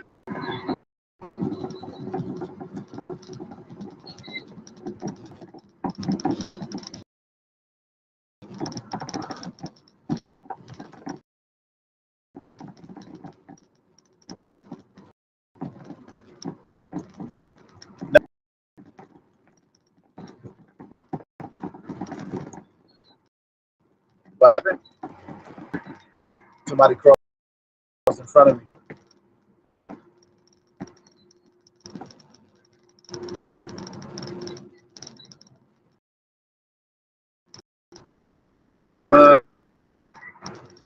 Somerville. Just wait. I'll be there shortly. Hold the parking from me, nigga. For what? It's like what you rushing for. Just hold on, man. I'll be there shortly. I'm on Route 22.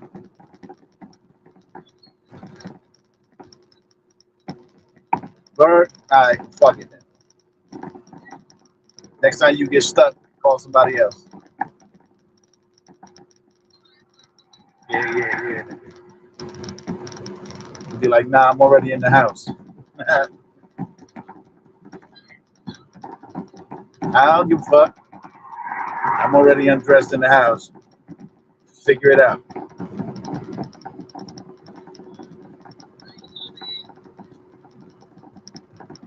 Hey, yo, he got everything he need over there? What about clothes for school tomorrow?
What y'all doing?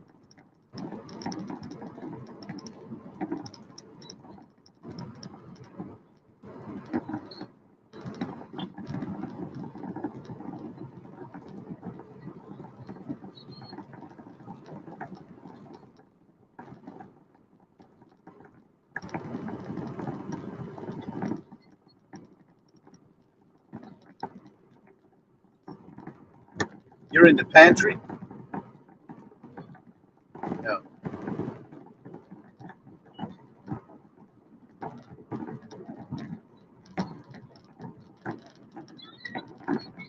You? No.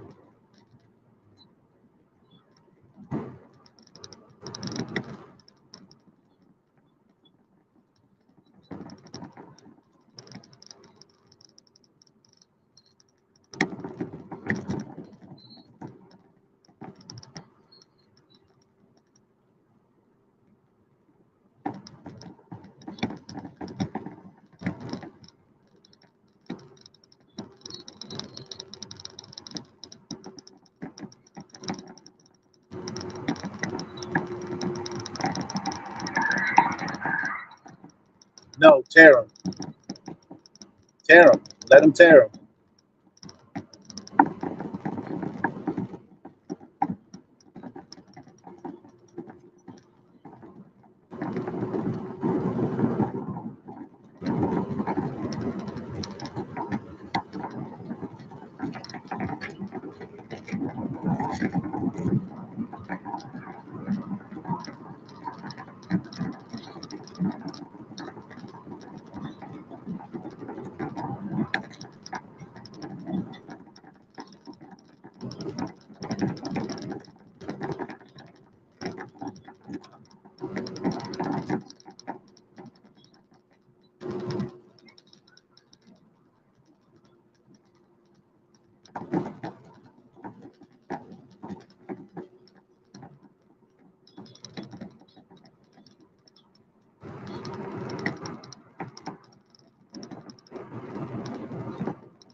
You.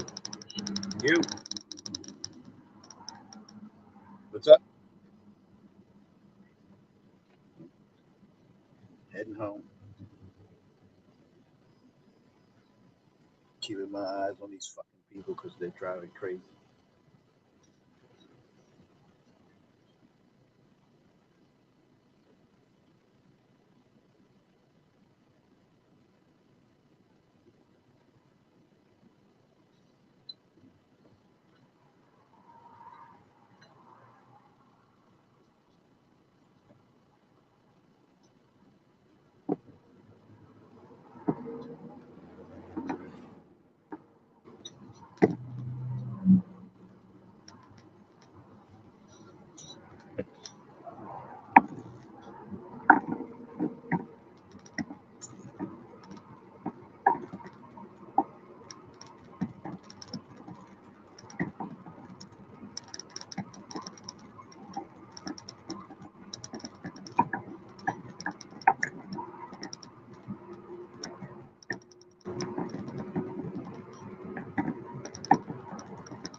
What you doing? Rearranging the pantry?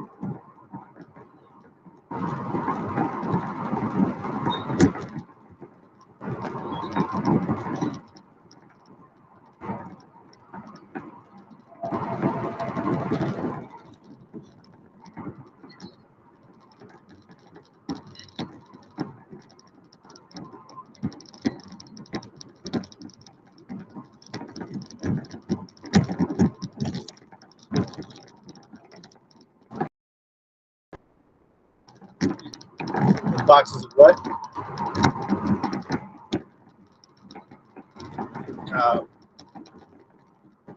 Too long. I think they can go in the bin downstairs for the birds.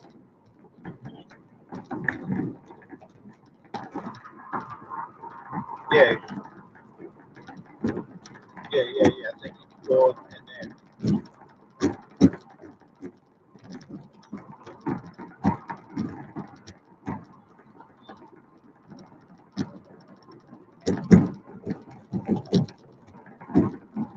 You're not gonna.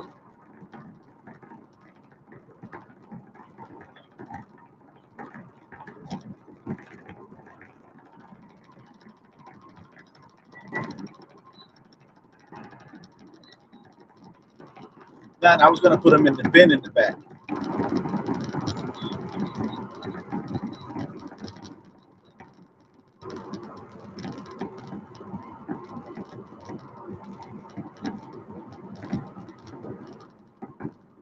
So they can have a mix. Because it's only a mix. Because there's only rice in that bin. So they can mix up a bunch of that stuff. And go back there. You want to feed them. Give them the mixture of stuff with rice.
You weren't able to find what you were looking for.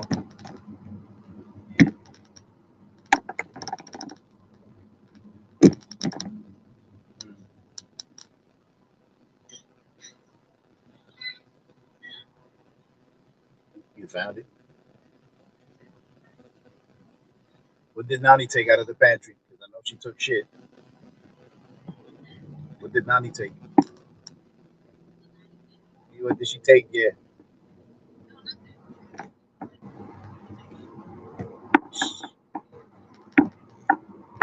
And Nani don't need you in the pantry to take nothing. She just take it. Yep. Yeah, she fucks me up. Oh shit.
That's why when I buy I need the key, I put it over there as soon as you walk into the right.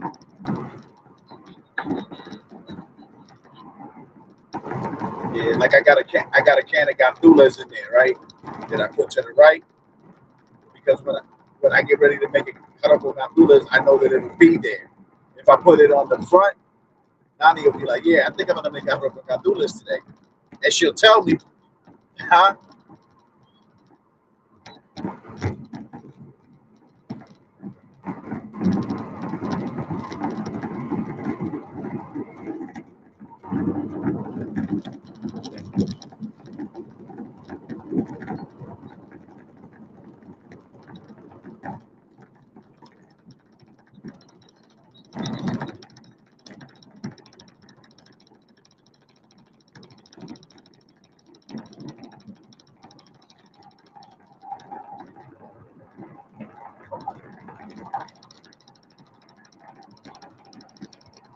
Motherfucker, take the turn.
The end of another day.